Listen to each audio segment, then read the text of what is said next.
Well, hello, friends and foes. I don't even know what I'm doing. How are you guys this Saturday? What y'all up to? I got my house cleaning done, all my chores done. Everybody is doing their thing. Kyle's waiting for his race to start. He was watching pre-race stuff, getting all excited. It's the first race, motocross race of the year. So it's the opening weekend, and he is so excited. So excited. So he's going to be busy doing that. Hey, Big Al, it's so good to see you. I hope you're doing good. I hope your 2025 is off to a good start. I hope everything's well. Hey, everybody coming in. I'm going to play my opener and then we're going to get rolling. I just saw Big Al pop in. But we got some stuff to talk about. So just so everybody knows, what we're going to be doing is part 5. But before we jump into part 5, we're going to try to get through the 11th, 12th, and 13th, which is chaotic as fuck. Let me just say chaotic as hell. So we'll be here. This will be a longer one. Get your snacks, get your shit waders on, your helmets, all the things. But we're going to open with a new character. She might not be a new character to some of you. She's a new character to me. And I don't know where she came from, but not so great. So let's go.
Hey, everybody. Okay, let me go. Big Al, do you still have my number? I still have the same number. If you do, text me.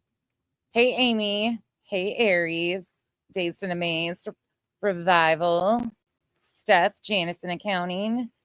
Lisa, Smiles. Kimberly. Bree, Steph, Doodle Lover.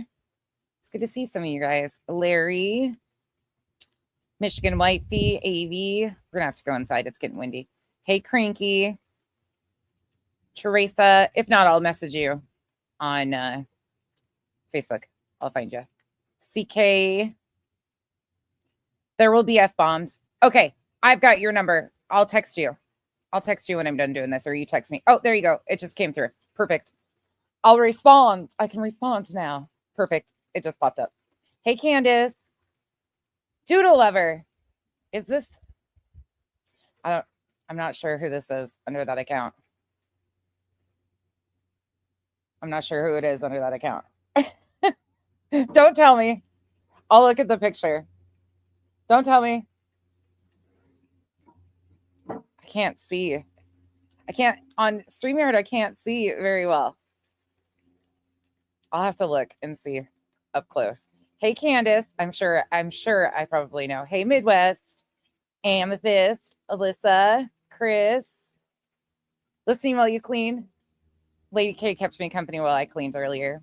And the podcast that you sent me, but I had to I stopped that to go listen to something else because I was getting frustrated. Hey, Hartley. Okay, so that Michelle. Okay, Doodle Lover. I have a feeling it's been years. Okay. Hey, Blondie. Are you me from the past? Wait, Facebook days, Doodle Lover? To a male? Sorry, now you got me. My interest peaked. Hey, Chris. Ah, okay, I do. I know who it is. I hope you're doing well. Hey, CLK. Female. No. Are you talking about donating to a male?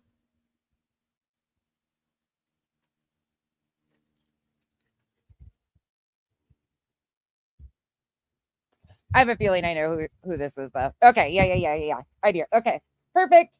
It's good to see you. I hope everything's going well for you. Hey, Donna. It's so interesting because I've known so many people. Yeah, that kind of happened to a lot of people back in the day. A lot of people spent a lot of time and energy into that person and turned around and got shit on quite extensively. Aries, a blast from the past. See, you guys know I used to be around Facebook for a long time.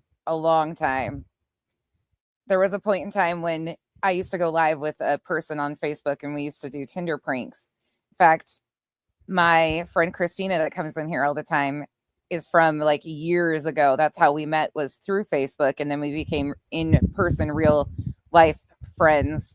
She's been around forever too. Like some of these people, Big Al, known for years and years. A lot of these people I've known for a long time. Hey, Robin. So it's good to see everybody. Hey, Elizabeth. Okay, let's roll.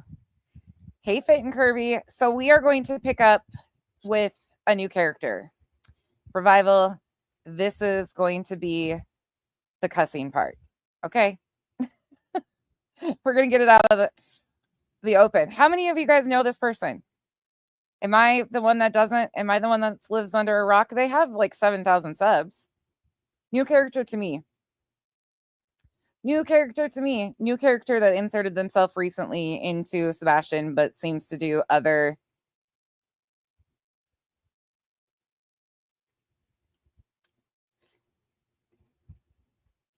Oh no, a new one.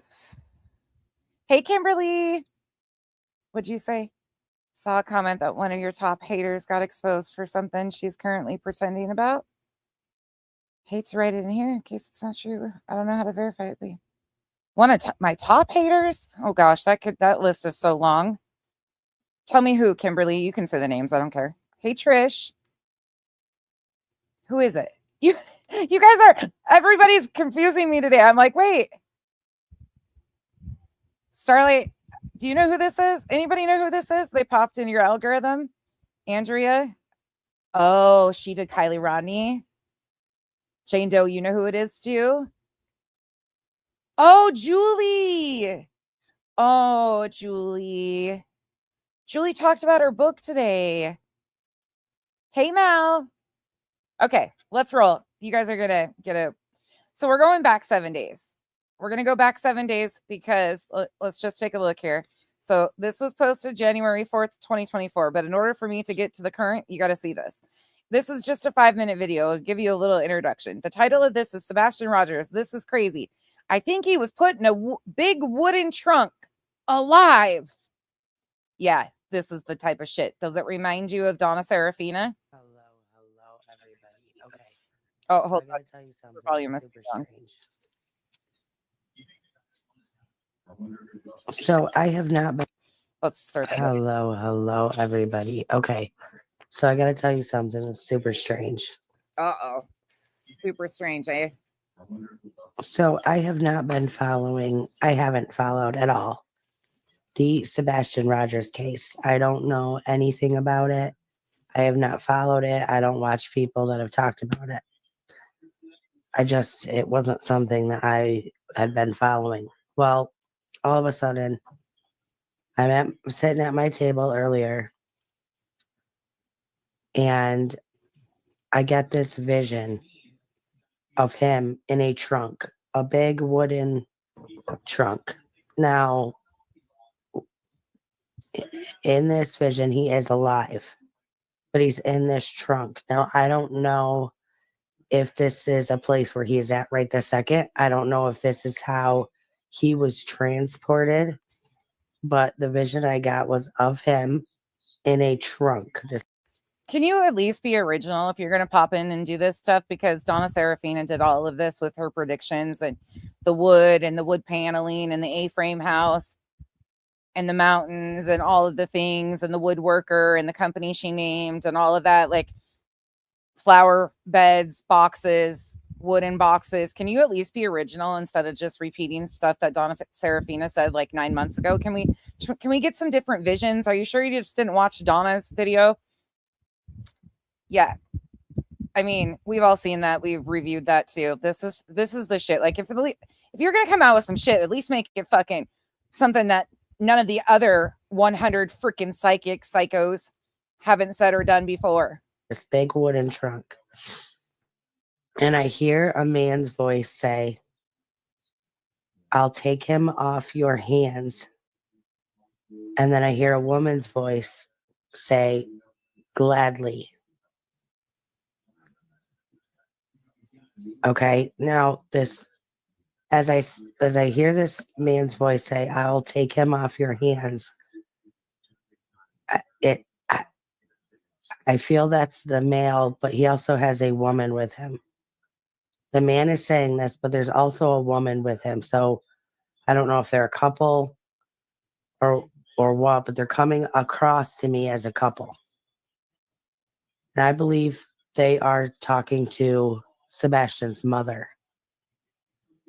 And this man says, "I'll take him off your hands." And the woman says, "Gladly," the mother. Doodles, take care. It was really good to see you. Thanks for popping in. I'm sorry you have shingles. Take it easy. I hope you get better soon. That's what I'm getting from it. And I'm so glad to hear you're not donating anymore. That's a good thing. So again, first of all, like I said, I have not followed this, but I'm just sitting there, and then all of a sudden I get this vision of him, of Sebastian in this trunk. And then I hear the man say, "I'll take him off your hands." So I don't know if there was some type of agreement with the mother that the mother, gave her son to these people. This is what I'm getting. Okay. And it's just super weird that this all came to me because, like I said, this is not a case that I have been following whatsoever.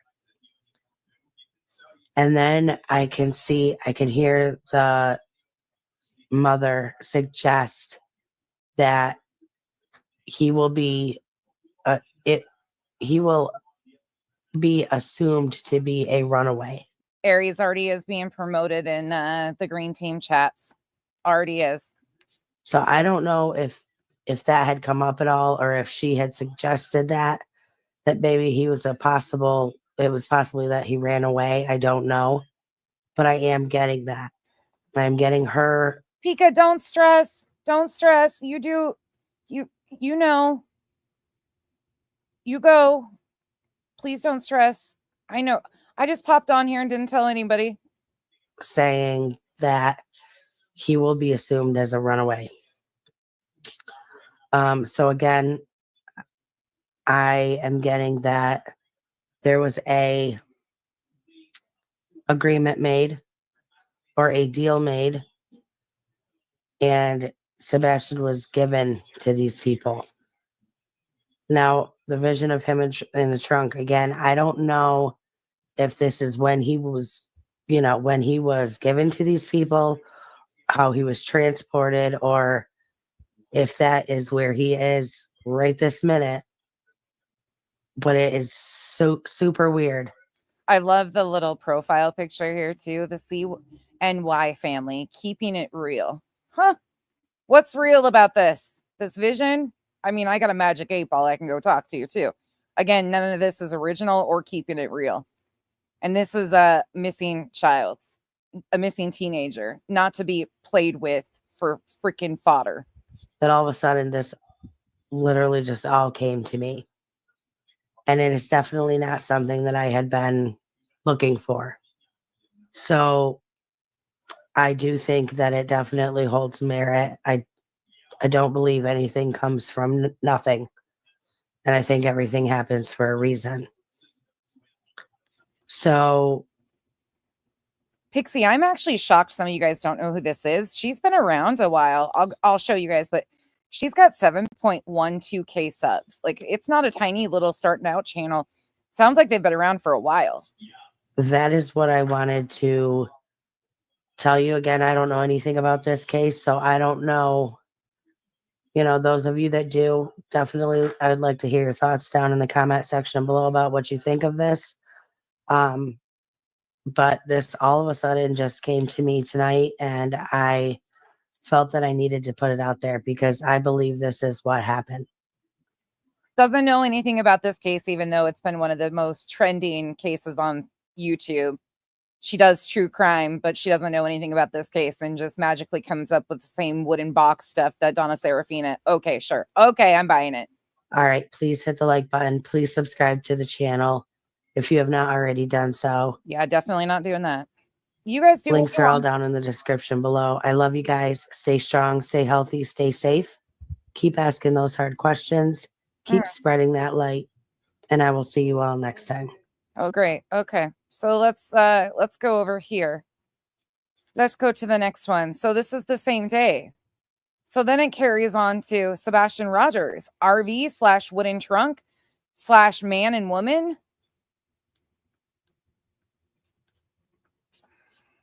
Hello again, everybody. Oh, okay, why is it doing that? Hold on. For some reason, it's bumping my audio all the way down. Hello again, everybody. Okay, I cannot explain. First of all, welcome back to the channel. If you have not seen my video that came out at 2 a.m. this morning. Let me show you guys this really quick. So this person has, like I said, 7.12K subs. Joined March 3rd, 2015. Has a Patreon, a Twitter, an Instagram. Hello and welcome to the channel. This is an everything channel. We do true crime, current events, family vlogs, reviews, conduct interviews, and so much more. We keep it real and tell it like it is, and we call it like we see it. Keeping it real while so much of the world is fake, trying to expose the darkness to help spread light.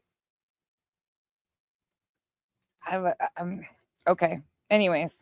Please go and check that out. It's regarding the Sebastian Rogers case. Now, again, this is not a case I have been following. I don't understand why this all of a sudden I'm getting this information. Oh, Pixie. Yeah, hold on. Let me show you. So these are her live streams. Kylie Rodney, live discussion. Kylie Rodney, trafficking. Kylie Rodney, 1 year later. Kylie's case, too many coincidences. The Rodney family going after Upchurch. Kylie Rodney, Rudy. Yeah, she's Kylie Rodney, Kylie Rodney. Yeah, she's been around a while. These are just live streams. Kylie Rodney, a lot of Kylie Rodney. Idaho 4. Casey Anthony. Satan worshipers. Oof. A lot of Kylie Rodney. That's pretty much mostly Kylie Rodney. Let's look at her videos right quick. Hannah Kobayashi. Sebastian Rogers. So she went from Hannah into, I mean, that's not shocking. She went from Hannah into Sebastian. Leilani Simon, Kylie Rodney, mostly Kylie Rodney. It looks like Ellen Greenberg.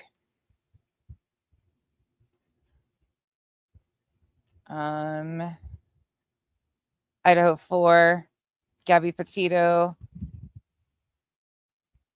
Yeah, there's a lot.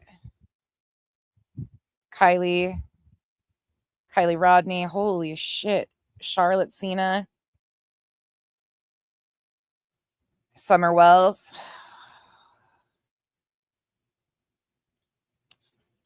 Okay, well, there we have it. So, yep, this is kind of the theme. Yeah. But it's definitely coming from somewhere, and I believe I'm supposed to share this. Okay. So, Midwest, it's scary. It's really scary that a lot of this is happening. In my first vision, It was at 2 a.m. and I got just a vision of Sebastian Rogers in this wooden trunk. He was alive. I don't know, obviously, when he was in there, but I just got this vision of him in a trunk and these people that were saying things that I could hear. Now, I did get another vision. I'm going to speed her up. These are short, thankfully, so we don't have to do this very much before we can hop into the next stuff. But I wanted to show you guys how new people are inserting themselves and being promoted within the green team, too.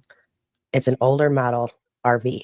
There's faded light. It's white and faded light blue. It's got like faded light blue stripes on it. Again, it's an older model. It's kind of ragged. Hold on. Let me play this again because I feel like we're doing National Lampoon's RV right now. There's faded light. It's white and faded light blue. It's got like faded light blue stripes on it. Again, it's an older model. It's kind of raggedy on the inside. I see the trunk inside the RV.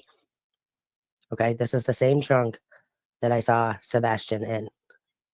I see a man and a woman. There's a man driving this RV. He has brown hair, brownish black hair. He is wearing a flannel shirt.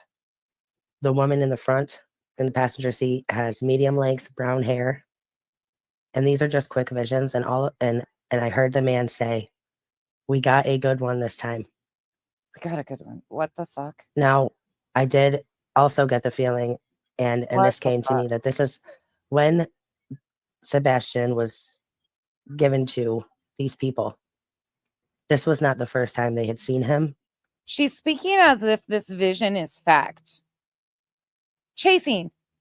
This is CY or CNY family. Have you ever heard of them? We just did a little like tour on their page. Really big in the Kylie Rodney, has done some Summer Wells, 7.12K subs. This was not the first time they had seen him. I don't know where they saw him before, but I do know this was not the first time when he was. Hey, Sherry. When they took possession of Sebastian, that is not the first time that they had seen him. They had seen him somewhere else previously. I am not sure where. But this is what I'm getting. Again, it is an older model RV, faded light blue stripes, white color, raggedy on the inside. I can see the trunk in the RV. Now, this is the same trunk that all of a sudden I just got this flash this morning that Sebastian was inside this trunk and I could see him. He was alive. I don't know, guys. I don't know why all of a sudden I'm getting these flashes and these, I want to say visions, but all of a sudden these things are coming to me about this Sebastian Rogers case. And it's so very odd to me because, like I said, I don't know anything about this case. I don't even know the circumstances of which he went missing. So I don't know anything about it.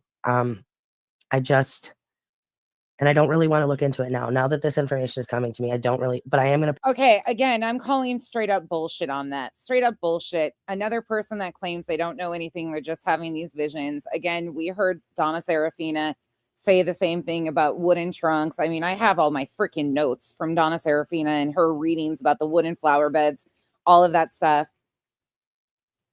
Oh, Lauren, do you? Interesting. Yeah, this one is no, but she has now inserted herself into the Sebastian Rogers case. Put it out there. I'm going to share it with you guys.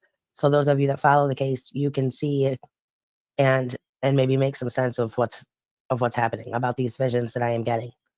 But when the man said we got a good one this time, I did get the feeling, maybe these people, maybe this couple that had taken that had Sebastian, I just get the feeling this wasn't the first. Pika, thank you for that thoughtful reminder. You seriously are the best. Time. Maybe it's like one of these rehoming. That's what they're called, like rehoming groups or communities that take unwanted children. Again, tell me she has not been following the rumors. Come on now. Anybody believing that she doesn't know anything about this case doesn't know anything. We've seen the cases that she's cut. Bullshit. And do, whatever it is that they do, whatever they want to do to these children. But guys, this is just the information that I'm getting, and I want to put it out there. I hope this helps. I don't understand why it's coming to me. but it is, and I feel like that's for a reason, and I need to share it with everybody. So because there was nothing left in the Hannah Kobayashi story for you to milk. Whoever this information needs to get to, please make sure that it gets to them.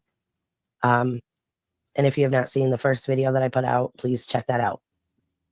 Please subscribe to the channel for more content to come.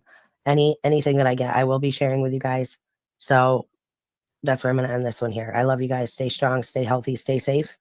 Yeah, okay. We'll stay safe as long as we stay away from shit like this. Now we're going to take a jump to 18 hours ago. 18 hours ago. And you can tell I'm just overjoyed with this type of content at this point. No, I'm being facetious as fuck. By the way, her videos are getting around 1,500 views, something in there. So they're getting in the algorithm a little bit, which is unfortunate because here, let me show you for a minute. Let me just go over here and show you. So since her first one, she has done, hold on, let me show you. She's done 1, 2, 3, 4, 5, 6, 7, 8. We're on 8 videos and doesn't look like any live streams. So 8 videos in the last 7 days with stuff like this. All right, this is the one she posted today. Let me make sure the volume is up because it keeps bumping me. This is the last one we're going to be doing, but I just wanted to show you guys what's getting put out there again from another one of these types. So everybody's aware of what you're going to start seeing and some of these people start running with again. Hello, everybody. Welcome back. Those of you that are returning, thank you guys so much for coming back. Those of you that are new, welcome to the channel. So as some of you know, we have been talking. Lauren, can you answer Chasing? Has she been close in any of her visions on the previous cases? Chasing, there's so many Kylie Rodney videos, including trafficking videos. So my just quick observation is going to lean to no, but I haven't dove in enough to fully understand all of them. Talking about Sebastian Rogers. After 11 months, he is still missing. If you haven't seen any of our past coverage and this is your first time here, please make sure you go back and check those videos out. Now, I want to talk about this tip. Oh, Andrea, this is a newfound skill? Oh, so she just started having, okay. All right. Oh, okay. Even more interesting. Okay. That I put out about, I want to say like a week, almost a week ago, if not a week ago, about the RV and the people in it. I do just wait. Today we're going to get visuals of the RV. I think this is important. This has been passed on to TBI, dog, FBI. I love how she says TBI, dog, FBI. I mean, can we stop wasting resources? So hopefully it helps. But I want you guys to see it. I want to bring this up. I want to go over it here so everything is nice and clear. Okay. Get your tinfoil ready. We got. So again, it's an older model RV. We've even got slides to go along with the vision. Tell me that doesn't remind you of National Lampoon's Christmas Vacations RV. White with faded light blue stripes. Man with dark brown or black hair. The man was wearing a red flannel long sleeve shirt. Woman with medium length brown hair. Woman was wearing a light blue long sleeve shirt. This right here is very similar to what the RV looks like, but it wasn't the one. It's not as dirty as this one is. All right. Let me pull this up. It's not as dirty. Like they gave.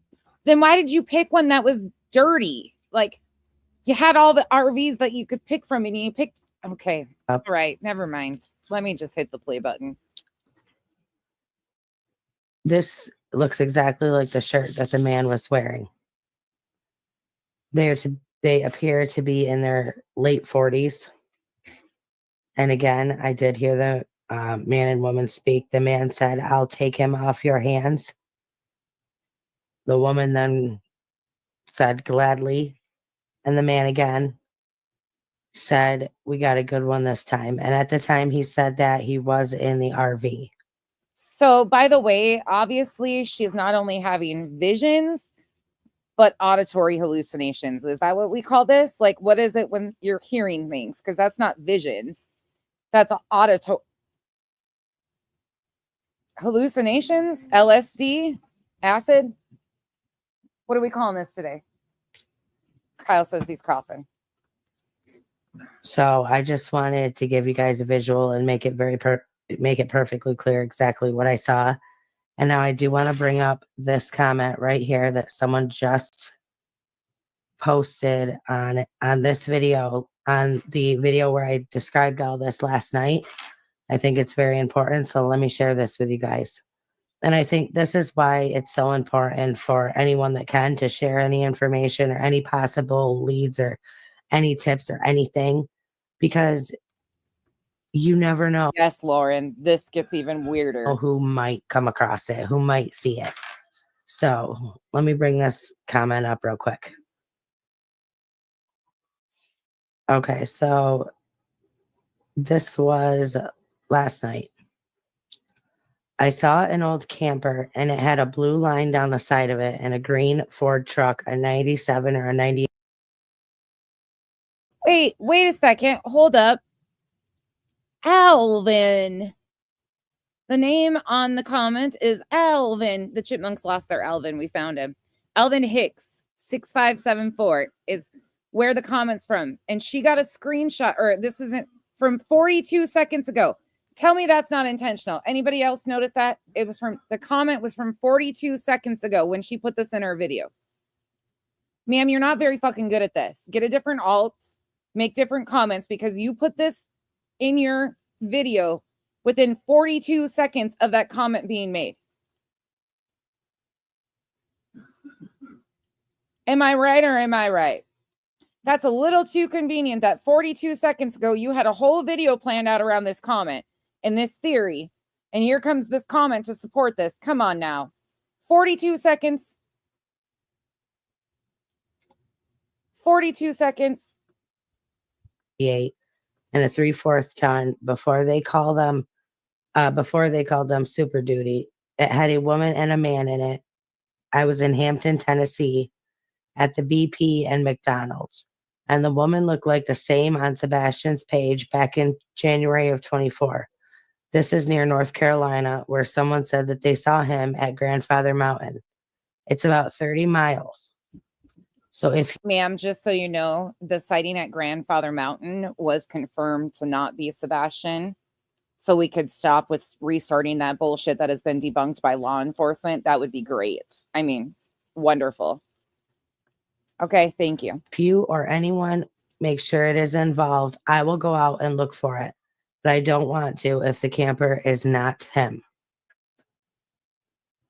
Which I replied, and many other people did too, to please send this tip into to the... Ma'am, it says 0 replies, and then it says, did you see the man? You.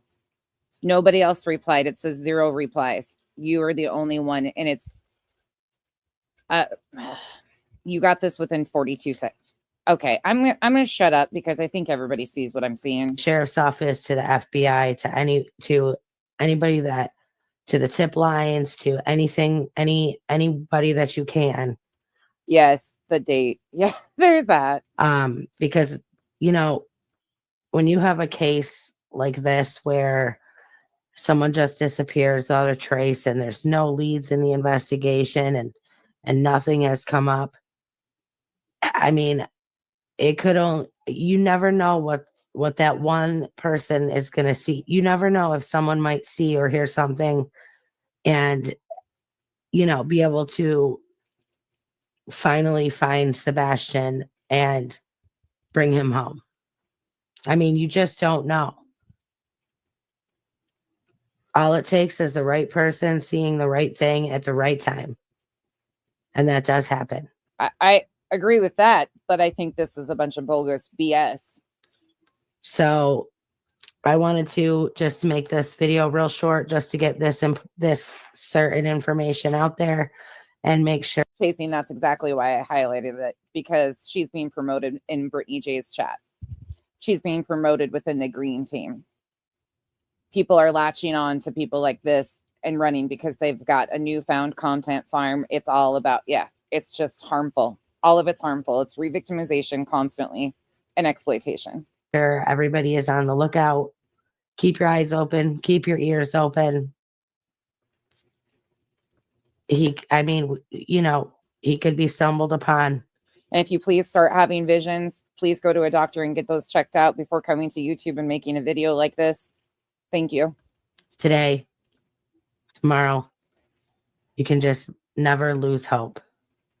Anybody who has any information on Sebastian's whereabouts or any information whatsoever pertaining to his case, you are asked to call the Sumner County Sheriff's Office at 615-451-3838 or TBI, Tennessee Bureau of Investigation, at 1-800-TBI-FIND.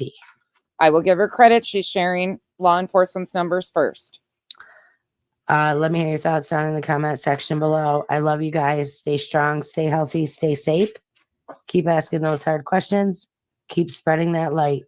And I will see you all next time. My hard question to the CNY family is there a special button that we push somewhere to just start having visions? Is that possible? Is there a certain something, like, how do we start having visions? Just asking. I would like to know.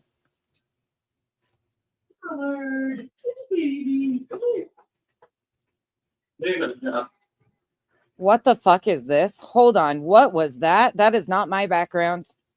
Hold on. I'm going to mute. Listen closely to this.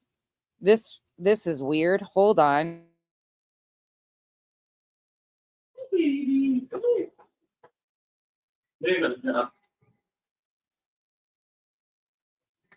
Angelica, no, we're just getting started. Hey, Twist. Approve.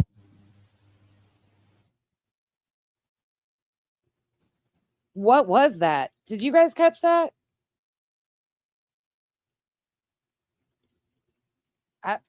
I'm not really sure what that was. All right. Okay. Interesting. All right. So there's our new character on the scene. All right.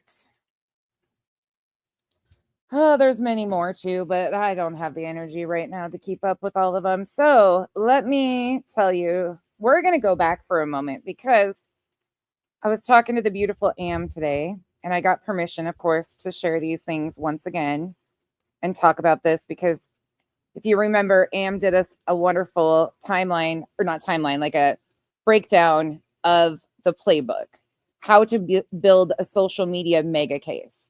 So I think I want to start with that, and I'm going to start opening up with that, because as we get into the next session or a section of these breakdowns, there is a lot.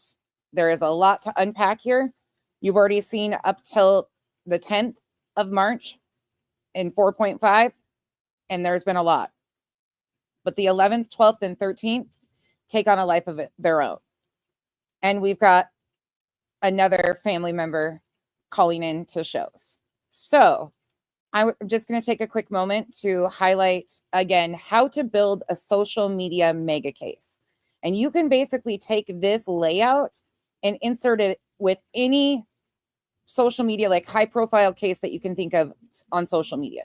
And I guarantee you can find creators that fit this exact thing. You can find discussion groups that fit these exact things. And that's what I want people to start realizing, is this is kind of a playbook of sorts.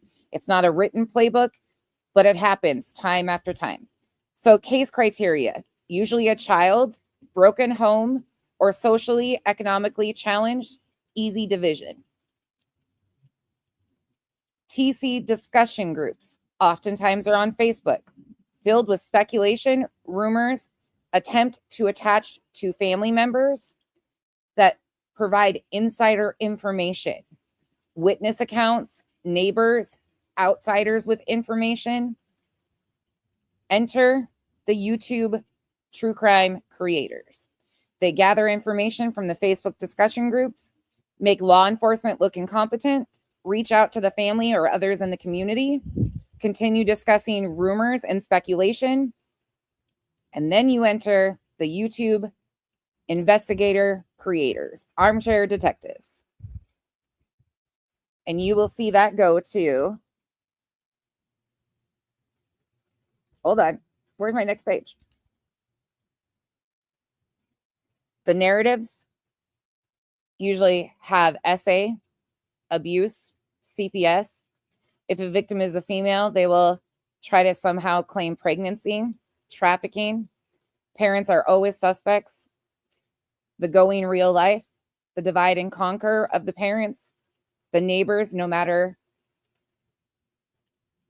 the distance, family members, especially estranged, friends, including children, teens. They dig through social media. They create connections off of appearance. Example, XYZ liked to post 3 years ago on a public Facebook page for their own town. And it continues to go. And we've been watching that fall into play over and over again in this one. It's super, like the way Anne broke that down, I know it's like, it's super simple, but when you see it written on paper, the way she laid that out, it fits all of these, truly. And here we go. Let's start off with media. So we're going to open up on March 11th with the media, what local media was saying. And then I want you to keep that in the back of your head as we go through these, because you're going to see how this goes into play. 2 weeks ago, even further than what we've already seen. We were just learning about the disappearance of Sebastian Rogers from Sumner County. Today, the search continues. The case, though, we know is now a criminal investigation. Thanks for being with us at 6, everyone. I'm Rory Johnston. And I'm Kelsey Gibbs. And remember, we have already heard this, that it was a criminal investigation from Smiley. Smiley was claiming in 4.5 that this had turned into a criminal investigation because Nick Barris had said that. And law enforcement came out and said, eventually, no, it's not a criminal investigation. It's an open investigation. But it was being called a criminal investigation right away in March. And for Carrie tonight, for the first time, we are getting a look at family video of the missing 15-year-old. Sebastian's biological father gave it to Nick Barris during an exclusive on-camera interview. I'm going to turn it into a slide. That's what I'm going to do. I was going to do that the other day, and then I got sidetracked. Seth Rogers shares custody of his son, and the deputy with the Davidson County Sheriff's Department spent the past 2 weeks looking for Sebastian. I'm hoping he's still alive.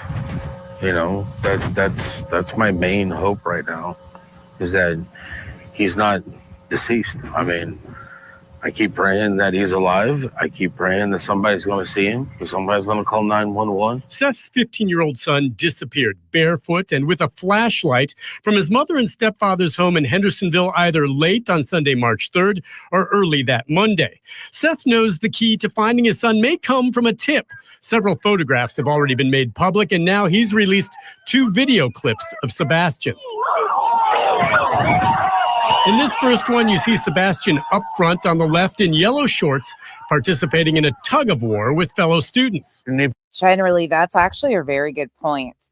Something I am working on a side project is pulling like the tabloid, Geraldo Rivera, the cases that were brought, like Dr. Phil, things like that, like high-profile cases that were brought to those shows and exploited. I'm building kind of a timeline of those ones too, because it has been going on for a long time. If you watch, it got swung around at the end like a little rag doll, and it's like, well, he gave it his best. This second video shows Sebastian walking at his middle school graduation. I was very proud of him. I mean, he successfully completed something. Seth says his son, who is autistic, is not a wanderer. He finds it highly unlikely Sebastian would leave in the middle of the night barefoot, based on an experience his son had as a child. He decided that he wanted to step into a mound of what he thought was dirt, and it was fire ants. And since then, it's always been, he doesn't like to get his feet in the dirt. He likes to have his socks and shoes on. Seth won't rule out the possibility of foul play, that someone is involved in his son's disappearance. And if Sebastian is able, he says he needs to call for help. He needs to call 911. And if somebody has him, you need to give him back. He's my son, and he doesn't belong to nobody, but damn it, he's mine. And he's mine. Nick Barris, News Channel 5. Today, authorities have named no suspects and say that all of Sebastian's parents continue to cooperate with the investigation. Again, just for date reference, that is March 11th. All right.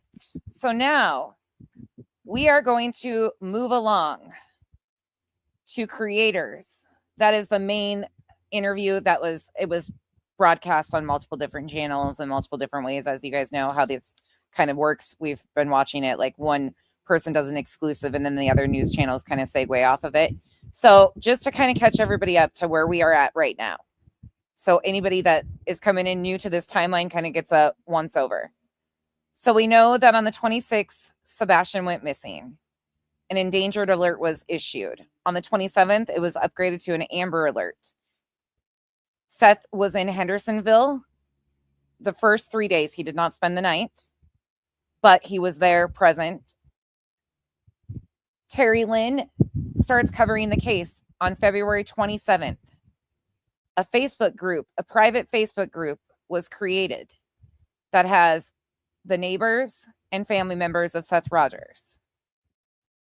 On the 28th, Nina files for an emergency custody hearing.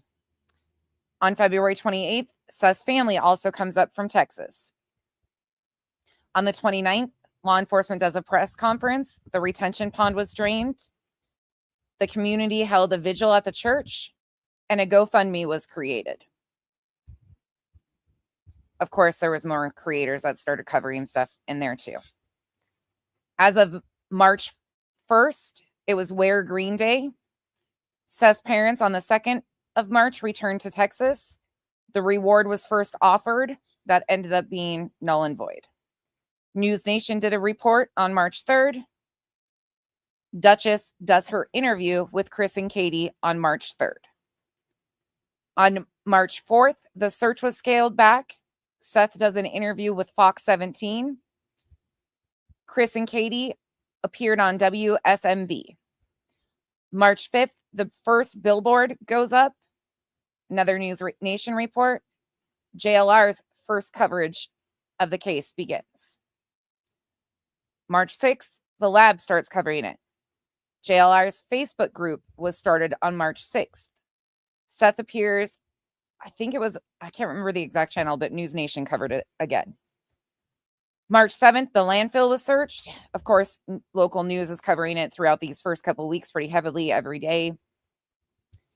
The 8th, a bunch of creators started covering the case. There was a lot of, people, Pascal, McMail, we detailed that in part 4.5. March 9th was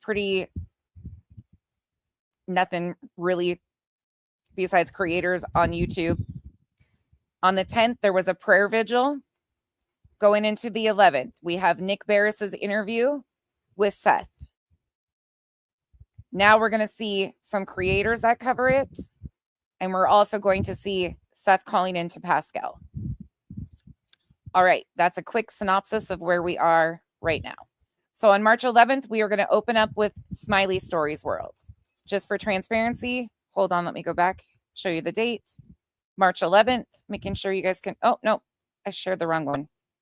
There you go. There is March 11th. So you guys see what is being covered. And here we go.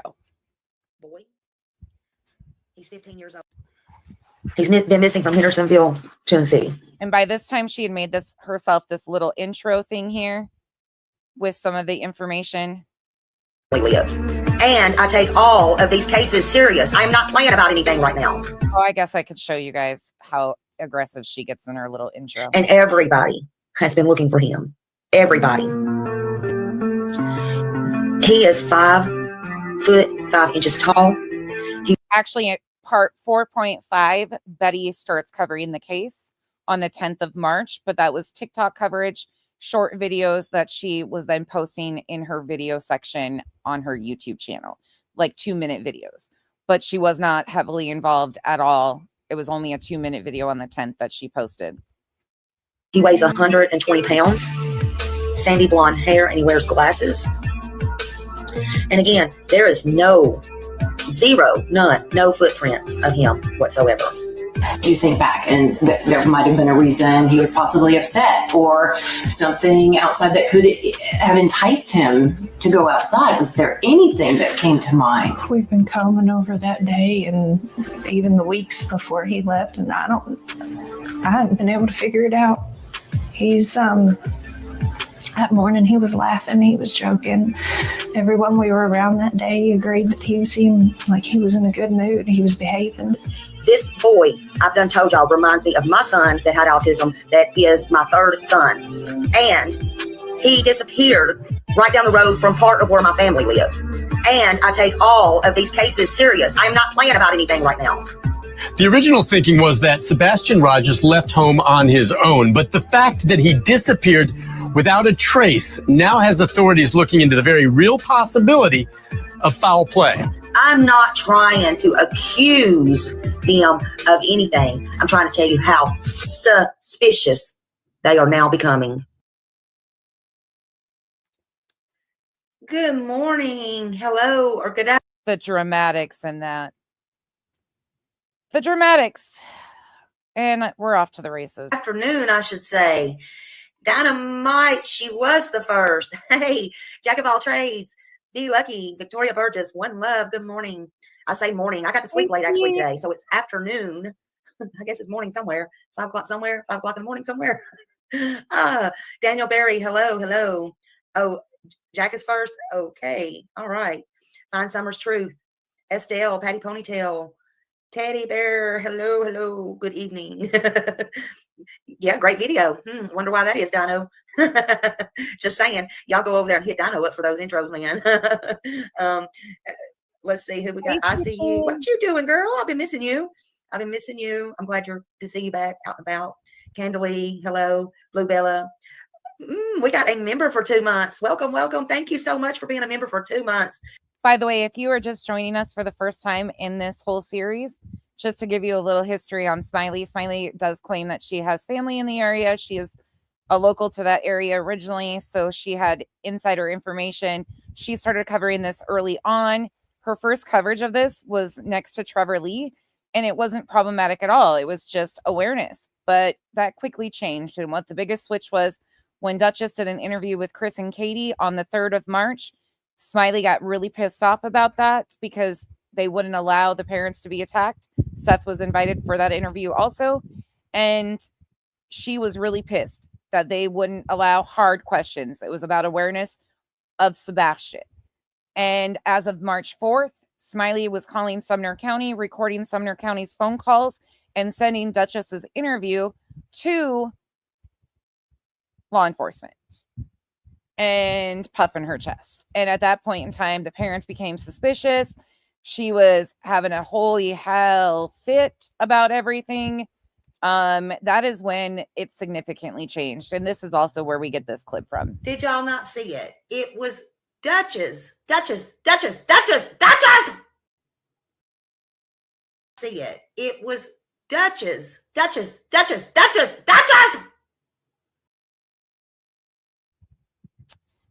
And you'll understand as the coverage goes on how drastic of a change this took. Thank you for all of your support. I love you, one love. You know that. Fun to ski. Hello. Good to see you.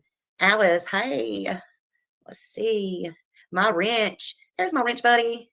Big ol' mom, hello. Where's Summer? 1-800-TBI Fine. Where is Summer? Where's Summer Wells? Today's been 1,000 days. Where is Summer? Yes, it's nice to have each of you here with us. Absolutely. Ginger Snaps. Cripple Creek Farm. Hello. Brat. Hi.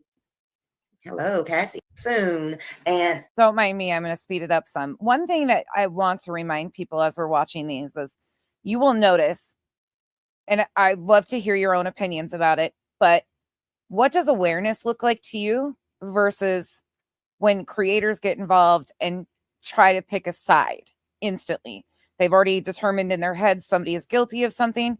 Awareness to me is showing the flyers, the missing flyers, the talking about the missing child. You'll notice that there's not many creators that actually do that. In fact, I think we've only seen 2 or 3 at this point in time, and all of the ones that we've covered that have done that, or even talked about Sebastian, what you might see if you were to come across Sebastian, who is the child that you're looking for. Mountain Melody, good afternoon. SL. Yeah, I'm glad to see everybody. Dino, you'll have some mail soon. And I got a new shirt from my merch store. I don't know if y'all saw it. Andy sent me one. I'm so lucky. Look at that. Let me get this down. Hold on. Look, isn't it cute? Smiling peeps. Oh, the smiling peeps. Oh, the smiling peeps. Y'all are Smiley's peeps. Y'all are all my people. All my peeps. That's right. That's right. And she sent me a little, she sent me a new Tumblr. Happy Easter. Smiley Stories World. Pixie, these are so interesting to go back and watch. I thank her so much. I love it. So cute. I like all the Easter stuff coming out and the colors and everything now. It's great. You go in the store and everything's so bright and beautiful, right? I love it. Love it. All the Easter things. Lou Bella, hello, everybody. Everybody. So I just wanted to come in. There's not really been much news anyway. But I wanted to come in and talk to about Sebastian Rogers is still missing. The real dad, spoke for the first time with an exclusive interview with Nick Barris. And so I just really feel for that man. I really feel for the real dad. The Jersey lady won. Hello, hello. I do. I really feel for him. He says the right things. It just breaks my heart. All green hearts in here and praying to him. What is the right thing for parents of a missing child to say? Can anybody enlighten me? Because of all of the people that I've seen with missing children that didn't have anything to do with their child going missing, I've never heard anybody say or have the right thing to say. I don't understand where people think there is the right thing for them to say. And still, we got to hold on to that hope. I mean, and that seems to be what his dad is doing. Although he said that he does have to face the real possibility that there was foul play. That's coming out of the real dad's mouth. I don't see a lot of things, but I think a lot of people is thinking that it is foul play at this point. That's just our opinions. Again, nobody's been accused. Nobody has been named as a suspect, but that's just the way it is. The father said he would never wander off alone. This is the bio dad. He says it's been, they said it's been 2 weeks in this article since 15-year-old Sebastian Rogers vanished without a trace from his Tennessee home, and there's still no answer on where the teenager could be. And that, unfortunately, still stands today. Unfortunately, Sebastian is still missing, and there is still no information on his whereabouts. He is currently 16 years old. But here is a reminder for anybody. And you can go find his Amber Alert from the TBI. But Sebastian, this is more information on Sebastian. February 26th will be 1 year. If you have any information, please call 1-800-TBI-FIND. Sebastian is autistic and believed to have wandered off in the middle of the night, barefoot and alone. Because that's what was reported by his mother, right? Or should I say the stepdad and the mother on three-way call to the police. Hey, Kimber. Okay. According to his mother, Katie Proudfoot, and stepfather, Chris Proudfoot, who say they last saw him when they put him to bed. When they put him to bed, I thought Chris was gone to work. So here we start with the condescension again, like instantly. You can just feel from her the vitriol. And it's not because anything else. Like, you can go back and see the switch in her because Duchess got that interview and she didn't like it. It is absolutely, yeah.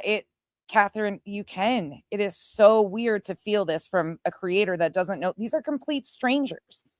Now it is when they last saw him, when they put him to bed. I shit you not. Anyway, things can get messed up in the newspaper, misprints, stuff like that.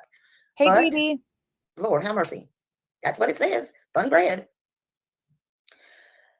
Again, Chris on that 3-hour unusual phone call to the mom could have been on FaceTime and saw when she put him to bed. I didn't realize you had to tuck even an autistic son. I have one that was 15, especially high functioning in the bed, but okay. Anyway. They say they last saw him when they put him to bed. When his mother went to wake him up for school the next morning, February 26th, he was just gone. But Sebastian's father, the real father, Seth Rogers, says teenager is not the type to just wander off on his own. In order for him to do something like that out of the normal, something would have had to happen that he felt like he just couldn't deal with it anymore. Mr. Rogers told WTVF in his first interview during a prayer vigil on Sunday. Oh, did y'all hear that? He went to the prayer vigil. He drove over an hour to get to the prayer vigil, where it's only 2 to 3 minutes from the stepmom and dad's house, which they did not attend. Just saying. Sebastian. By this time, the accusations were already flying about them. Again, you can have your own thoughts and opinions on them not attending, but I have mine too. Disappearance has gripped the hearts of Hendersonville community from the moment the Amber Alert was issued. A massive search for the teenager was launched by the Sumner County Sheriff's Office, who lasted about a week before it scaled back, and they transitioned into the investigative side of the case. The detectives adding they have no reason to believe Sebastian isn't alive. So they're still holding out hope. I know, heard it on the X. I know.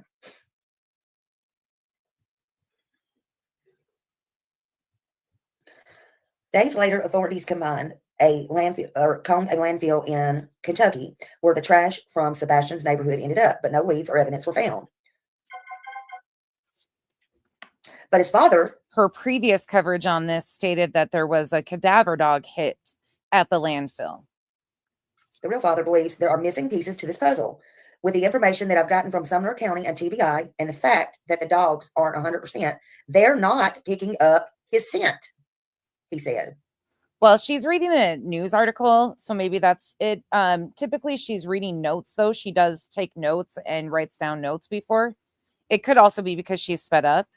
She's at 1.5. I could actually speed her up even more. It might smooth it out some. Dog tracked him to a construction area over there, and it just disappeared, and it's confusing.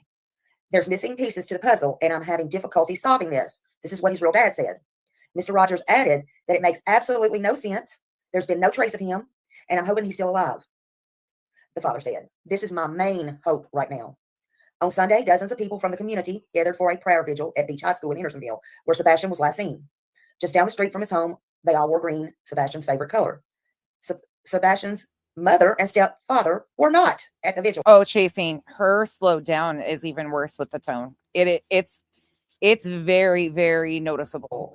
But provided a statement that was read aloud by somebody, and you can see that they're in front of the steps reading it.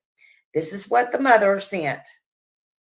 The condescension. She said, we want to let the community know that we don't have any words to express our gratitude for the support they have received in searching for our son. We have received in searching for our son. We pray that everyone continues to help search and pray that we find him and bring him home. So that was that. The facial expressions. Anyone with any information on Sebastian's whereabouts is urged to call Sumner County Sheriff's Department. Again, Detective Carter at 615-442-1865 or email bcarter@sumnersheriff.com. Tips can also be provided through the emergency county communication 615-451-3838. And you can also call if you need to 1-800-TBI-FIND. Sorry, I can't do it regular speed. Oh, yeah. You can see it all over her face, Kimberly. Oh, yeah. Oh, what's his clip? His real dad. He needs to call 911. And if somebody has him, you need to give him back. He's my son.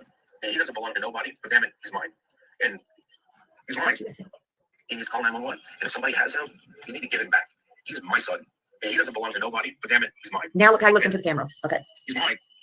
Hold on. Watch again. He needs to call 911. And if somebody has him, you need to give him back. He's my son. And he doesn't belong to nobody. But damn it, he's mine. And mine. Heartbreaking. Heartbreaking. He said he doesn't belong to anyone, but he's his son. He belongs to him, damn it. Bring him back. Thank you, SL. Thank you so much for the memberships. If anyone got a membership gifted to them from SL, please say thank you. I appreciate that, and I appreciate all of you. All of you. Hi, nice Marie. Yeah, it's not sounding good. Not sounding. She is a divisive bitch, let me tell you. And I'm not sugarcoating shit. I've seen enough of this one already from the jump, and I was stunned by the shit she pulled in this. I had no clue until we went back to watch how they do this. And she's not the only one. Unfortunately, it's just one lineup of worse from bad to worse. Good.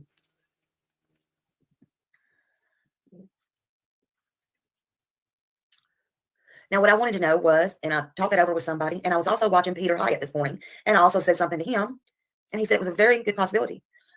Could it be, and we know there's some control and some whatever, we'll just leave that out and forget that right now. But could it be possible, if you think about it, that the mom, Katie, and the stepdad, Christopher, possibly got into an argument or a fight? He could have laid hands on her. Sebastian could have saw that incident, heard it. By the way, if you didn't watch the previous one, 4.5, she was also alleging that Katie could have had a friend over and that Chris had a dating site linked to his Facebook. No proof shown, but, just allegations she was putting out there. And got very upset and tried to get in between them, trying to protect his mom. And something happened. That may be a possibility. And when I said that over in Peter Hyatt, he said it was a possibility, and that is the Dylan case vibes. So absolutely, it could be a possibility, and they are covering for each other. I don't mean it happened, but it very well could have. Drop his link, Peter Hyatt. Not that he needs my help, but I've watched him a few times. I will share him every time that I see him. I think he has very good insight, not only on this, but a lot of other cases. Peter Hyatt covered this on March 8th with his own words, highly edited news clip that he made an analysis off of. Yeah, Victoria, a lot of people didn't think about that. But I'm going to tell you something. Little boys are already, especially, do things in honor of their moms. But it doesn't matter that he was autistic. That could have very well happened. And they are strong things too. So could it be that something happened? And rather than them getting in trouble or the fight or whatever, well, the rest. Again, that's just a possibility. And we have probably watched a dozen media interviews by this point in time, and law enforcement has spoke quite a bit in the first few days, and they had been very clear, even the news media, that the parents had been cooperative. I don't know for a fact that's what his real dad said. I have no idea about the scent. But other than that, there's no sense. I mean, there was a scent at the landfill. A cadaver dog hit on a scent. So again, was that something, maybe a towel, maybe clothes? And we actually saw in 4.5, law enforcement issued a statement that no, they were covering all bases. Funny to me that his clothes got all changed in the description and everything when they were searching at the landfill. That's just my opinion. So it is very possible, but there's no video of him leaving. There's no footprint. There's no nothing. So we don't, you don't know. Okay, heard it on the X, honey. Yeah. Enjoy your wine. Lauren, I ask that all the time. I don't know. But it may be a possibility. It's just something to think about. And I believe, in my opinion, that Dr. Hyatt has their number. Just like many people has their number. And I don't mean their 411-627-8935 number. I mean, and insert YouTube professionals lending credibility to the rumor mill. I believe he has their number. Yeah, this is his 5th wife, SL. 40 years old. And funny you should mention that. Not that it matters. Anybody can feel free to post anything on their Facebook or their platform or do what they want. But if you have a missing child, yours or not, missing out of your home, and you're supposed to be the loving, caring step-parent, why in the world would you post two stupid, silly memes yesterday and videos, and one of them is about a love life? Who in the hell would be thinking about a love life? Yeah, who was his chick on the side? In other words, and could they have been fighting about an affair he was having or something like that, and it got out of hand, and Sebastian was taking it?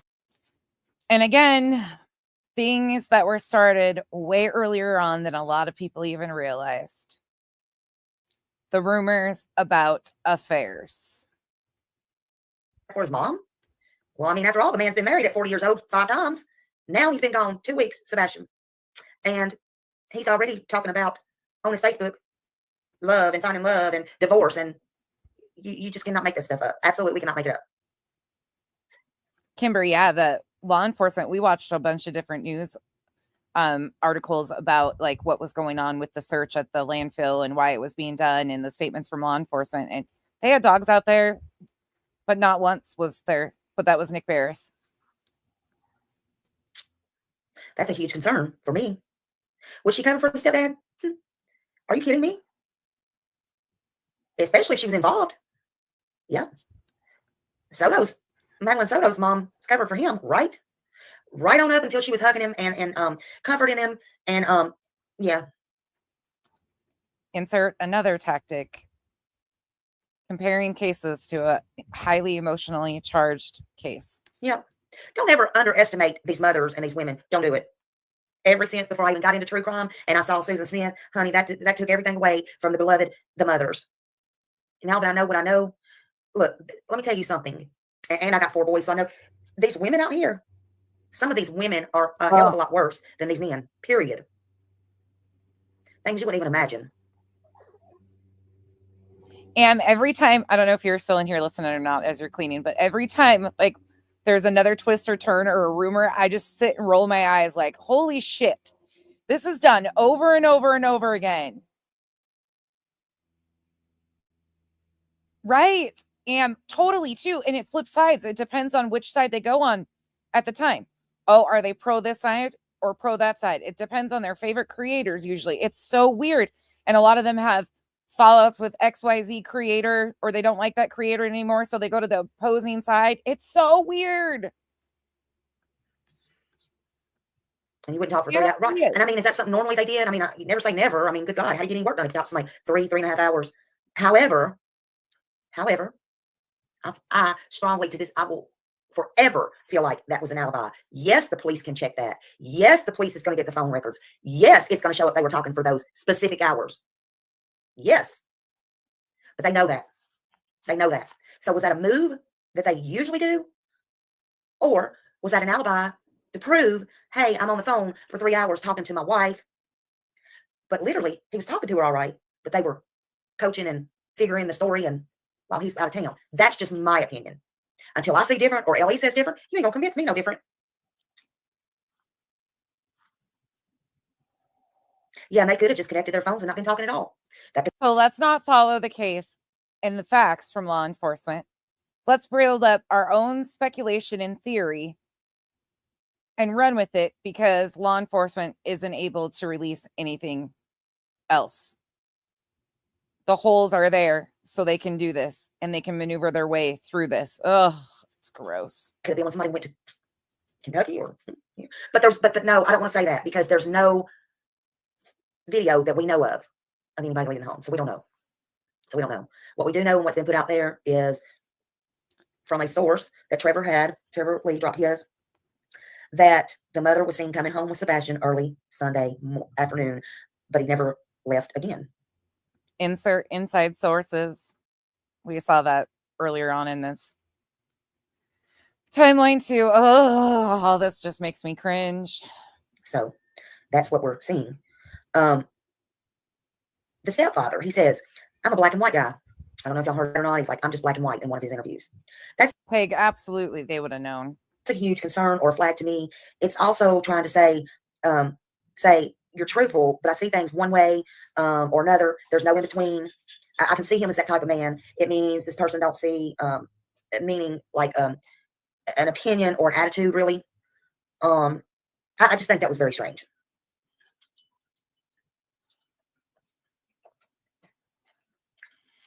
Who closed their chat?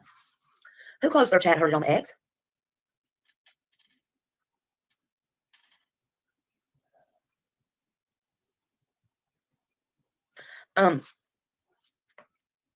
So I don't know what he was trying to say with that. Yeah, it's his way or highway, basically. It's his way or highway. There's no in between. Oh, Dolly did? Yikes. Again, there was a prayer vigil last night in front of each high school. The mom and stepdad did not go. Just so you guys know too, Dolly removed a lot of his initial videos on this case.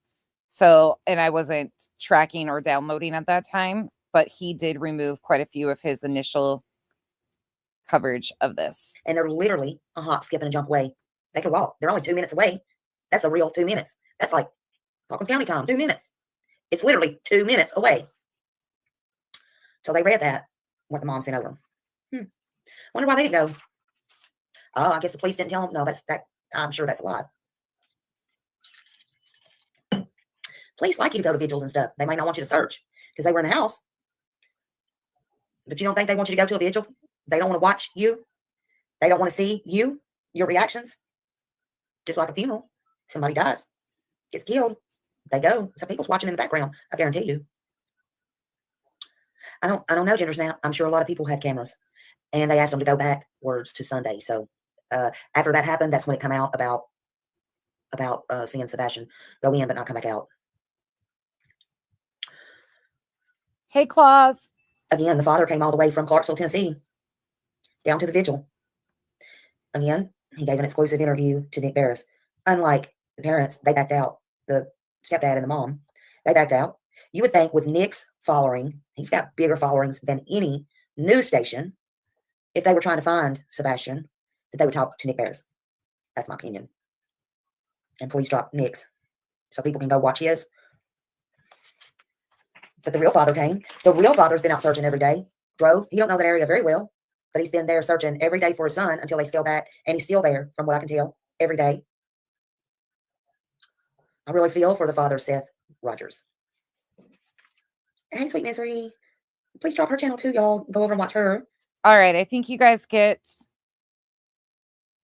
the overview of Smiley from March 11th. Same thing we've been seeing, divide and conquer, very divisive. I feel for the real father, Seth Rogers. She refers to him as the real dad, the real father. Because we have so many to get through, I just want to, but you heard the rumors. Once again, the rumor mill, no sources, nothing. It's just more salacious shit. So McMail covered it again on the 11th. And I am going to share a little bit more from him. Normally we skip over because his coverage has been a little bit more bland in this, but this one I did find a little bit more interesting from him. So just to give a correct timeline of kind of how people got involved, let's watch McMail. Go out in the meantime. It's supposed to be at 6.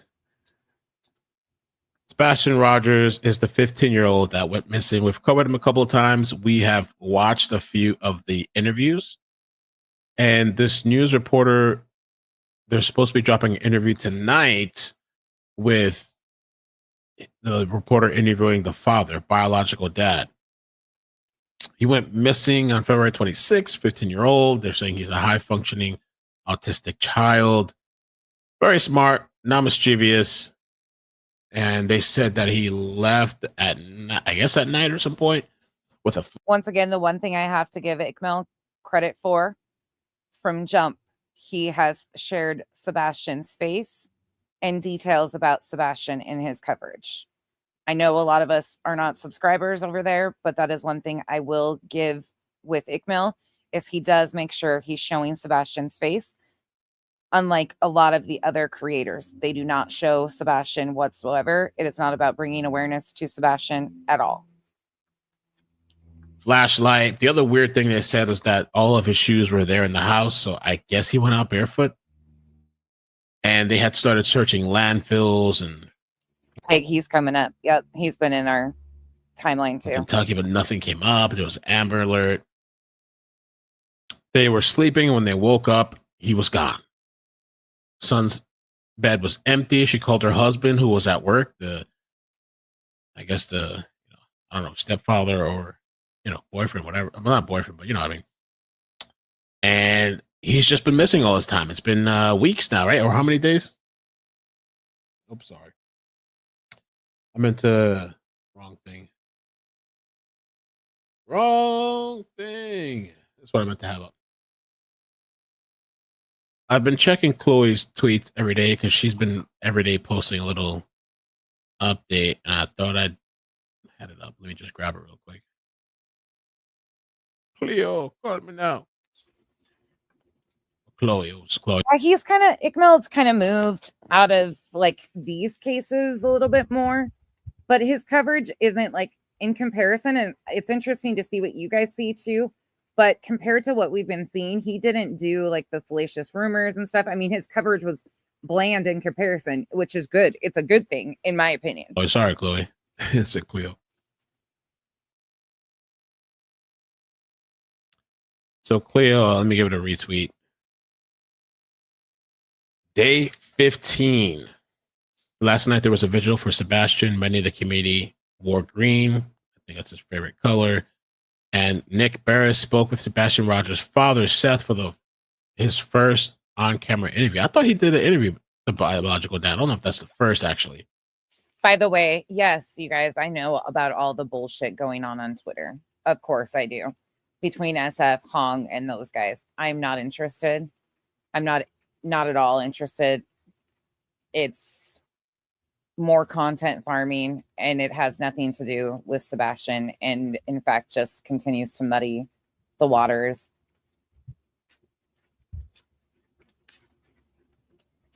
For his first on-camera interview. Maybe he just didn't talk on camera before. Maybe it was like a phone interview. Maybe that's what it I is. can see that. With the information that I've gotten from the Summer County and TBI, and the fact that the dogs are at 100%, they're not picking up his scent, he said. One dog tracked him to a construction area. Yes, Mo and Co. That's the second fundraiser that we did. That's the second one, was to the Black and Missing Foundation. Their foundation is out of Tennessee. Area over there, and it just disappeared. It's confusing. There's many missing pieces to the puzzle, and I'm having difficulty solving this. The full interview tonight at 6 Central, so it should be. Maybe it's on the website. Let's check out the website. Let's see if they put the full interview here. And thank you guys for coming today. I dropped a members video, a public members video, just for the people that are interested or want to know what they get with the membership earlier today on the YouTube page. That's out on Thursday. We're doing Elijah Vu's mom and boyfriend's hearings. That's on Thursday. Let's see what's on here. It's been 2 weeks since Sebastian Rogers was reported missing. Crews have searched high and low and followed every This is not the full video, but lead, but still no signs of the Hendersonville teen. So last night, the community came together for a prayer vigil. Dozens of people showed up wearing green, Sebastian's favorite color. Sebastian's biological father, Seth Rogers, attended that candlelight vigil and for the first time spoke at length about his son's disappearance. Nick is live from our 5 Alert Center this morning. And Nick, this is his first television interview, and it's with you. That's right. You know, he's issued a few brief statements by phone, but the rest of the time he says he's been spent focusing on the search for his son, but now finally speaking out publicly on TV. 2 weeks after the teen disappeared, the father says he's not giving up hope. I'm hoping he's still alive. You know, that's my main hope right now. That is his focus. Seth Rogers wants to believe his son is still alive somewhere. He says he is in contact with law enforcement every single day. And like them, he says he is completely at a loss to explain exactly what happened to his son. It's a mystery. The working story, of course, is that Sebastian, who has autism, walked away from his Henderson. I'm going to speed up Ick a little bit. Sorry, Mel. Just because we have a lot to get through. Home in the middle of the night, barefoot and alone. But I want to be fair. Again, just so everybody knows, we are not attempting to cover every single creator. We did hit in the first 2 weeks pretty much every person that has covered it up to this point, besides the people who have removed their posts or their videos, which includes Trevor Lee, Dolly, some of those people. But we have kind of touched base on the majority, Terry Lynn, who's covered it so far. Roger says no. He says it makes absolutely no sense that search crews and bloodhounds have found no trace of the boy. He says Sebastian was not the type of child who would just wander away like this on his own. In order for him to actually do something that's out of the normal, something would have had to happen that he just felt that he couldn't deal with anymore. What that is and how, no one really knows, and Seth Rogers can't explain that, but I can tell you he doesn't like to think that this is a possibility, but he does not rule out the chance that there is foul play involved in what happened to his son. He knows that if his son could, he would, and is very able. He knows how to work a phone. I love that. I love that description right there. And communicate. He would reach out to the father for help. I can tell you, Seth went on to share a number of other new details, and not only about the investigation, but personal details about his son, which may help in finding him. I'll have much more on this later this morning and tonight on News Channel 5 at 5 and 6. Okay. No, I prefer this. I prefer fact-based. And again, he's bringing awareness. He's sticking to the facts. It's not all this salacious rumor mill stuff, which I prefer. But that's why I'm saying, like, I'm trying to be fair across the board so you guys can see that he is giving the facts. Like, there is a significant difference between him and Smiley's coverage. You can't unsee it once you see it. I want to see the full interview, but I guess it's not out yet. So in the meantime, let me just check their webpage. Not yet. In the meantime, let's watch the next page. He did a Q&A. I actually want to check if he has a more up-to-date video before we do this. Check real quick. Just now. Oh, he posted it just now. It literally says just now. He posted it. I expedited the process and posted it here now so you can watch the story before Facebook Live, 7 p.m. But he's doing his Facebook Live. Okay. This is not the full interview. And we're going to see it because one of the creators. This ain't the full interview, man. Well, Catherine, because a lot of them were very problematic in the beginning and were out there boots on the ground harassing the families or flying drones over their house, aka Dolly. Terry Lynn yanked down some of her live streams as we were covering it because her coverage was very problematic from the jump. And as of like the third day of her covering it, she was saying that there was active ROs against Chris Proudfoot, which was not true whatsoever. So a lot of it's because they were using rumors to form content and they don't want people to see how problematic they are, in my opinion.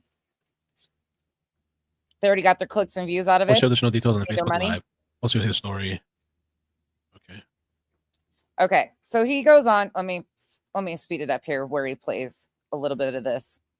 We're not going to watch this full thing. 2 days ago, there have been a few developments since then. Some of you asked if maybe I could run another one. I have some time this weekend and have been talking to some folks just to give you the basic update on it. For those of you who don't know that have maybe been following this case, Sebastian Rogers, a 15-year-old boy who happens to have autism, disappeared now about 13 days ago. It was either Sunday night or early Monday morning, nearly 2 weeks ago when he disappeared. Not a trace of him seen since. This is from his home in Hendersonville in Sumner County, Tennessee. And an awful lot of attention being given to this. A lot of people care, would like to see this boy found. The question is, where is he? What makes this case just so baffling to so many is that Pika, you're so damn good at that. Investigators from the very beginning, when they were called by the boy's mother and stepfather that he had gone missing, have done everything they possibly can. I will say this right at the top. The fact that he hasn't been found is certainly not the fault of law enforcement, which I believe, having covered missing children cases in the past, have done everything textbook. They've covered bases, they've done thorough and organized searches, and have not found a trace of that boy. That is why I've said, and it's pretty early on, that in the absence of any evidence whatsoever of him having left the home barefoot, walking away, that this missing persons case transitioned to a case of criminal investigation with the possibility of foul play. An Amber Alert is in effect as we speak. And it's a simple fact, as I've said time and again, that children simply do not vanish without a trace on their own. They just don't. Okay, except for extraordinary circumstances. Again, it's very interesting that he kept referring to this as a criminal investigation.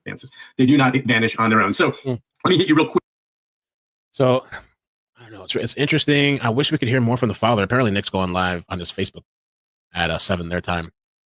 But the interview that they released, I'm hoping there's more that comes out because it was like a couple of seconds. I know it's longer than that.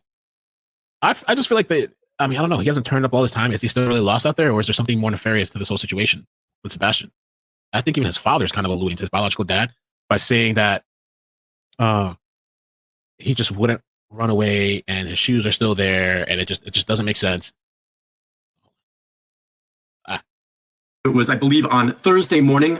Crews made their way to a landfill up in Kentucky to search through, trying to find garbage that was taken from this subdivision in Hendersonville, Tennessee. The garbage was collected there, and I found out the garbage is collected every Monday, between 5 and 6 o'clock in the morning from this neighborhood. And it was taken up to this landfill up in Kentucky. Authorities, I think, recognized very early on as they went to check, as they would as part of the investigation, garbage canisters and the like. The garbage was gone that Monday when he was reported missing, and realized, something could have been discarded in a dumpster somewhere in the neighborhood. They weren't just looking for garbage from the home where he disappeared from, but that's what they did. And they spent the full day up there in Kentucky. I've talked to investigators who were there, actually. And we have video from Sky 5. A large tarp was put up. The dogs, as we reported, seemed to hit on some things that were worth looking into. They seemed to be able to identify the general area. They do this grid searches at landfills based on where they know each week certain trash is deposited at that landfill. So they had an idea of where to look. But whatever it was the dogs hit on turned out to be nothing. And again, this is a landfill. There's a lot of things that a dog might hit on. And they searched, dug, and pretty much definitively said that they did not find anything of value to the investigation. But of value was, check. We've been there. We checked it. We can cross that off the list. It is part of the ongoing investigation. So again, nice job. It was good that they went up there and did that, but they did not find anything up there at that landfill. All right. Lauren, I'm cringing over that. Yes, I saw that she was, I don't know if she bought them or she was sent to them, but yes, eye roll. I mean, come on now. Like, here's the thing with the deception detective. Let me sidetrack for a second. People are eating this guy's words up, like salivating over this guy's words. This dude's completely anonymous, but claims he is a statement analysis expert, basically. I mean, he's not saying expert, but he's got a deck of cards. Like, he could be anybody. But of course, when you need a professional, right? And maybe he is an attorney. I have no idea, but it's really hard to take somebody at their word. You can be anybody on the internet. I could be the president of the United States. Well, probably not, because I don't have orange hair, but a couple other things just want to touch on. There have been continued reported sightings of Sebastian. In fact, the sheriff responded to one late this past week, an alleged sighting of Sebastian somewhere in East Tennessee. The detectives tracked that down, turned out not to be him. And to date, despite the tips that keep coming in, and we hope, if you think you see him, call it in. They're running down all these leads, but to this point, absolutely no confirmed sightings of Sebastian Rogers. Now, when we get to the investigation part of this, we know the search has been dialed back. I think the search now is, more or less limited to maybe retracing some steps in the neighborhood and tracking down these tips. Maybe has a good question too. And let me preface that by saying, or not preface it. I can't even talk. Let me follow that up by saying, I don't think he should be doxxed. I think anonymous people are fine, but when you are claiming that you are an expert and lending expert statements to things, I think that's where it becomes problematic, because like I said, you could be anybody at all or nobody in general, and that's dangerous in my opinion. I wonder if the authorities have checked his history on devices at the house. Yeah, I wonder if they checked Sebastian's, probably, maybe, I don't know, maybe the parents, just I don't know. With Nick, the reporter, maybe that was all the news station is going to post. It's just that, I guess, a 2-minute clip. The news does that sometimes, but maybe they'll do something more later. I would have thought there'd be more to drop, not just a 2-minute little clip or whatever, But maybe it's part of their programming or something, the way they work.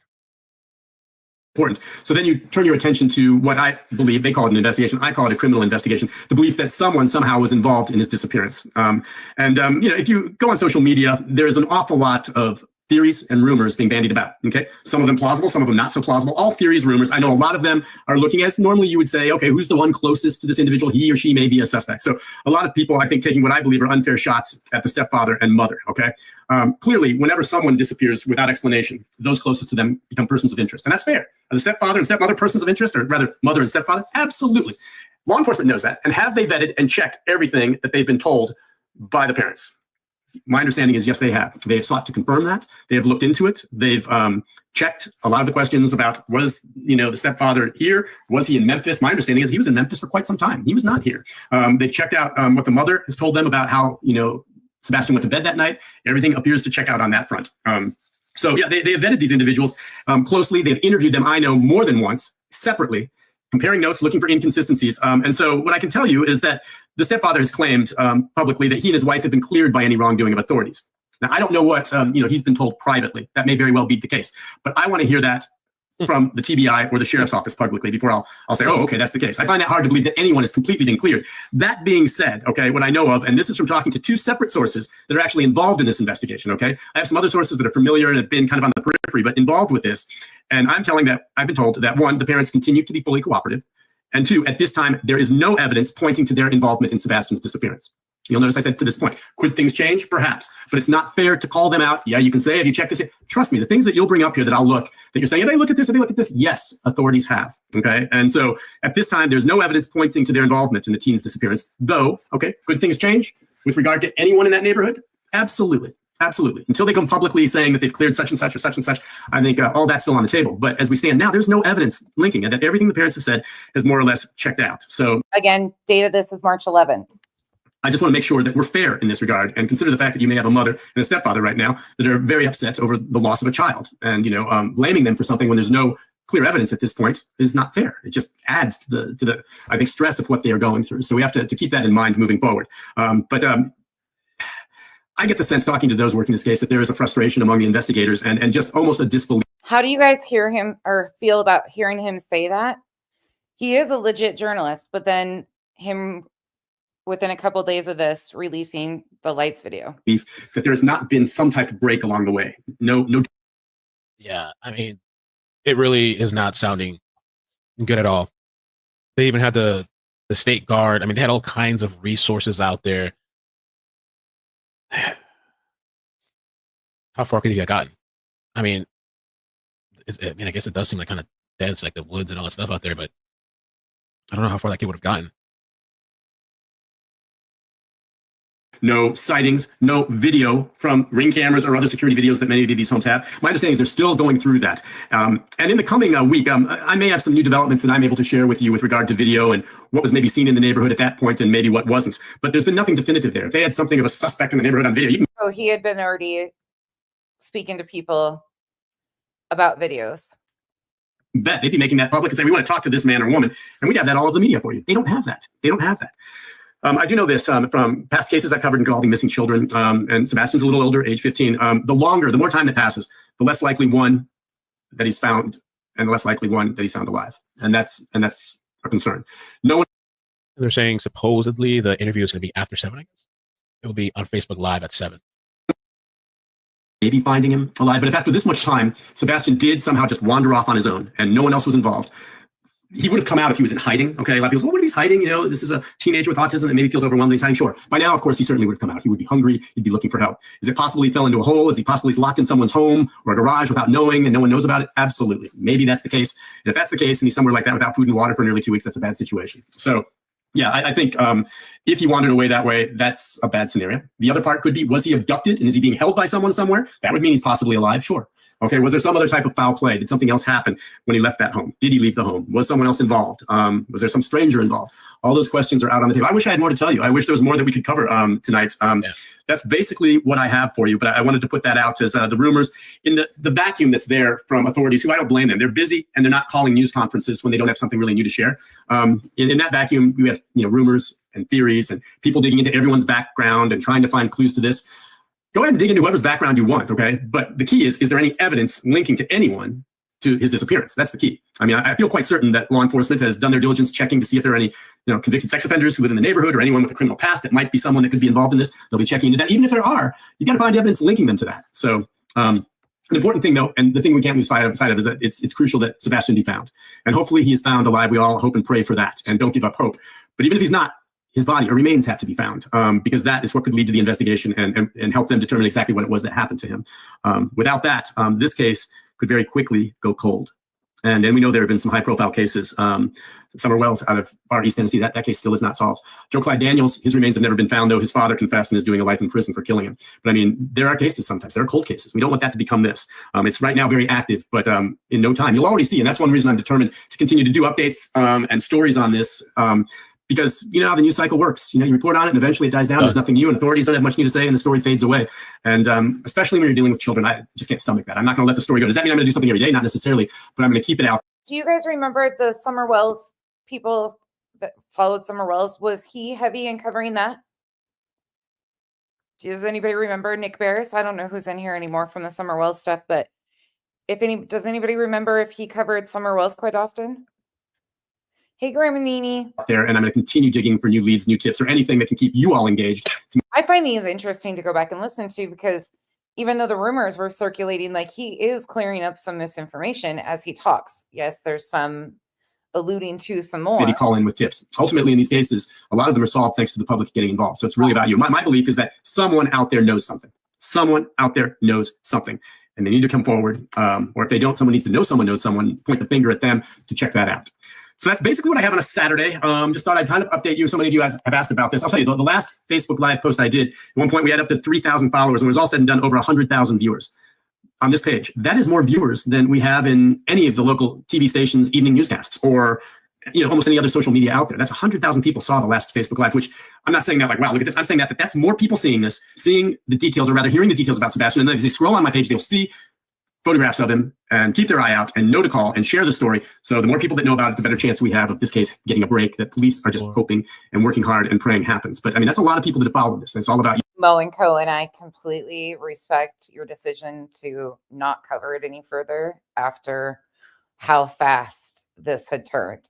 And you did, for what you were up against, your timeline was exceptional on the 8th. And I thank you for that. So let me quickly see if there's any questions or comments from any of you that I can try to answer. I think a lot of you are probably like me. We wish there was more. You know more details than I do on a lot of this. Many of you have checked. By the way, I was going to say too, if you look at my Facebook page, you'll see that there are now missing signs posted up throughout the neighborhood where he disappeared. Sebastian Wayne Drake Rogers. The numbers are up there missing. I think probably have been posted by family and friends, but you have signs there on the ground. It probably won't be long before we see billboards. Everywhere you drive, you see the active Amber Alert sign as well. So there was billboards up by March 5th. Word is getting out. That's the key. But it's been out pretty much full bore for the last nearly 2 weeks, and it still hasn't led to any leads, which is just bizarre, especially for a 15-year-old child to disappear like this. So we'll see. What else? I agree with them. It is bizarre. It's still bizarre. I still have so many. My brain runs crazy with thoughts at times. Do we have a lot of people just following this, waiting for the updates? And I sincerely wish I had more to tell you. So not much in the story.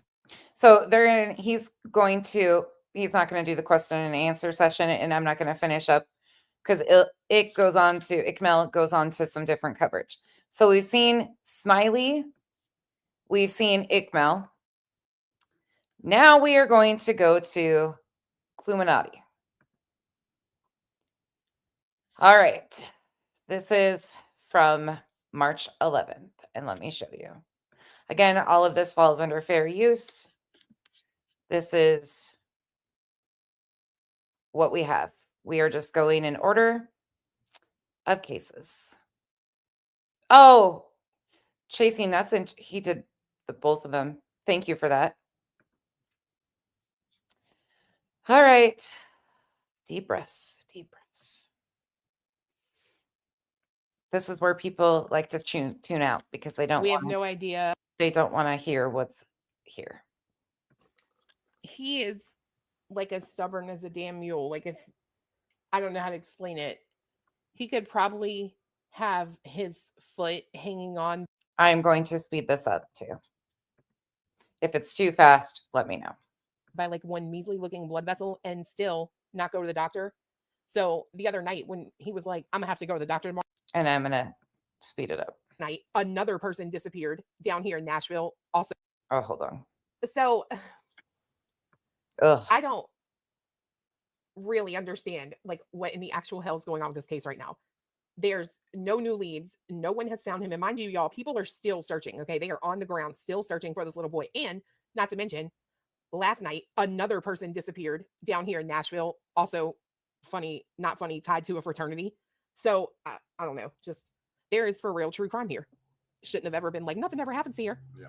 So it's the outskirts of Nashville. Nashville is a huge tourist attraction, let alone. Okay, never mind. Shut up. But Nick Barris spoke exclusively with Sebastian's dad. He's supposed to be doing a live. Oh, here he is. So let me switch over to that and we can all listen. And we're going to watch this part with Via Cluminati.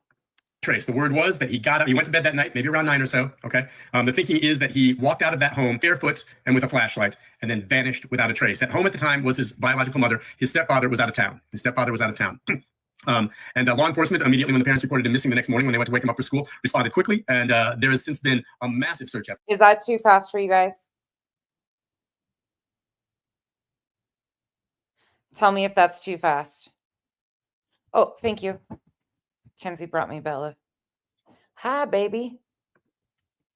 In the area, going to homes in the neighborhood, knocking, asking if they can go in, search the homes. They've had bloodhounds out there. They have searched from the air. They've had hundreds of people on foot. They've backtracked, and as we know now, they've kind of scaled back any of the search effort. They'll respond to tips that come in, try to track down alleged sightings, but it's shifted more to what they call an investigation. What I will tell you is shifted more now to a criminal investigation. As I've said all along, the simple fact is this: children do not vanish without a trace on their own.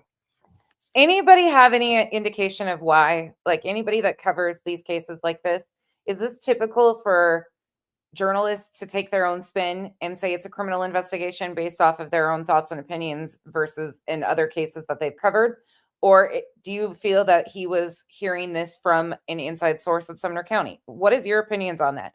I've always wondered, but I would like to hear what you guys think. To me, it seems like he's kind of just assuming that, even though law enforcement was saying everything's on the table. But it's an open investigation, not a criminal investigation. So this is a criminal investigation where it is believed that foul play is involved. Are they ruling out the possibility that Sebastian may still be out there somewhere, perhaps, and will turn up? It's possible. I find that highly unlikely. I would be stunned if no one else is involved in this time. That being said, I want to go on the record here right now and speak on behalf of the parents involved. A lot of social media is attacking and making claims about digging into the stepfather and the biological mother, and that's not fair. That is not fair. Same thing if anyone's saying, well, what about the biological father, Seth Rogers? What about the parents? I understand saying this up front, that whenever someone disappears like this, I thought it was negligent, if I'm being honest. Like, that's what... That chasing, I thought that too. And I'm like, if law enforcement or somebody isn't telling him that, like the way he was so consistent and they aired it on the news and they said it, he's saying it numerous times over and over again. Like, I don't know. It seems odd to me. It seems just odd to me. Tobians, thank you for being a member. It doesn't happen like that here. They have to be responsible in what they say. US is so different. Leon, I'm sure that the stuff is very interesting. Immediately, the first suspects are going to be those closest to them. The parents, yeah. Okay, a wife, a husband, someone like that. But it's not right for people to continually now on social media at this stage of the game blame the stepfather, the mother. Okay, I've seen more of that than I have with regard to Seth Rogers. Again, he lives in Clarksville. He's a deputy with the Davidson County Sheriff's Department. He was working the night that his son disappeared. But let me just say up front, my understanding, talking to my sources with law enforcement, no one has been cleared, okay? No one has been cleared, meaning, oh, there's no way that's a suspect, okay? That is been looked at this point. No one necessarily cleared. But what I can tell you is that the stepfather and stepmother, okay, have been vetted exhaustively to this point. And law enforcement and people vetted exhaustively. People involved in the investigation have told me, okay, that there's absolutely no evidence at this time linking them to the disappearance of Sebastian. And, okay, there's no evidence at this time linking them to that, and that they both, and everyone involved, continues to fully cooperate with the investigation. So that's what we can say. Now, potentially, could that change when they say at this point there's nothing linking them? Sure, it could. Is there any evidence right now, hard evidence that there's foul play? No. There's no witnesses, there's no blood, there's nothing. But in the absence of him turning up on his own, okay, a child by himself, age 15, high functioning, unless he's fallen into some kind of hole somewhere and can't get out, short of that, he would turn up. Short of that, that means someone else is involved. And it could be anyone at this point. But I just want to again say, and I know a lot of you will continue with the theories and pointing and saying in the absence of all, we have to look at the parents. That's fine, but it's not fair at this stage to call them suspects or to write mean things on social media without having any evidence to back it up. So let's just take time and let's work it. If evidence surfaces that way, I promise you, I'll be all over it, okay? But right now, let's just, back off. There's frustration, I know, because we don't have any new leads on this. But to make those claims, I just want to say is not fair. All right, so I know this is going to sound weird, but I would love to pluck his brain. I would love to pluck his brain. Truly. Moving on beyond that, let's talk a little bit about Seth Rogers, who, if anyone's been cleared, it's him. He wasn't there. He has shared custody of Sebastian. A lot of people wondered early on, well, where is he? And by the way, why didn't we hear from him right away? I found him to be a more soft-spoken man, quiet, maybe a little bit shy. And during the first week and a half, and I revival 100% usually. Yep, that's what we heard. Did an interview with him maybe within the first week on the phone, but he was focused 100% on searching for his son. devastated by this. This is why we didn't really hear from him officially on camera with a detailed, long interview until yesterday. Barb, so we are going back through the timeline. This is March 11th. We are doing content creators and media coverage of the Sebastian Rogers case, how social media and the optics around social media changes things for these stories, cases. You are watching Nick Barris via Cluminati.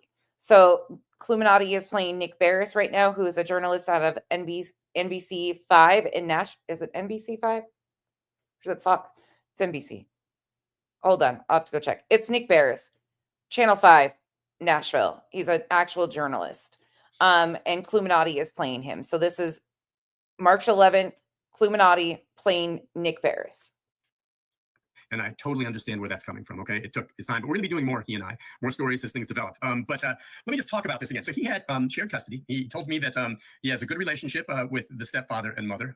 Catherine, I doubt journalists probably want to be scrutinized by non-journalists assholes on YouTube. I bet he'd be like, shut up. That he sees Sebastian during breaks, holidays, summers, comes, spends back and forth weekends, talks to him probably at least every other day.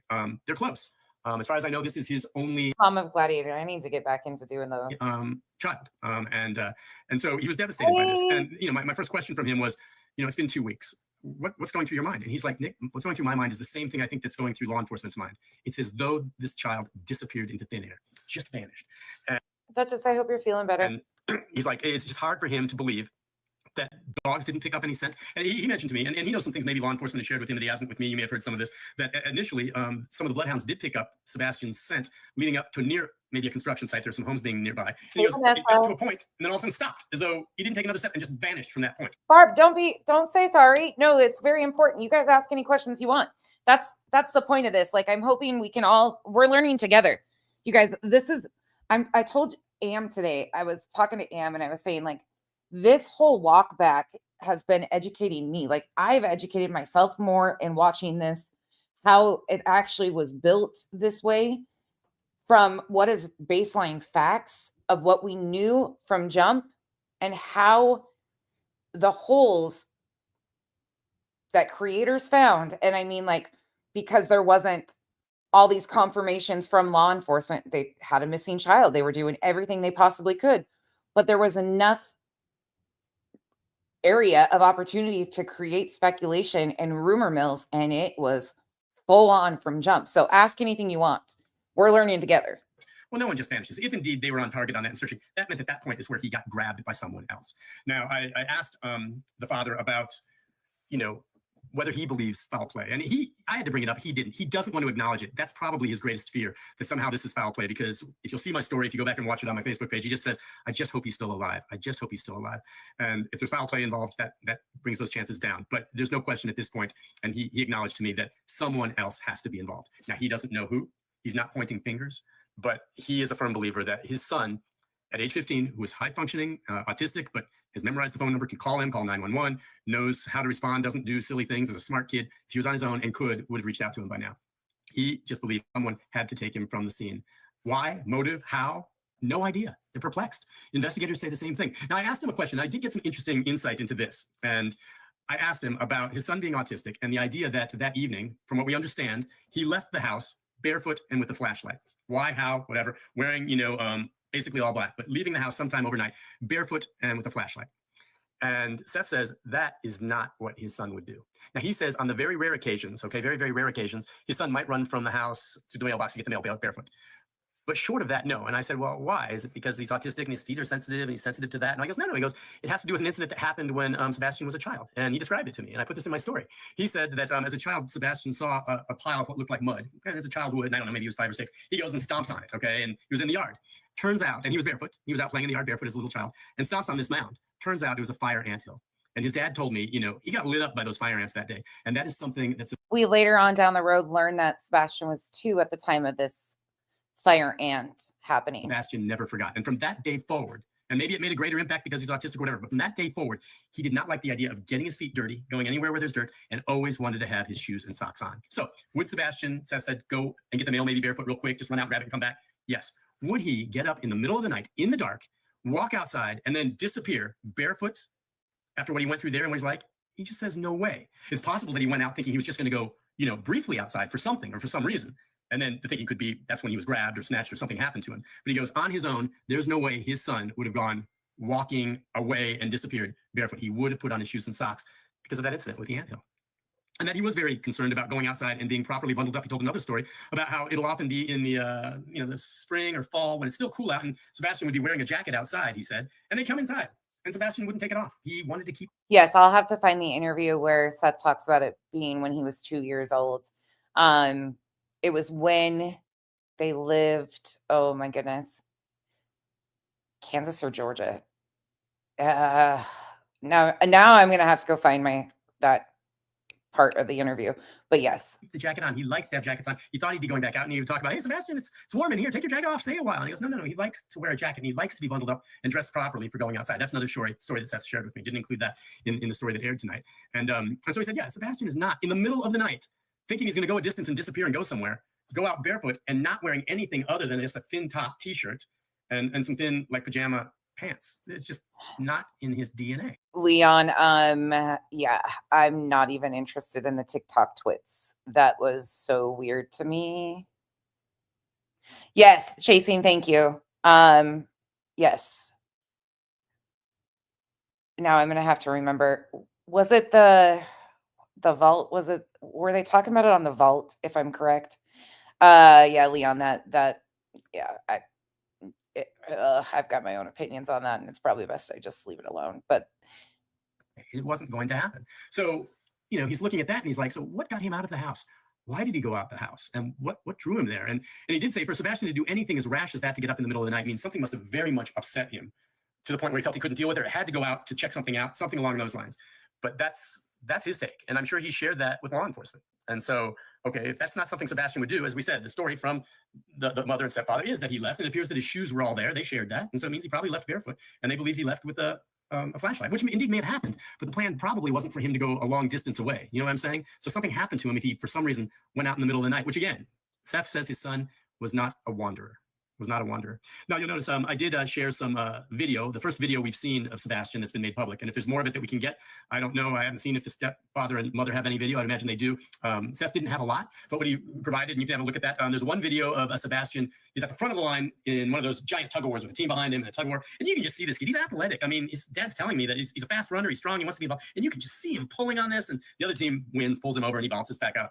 The other video that we have is from his middle school graduation. It's from a distance. It's scratchy. It's not great. You can hear them call his name, but you can see this lean, young man, I think he's wearing kind of white slacks and shirt, walking and then going to his seat from a distance. And his dad said that was one of his proudest. Thank you to all the amazing people in the comment section answering questions. I appreciate you guys. Moment. Sebastian graduated, made it onto high school. He talked about how he and his son, have had great hopes for what he might do. I mean, this was a boy that was succeeding despite whatever he was dealing with autism. Sharp, good kid who was well liked, high functioning, and graduated and walked and went through that. It was kind of neat to see that. It was heartbreaking watching that. We've seen a lot of the photos that have been made public, seeing some of this video. I think I wanted to put that out there. Anything that can help anyone get a better look at him and then maybe report it. And by the way, there have been reports of alleged sightings that law enforcement continues to receive, and they do their best to check them all out. Everyone is very, I think, cognizant of what's going on. And listen, I think this just proves how people are very, very wrapped up in this. You might see the post just before this. I was at the candlelight vigil. I actually went to the vigil. Initially I was out that way and was not really planning on going and didn't know. And then I heard from Seth and said, well, I'll go and maybe we'll do an interview. So I was leaving a gym, had my sweats on and a hoodie. And, while I was there at the vigil, and I wanted to be there for the vigil just for Seth, not for a news story. So I wasn't dressed for it. It started getting chilly. And at one point I put my hoodie on and I was in the crowd and I was trying to keep low key. And some folks took photographs of that, a couple of them, and they posted it on Facebook thinking that this person with a hoodie and these glasses looked like Sebastian. Could that be him? And a lot of you are going to say, yeah, Sebastian is going to show up at his own prayer vigil. And Nick Barris looks like a 15-year-old, which by the way is flattering. But listen, I posted, no, it's not me. These are well-meaning folks. They see things, they bring it up, and I don't have a problem with that. I'd rather have people report things like that and have it be checked out. It shows people are watching. That's just my point, though, how things can.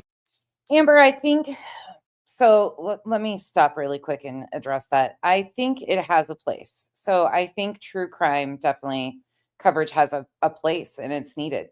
But I think it needs to be I think people are so drawn to the negative pieces, the morbid fascination with it, that the victims are overlooked. The victim stories are overlooked. Oftentimes we know more about the perpetrators and the horrific crimes than we do about the victims or the impact on the victims.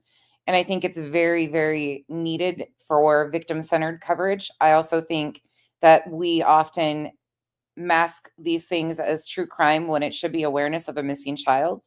This is awareness of a missing child. At this point in time, we don't even know if there is a crime that's been committed. Everybody's had these wild theories, but is it possible he walked out on his own? Absolutely.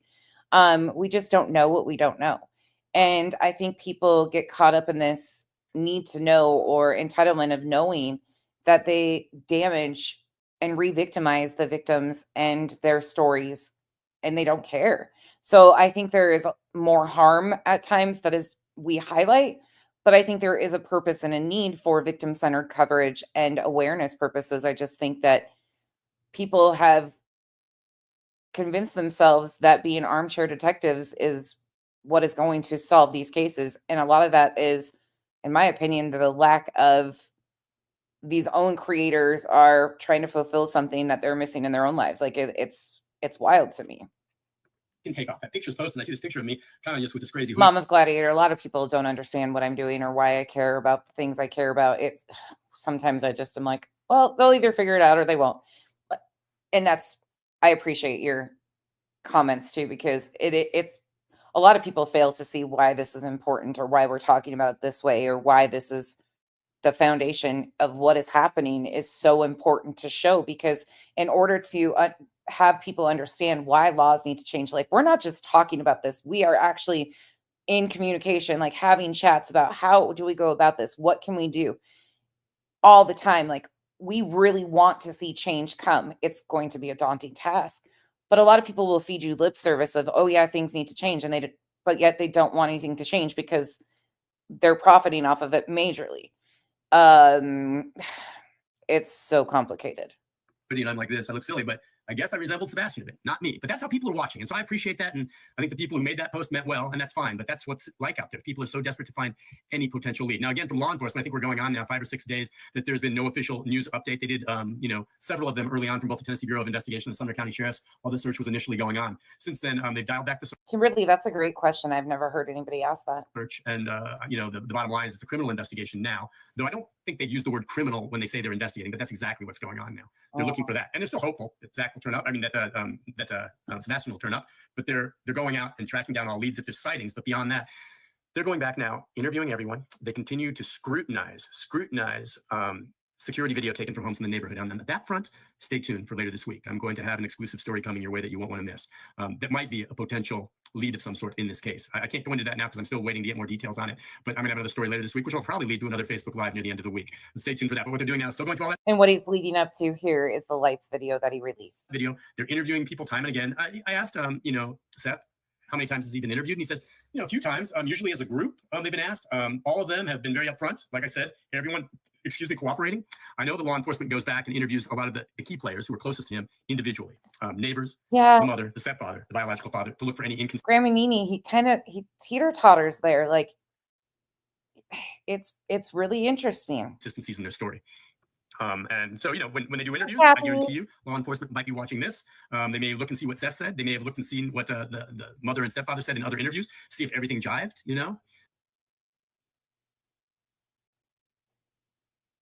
Don't worry, you're not frozen. Okay, well, apparently, Nora's grandma, that's interesting. That's very interesting. No, Mom of a Gladiator. I love hearing your guys' perspective. Sometimes if I'm being honest too, it's my delivery, because I am very rough around the edges, I guess, for some people, and I'm not this like palatable, like nice, calm, I'm gonna pray for you, like, and nothing against people like that, but a lot of people are drawn to the very slow, kind speaking. I'm more in your face and like, this is what the fuck we're watching. This is what the fuck happened. Like, that is my personality. So a lot of people are turned off by that and don't even hear the message, which is just a me thing. Thank God there's other people that can deliver this message too that have more of the palatable thing. That doesn't work for me. Kathy ain't got no time for BS. Welcome to the cabana. Thank you for becoming a member. All right. that's all we wanted to say. I don't really know. But okay, so I watched this dude today, and y'all know I'm typically not into this. Fiance is not into this at all either. But I watched this guy, can't tell you his name, so sorry, homie, I can't give you credit. It was something, maybe Hyatt or something. I don't know. Anyway, she's referencing Peter Hyatt's video of March 8th. Talking about like behavioral linguistics. I don't know. Something way smarter than I want to get into, but I have a comment on his video because I really want his input on one of the things the mom said. And it was when she says, the community is great, but they still haven't brought my baby home. That's like a slap in the face to everyone who's been out here spreading the word, looking, etc. So it's almost like, all right. Music City Mom, thank you for the gifted memberships. Again, I am open for people changing their opinion on parents and things of that nature. But please listen to these with open minds and where we are current time and where we have been over the last few months. Again, this is March 11th. That's all I'm asking. Listen with an open mind. Maybe trying to like put the blame not on her, but on everyone else who's just failed to bring Sebastian home, if that makes any sense. But AF, I actually really like your voice. It's soothing to me.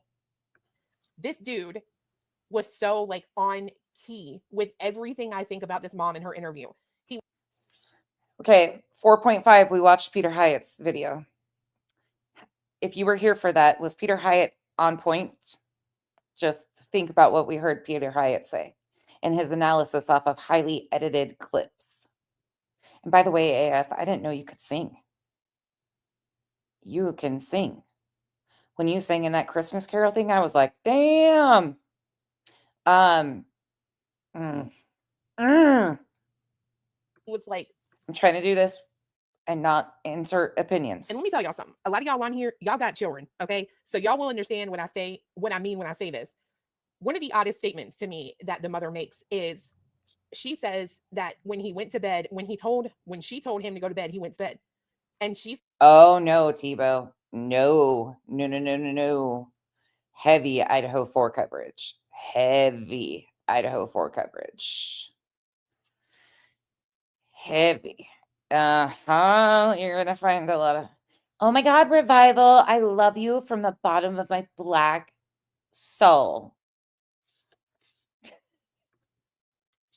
Says, he goes, good night, mama. I love you. Good night, puppies. Now. So I don't know if it's different in like every home, but what's weird to me is kids typically wait until you say, I love you to them.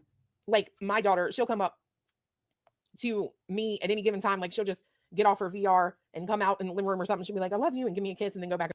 Okay, let me just fucking say it. Okay, I gotta get this off my chest because I feel like I'm just holding back and I'm gonna explode. I don't know how you go from having such strong opinions about people and their behavior and then you don't anymore. Like, I don't know how we go from here to here. Like, I don't understand it. I don't understand, like, looking so heavily into every little thing and picking it a fucking part and, like, trying to find guilt with shit about the parents and, like, doing content based on the shit to now the other side. Because if you really were strong in your convictions about what you believed in the beginning of this, which again, that just goes to show it's about content, in my opinion, versus what it is. I don't know. I don't fucking get this shit. I don't get it. This is harmful. Flip-flopping from one side to the other. I give her credit that it's still all up, but I don't understand. Gonna room, right? But when we're saying goodnight, it's typically like good night. And I'm like, I love you too. You sleepy good, right? That's what we say, it's our thing. The fact that she goes, I said, or I went to talk, whatever, I don't know how that went down, when he said good night mama, love you. He thought that was weird too. I'm just saying. He said he said that was her trying to like put emphasis on the fact that she's a good mom, right? I'm gonna refresh this and see if he came back or whatever. He did. Because and there have been cases, some other cases, Summer Wells, there's cases like that. But in general, the case is when a child just wanders off, something is found, and there just hasn't been in this case. So that's about what I have, and I apologize a moment ago. Gramanini, this is what I'm saying. Like, they're picking apart all these little things, saying that they're weird, but then now they're not weird. those behaviors didn't change. So what changed your opinion? Those behaviors were behaviors that you claim you saw and were concerned about. Those behaviors didn't change. That's why I'm saying, like, it's so... You guys get what I'm saying. Oh, my Facebook Live went off. It'll be hard for me to get back to some of those questions some of you were asking, but I've re-upped it here. My signal went out, but come back and join. At one point, we had up to 3,000 people watching. You know what this is? It's a mix. AF, I keep you on my mind all the time. I wish you the best, and I hope that soon you will feel so much better. Lemon juice, Gatorade, and vitamin C powder. I don't know. Trying to keep the allergies, which I get bad this time of year for making me sick. Okay, neither here nor there. Let's see. I think I'm gonna scroll back through and see if some of you have questions. Ask them now. There may be some things I'm trying to think that I've left out. There is much more. I wish everyone could have been there next to me while I was interviewing the father. You know, not just to ask questions, but to observe him. You know, and to pick up on certain things and how he feels and how he reacts. And yeah, a long time ago, I came to the conclusion when I talk about fairness and judging guilt or innocence when you look at people. A long time ago, I ceased judging people if I thought, well, they're not crying, they can't be upset, or that person's actually laughing over there when his child's missing, or, you know, those sound like crocodile tears to me. They may be, and you can make a judgment on the way someone carries themselves, but it's not fair. I've seen too many times where just in extremely stressful, awkward situations, people sometimes react in ways that you would never imagine because they don't know. They've never been in this before. And they're having a visceral reaction, and the emotion comes out maybe in a... Trust and believe. You guys might not like me by the time we're done with this today, which is okay with me. Just listen with an open mind. A way that doesn't jive with what you think they should do. But it's not fair to judge on that. So keep that in mind also. But that being said, I think I'm a good judge sometimes because I've done enough of these interviews.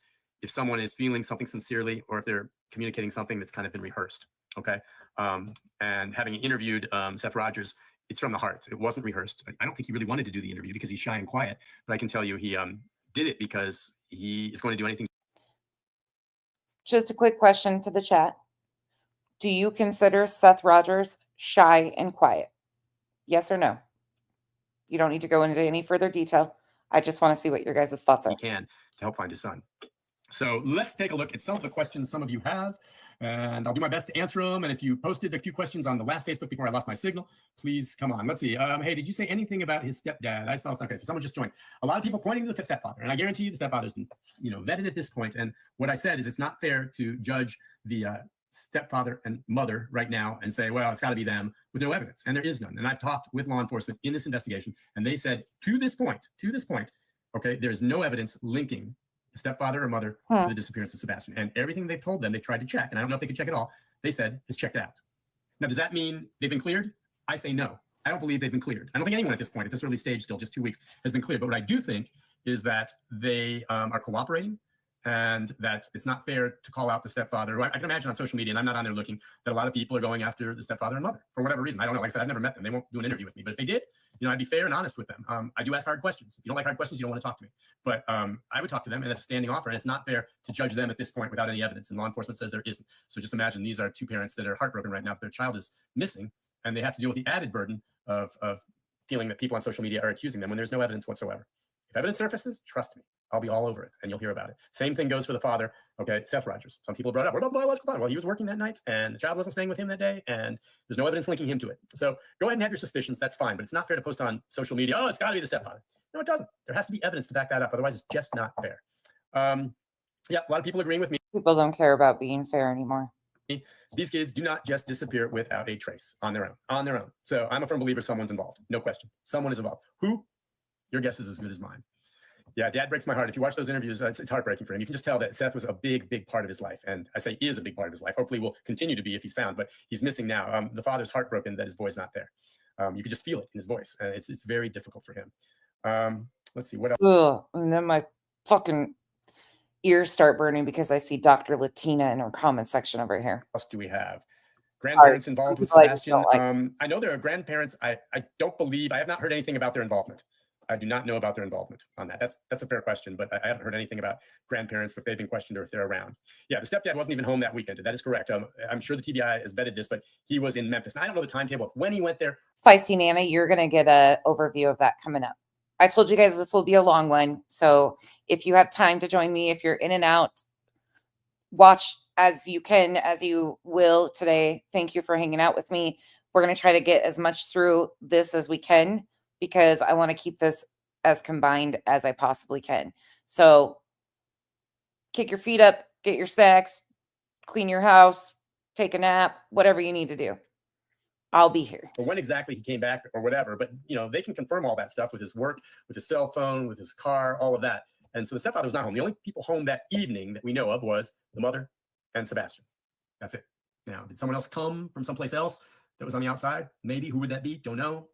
So that's mods. That especially goes for you. You guys have lives, and I take up a lot of your time. So please live your lives. I appreciate when you guys do pop in, but I can knock these bitches out of here if they get rowdy.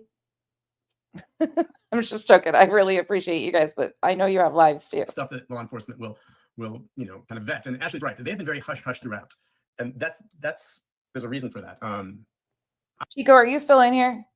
Are the dogs out playing in the snow? I think that in this criminal investigation, they have a lot of theories that they're working on, and they don't want to put out what they're looking at because they don't want to tip anyone off or anything along those lines. So trust me, they've got theories behind the scenes that they're trying to find evidence to support. They are working it. I absolutely know they are working it, and they're keeping it quiet at this point, which is fine. I'm good with them. If they don't have something new to share with us, don't hold a news conference. But the next news conference they call, my take, if they call one, is going to be for some significant development, and I hope there is one. Why is there no camera across the street next door, anyone showing he walked out the door?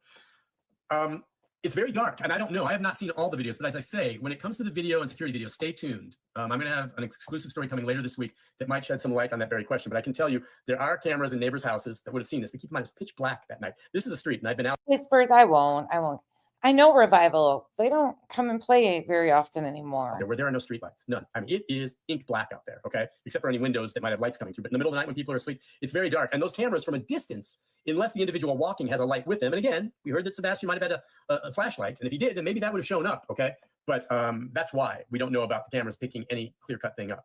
One thing I still don't have the answer to is, remember, they were asking for people in the neighborhood to share video from that night into Monday morning to see, like, people are asking if there's video of Sebastian. And then they extended it, and they said anyone with video from earlier in the day on Sunday. It seems like they want to see maybe who was driving through the neighborhood earlier in the day in broad daylight where they would be able to see everything. Who was coming and going? Any suspicious vehicles in the area? Anyone stop at the house? See, I think that's common sense. And I think that it would also even be logical to go back even before Saturday, Sunday, even days previous to. Maybe they didn't know about. I mean, they wanted that. No, law enforcement has not said why they did that, but that's kind of what I draw from it. I've not heard if they found anything. Is there another child in the home? No, it's just Sebastian. I think his stepfather is in a custody battle for a daughter, so I guess he has a stepdaughter or half daughter or something like that. But they live out of state, so Sebastian was the only child in this house that night.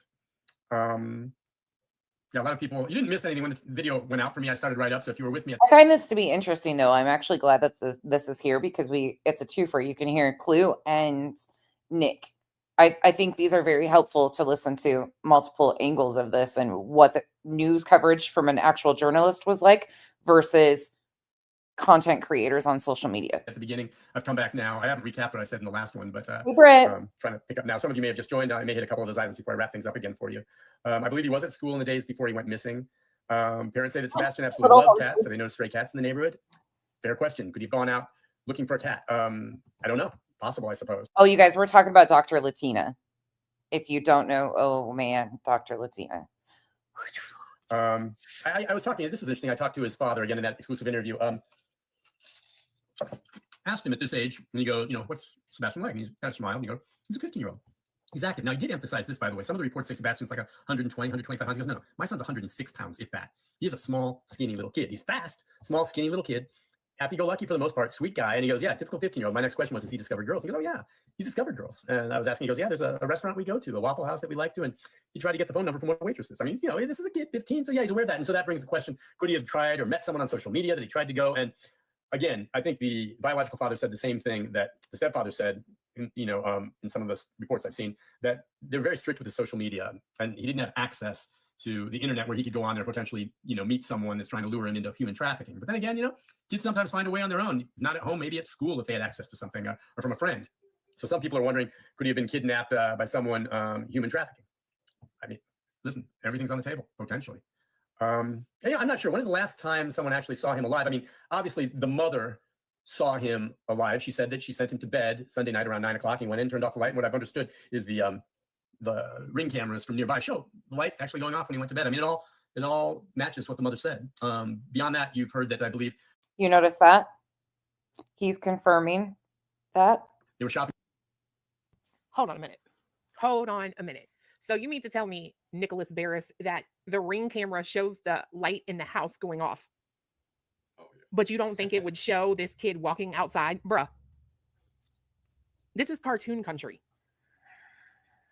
Am I crazy in thinking that? No, you're not. You're not right. And I mean, Because a light going off is motion, and those Ring cameras. Jen, they post most of Nick's stuff on News Channel 5, Nashville. And then he has a Facebook page under Nick Barris, and he does live streams on his Facebook page. I'm gonna have to I'm gonna have to go watch some of his other coverage, because there's just something that I'm like, I don't know. It's interesting. There's something interesting. Even if they're motion activated, they record and keep a few seconds before and a few seconds after the motion. yeah. I'm glad he answered the question about the streetlights, though, because we were going to drive out there at nighttime. We still might. Oh, yeah. Actually, let me just back that up, because I think this whole section right here, Revival, is very intriguing.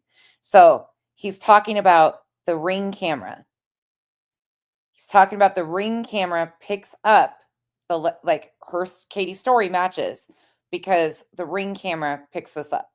Here's where he confirms. In some of the reports I've seen, that they're very strict with his social media, and he didn't have access to the internet where he could go on there potentially, meet someone that's trying to lure him into human. Oh, Jen, I don't know if she's got a full page. She's a panel guest a lot of times. I don't know if she's got an actual channel herself. And if I did, I'll be honest, I wouldn't even drop the channel link, because that's a whole shit. I mean, if you like shit shows, then I would be like, yeah, go ahead.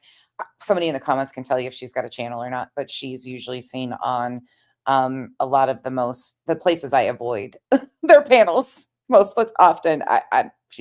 I'm not a fan, in the kindest words. In trafficking. But then again, did sometimes find a way on their own, not at home, maybe at school if they had access to something, or from a friend. So some people are wondering, could he have been kidnapped by someone, human trafficking? I mean, listen, everything's on the table, potentially. I'm not sure. When is the last time someone actually saw him alive? I mean, obviously the mother saw him alive. She said that she sent him to bed Sunday night around 9 o'clock. He went in, turned off the light. And what I've understood is the Ring cameras from nearby show the light actually going off when he went to bed. I mean, it all matches what the mother said. Beyond that, you've heard that I believe they were shopping. Hold on a minute. Revival, did you catch that time?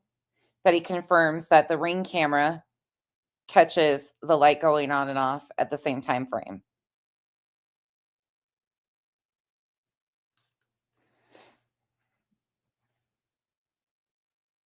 Are you nuts? Jen, you're welcome. Wait, what was I gonna? Are you nuts? I'm sure she's around. I couldn't tell you where. I tried not to frequent the places she attends. So you mean to tell me, Nicholas Barris, that the Ring camera shows the light in the house going off, but you don't think it would show this kid walking outside? Bruh. Autumn, this is cartoon country. Am I crazy in thinking that? No, you're not. You're not right. And I mean, because a light going off is motion, and those Ring cameras, even if they're motion activated, they record and keep a few seconds before and a few seconds after the motion. Yeah. I'm glad he answered the question about the streetlights, though, because we were going to drive out there at nighttime. We still might go, right? Just because he says it, don't mean it's so. Nothing against you, Nick Barris, but if that camera shows the lights in that house going off when he goes to bed, and he left with a flashlight, then, or that's the story, right? Then to me, there's only two possibilities that make sense. Is he's sharp enough to understand that when he walks out the door with that flashlight on, he's going to get picked up on camera, and he went somewhere and turned the flashlight on once he was away from houses and other people. He possibly went out the back door, right? That could be a possibility. And then the third option is he never left on his own. You know what I mean? Yeah. The story is wrong. Right? Well, and I think, oh, sorry, go ahead. It's got to be one of those three situations. And I think the part about this whole thing that makes it so frustrating is you hear so many different things from so many different avenues, right? Yeah. Like we heard at one point that there were like prints in the backyard, right? Yeah. Then we heard that his scent led to the road and then just stopped. And now we're hearing that the scent led to a construction area and just stopped. And, but I think the law enforcement official position on it is their dogs haven't picked up a scent. That's what I thought. That's not a confirmed scent, unfortunately. What law enforcement has said. Yeah, so I don't know. I mean, so I do want to say that yes, Revival, it's around the 9 o'clock mark, but from my understanding, and we'll get to that in like the Sweetie Pilo, there's two actual on the Ring camera, when Sweetie had been talking to the source, aka one of the neighbors, there was 2 lights that went off at 2 different times, one around the 9 o'clock mark, and I think one around the midnight something, if I remember correctly, but we will get to that in our upcoming interviews. If you remind me after this, I'll go find that before we get to that, and I will go look at that live stream and tell you an answer exactly the time before, if you remind me, because I'll forget like always. That the shit.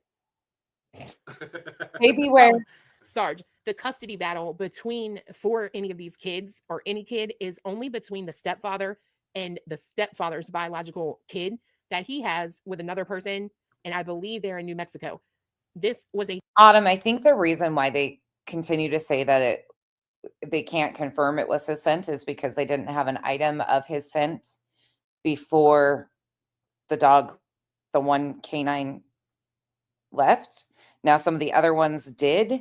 So that gets all muddy and confusing for me. But yeah. A huge lesson to myself personally that when you find info, print that shit out or take a screenshot or something, because the stepdad said the other night, we are working to have that case closed or sealed since so many people are looking into it. I saw the fucking case. I didn't screenshot it.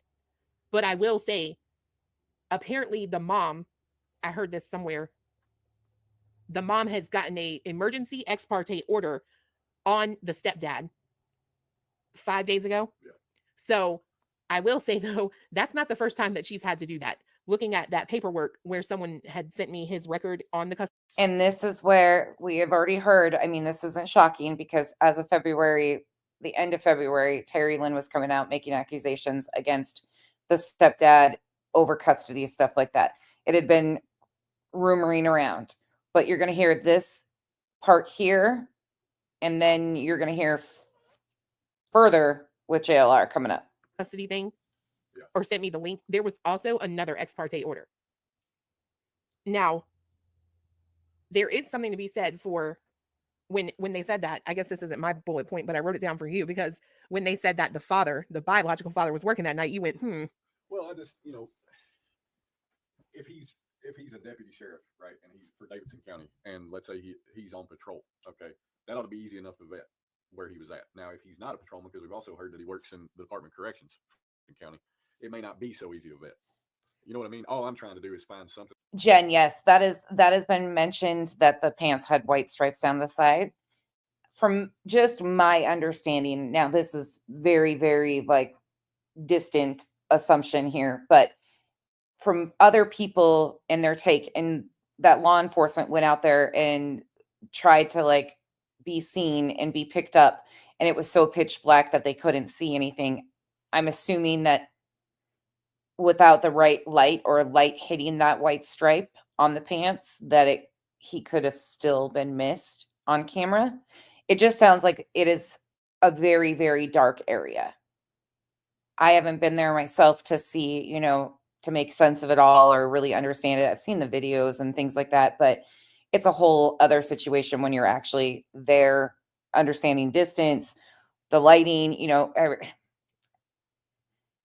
and sometimes there's just fucking freak things that happen where your camera doesn't pick something up too, or it's super sensitive sometimes and it picks up everything and it goes off constantly. And then other times it's doesn't pick, like those cameras can be so odd too. I don't know. Do I think there's a way he could have gotten out of that neighborhood without being noticed on camera? Unfortunately, yes. Do I know if it's likely? I don't know. This is where I don't have any solid theories. And that completely eliminates somebody, right? Because the dad seems like the most unlikely of the three to me to be suspect. And I was like, okay, well, maybe that's something that truly vets him and eliminates him from any suspicion whatsoever, right? If he's out driving around his patrol car, it ought to be pretty easy for them to identify, yeah, that's where he was at. But the one person that I still keep coming back to that I cannot, well, you tried to get him to answer this, and he said he doesn't know, is when did the stepdad go out of town? Yep. Because to me, it's, I want everything that he says points to he had been out of town the entire weekend, but we don't know that because that question hasn't been directly asked that we've actually heard. In the 3 interviews they've done, one with YouTube and 2 with 2 different news stations, they haven't specifically asked him that question. I'm trying to find. So, have you guys seen the other interview Wait, they is that did? Where? Right there. This? No, up. Down one. Go down. Right there. Is that? No. It was posted an hour ago, and it says it speaks. Are you looking for the interview with the dad? No, I'm looking for the one with the parents where they don't show their face. Oh, that was on Fox 17. They're just like, Yeah, Lisa. It's just their arms. Yeah. And I will say this. Lisa, that's why I don't even like, putting my own thoughts or anything out here because it's so hard to know. And sometimes things just happen and it doesn't make sense of how or why, but it does. And could he have walked out on his? Yes. 15-year-olds are capable of a lot of things. She may have, you know how we were talking about the mom rocking back and forth, and that might be like a little off.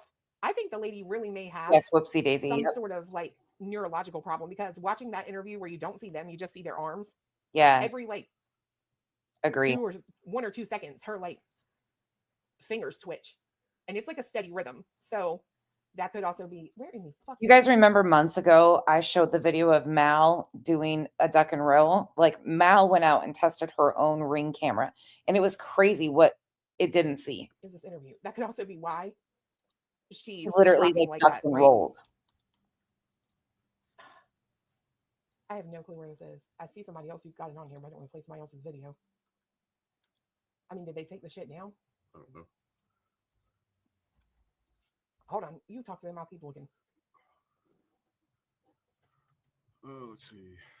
What was his route to work? Yeah. I mean, Ford Suck, you said what was his route to work? If he works in Memphis, it's pretty much there's pretty much one route he's probably going to have taken. And yeah, I mean, there's plenty of places between here and Memphis that, if he left that night and that's what happened to the kid, then, I don't know. It would be pure accident if they actually found him, if that's what happened, right?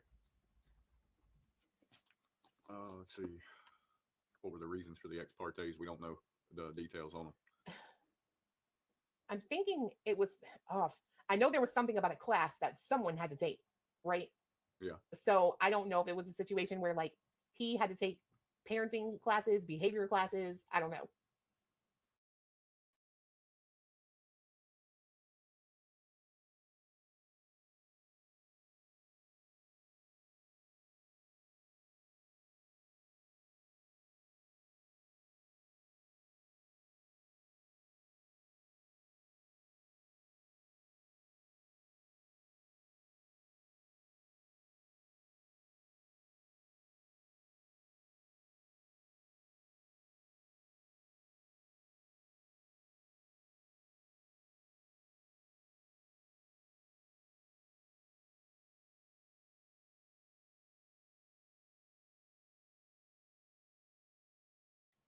I know it's on our TV. I should have looked before I came in here. But it's just their hands and arms. I don't know if you guys have seen it, but Let me look for it. Can you play the one that they posted of the biological dad? I saw it was posted right there on the right. So what she's looking for is the interview of Chris and Katie that we've now, watched a I played bunch. the one for you guys where he just talks and you don't see him. Okay. You get where she's going. Everybody understand where she's at on the 11th? Well, buckle up. We're going to move forward. You can already kind of get a gist of it. There's so much to play through. I'm giving you a glimpse because it just gets worse. But now we are going to go to Pascal's live from March 11th. So we have seen so far on March 11th, we've seen Kluminati, we've seen McMail, we've seen Smiley. Let's go watch Pascal's coverage from the 11th. And this is where Seth Rogers calls into the show. We're going to start right before he calls in. Pascal had been covering this previously. This is Seth's first call in to a YouTuber. Not his first interview, but his first call in to a YouTuber. And it happened to be the Pascal show. Fly yourself there to try to find him. Hold on. Let me back it up. Sorry. Why am I getting a spinny circle? Doesn't belong to nobody, but damn it, he's mine. And he's mine. Nick Barris, News Channel 5. Okay. That is basically the whole interview that they put out. Okay? With Seth. Okay, guys, let's find out. Hey, you on the mic with the Pascal Show. What's your name and where you calling from? I would really like to ask you guys to keep an open mind about, yes, what Seth says in this interview is different than what we've heard him say down the road or his team say around him. But I really want you to pay attention to Pascal. Pascal's disappointment. Pascal's need for information. The way Pascal approaches this. Again, we're looking at how creators can really affect, and so can the parent statements.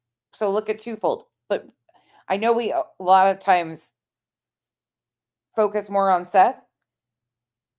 Also give some of that to Pascal, if you would. Calling from Clarksville, Tennessee. My name is Seth Rogers. Seth, first off, thank you so much for calling in. Let me just say that first off.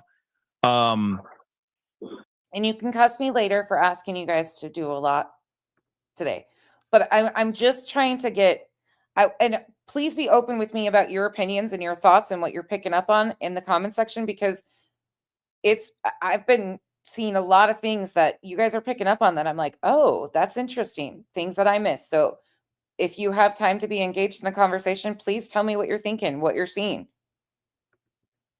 I appreciate you guys so much because we're learning together. Thank you so much for calling in. How are you doing? About as best as I can. My son's missing. And I wanted to tell you thank you because you're getting this out to more people. We've been passing flyers out. We've got all the way to Chattanooga. We've got billboards all the way up to Memphis. Yeah. We reach out the balls to see if we can get flyers out there to try to find him. And I want to tell you thank you. Everybody was helping me try to find my son.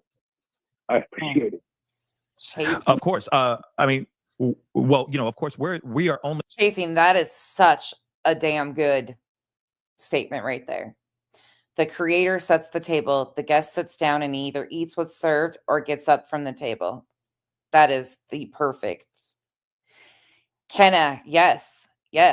And Seth, to me, in these initial call-ins, these initial interviews, wasn't willing to go to a certain point, and the disappointment from the creators is very apparent.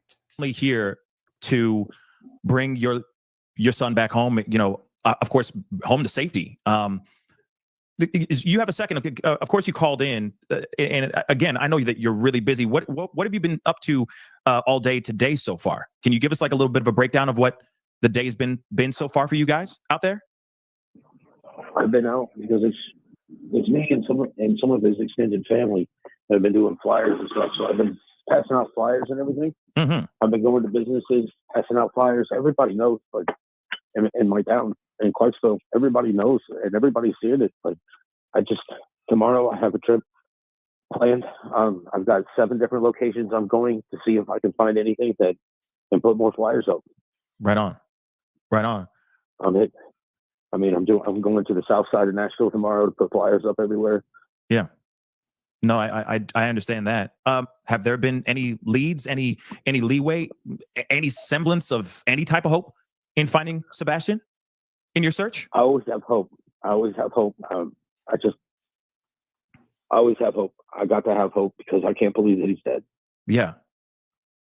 If you mind me, I get up every morning and I hit the road. I drive around, put flyers out, and I hope that I get to see him. I hope I get to make a left-hand turn and he's there, or I jump on the interstate and he's walking himself to me. Yeah. I just keep praying. Of course, and we're all praying with you. Trust me, brother, we are all praying with you. If you mind me asking, where were you when you got the phone call that he was missing? Well, I just got off of work at 7:00 in the morning. Yeah. And I turned around and I got to my vehicle, got in there, and there was a text message from the stepfather. Call me, it's 911. And I called him and he told me that Maxwell was missing. Yeah. And I left from there and drove straight to his mom's house. And I was there all day. Okay. Couple of things I do want to take notice of. And again, I don't think this is a bad thing. But Seth says 911, Sebastian's missing. He's not making a big deal out of the don't be mad situation. Obviously, that to me, this is more raw and real Seth. This is what I'm trying to gauge from that. It was when it's almost like when he was repeating the story to other people, other creators, they picked up on that and they were like, isn't that a problem? Don't you see a problem with that? Why would they say that to you? This is the first time he's recounting that, and he's just like, here, they called, we had a conversation, I was there for the rest of the afternoon. Does that make sense? What I'm trying to get at there? Waiting for something, some type of information. I saw him bring the dogs in. I was sitting there watching police come in and out, ask questions. Yeah. I saw them bring the dogs in. How many of you guys have recently heard that dogs were never allowed on the property, in the property? Seth just confirms right here. He was there as this was being done. The green team has been trying to rewrite this. And they asked those questions, of course. And the first thing they did is, where were you? And I'm like, I've been at work for the last 12 hours. Yeah. They turned around, they took our phones, make sure that everything that we stated was verifiable. Right. And he's not known, Sebastian's not known, as you said as well, he's not known to just go and wander off or to just run off the way that he did, correct? Correct. He's never been one to do that sort of stuff. So if you mind me asking this, and this is going to be I got a few tough questions to ask you. I know. Right fucking here. You can see that. Seth is just like recounting being, stubborn succotash. This shit pisses me off right here. And this is why I say, like, when we go back and look at these, people are like trying to identify one specific twist. No, there was many.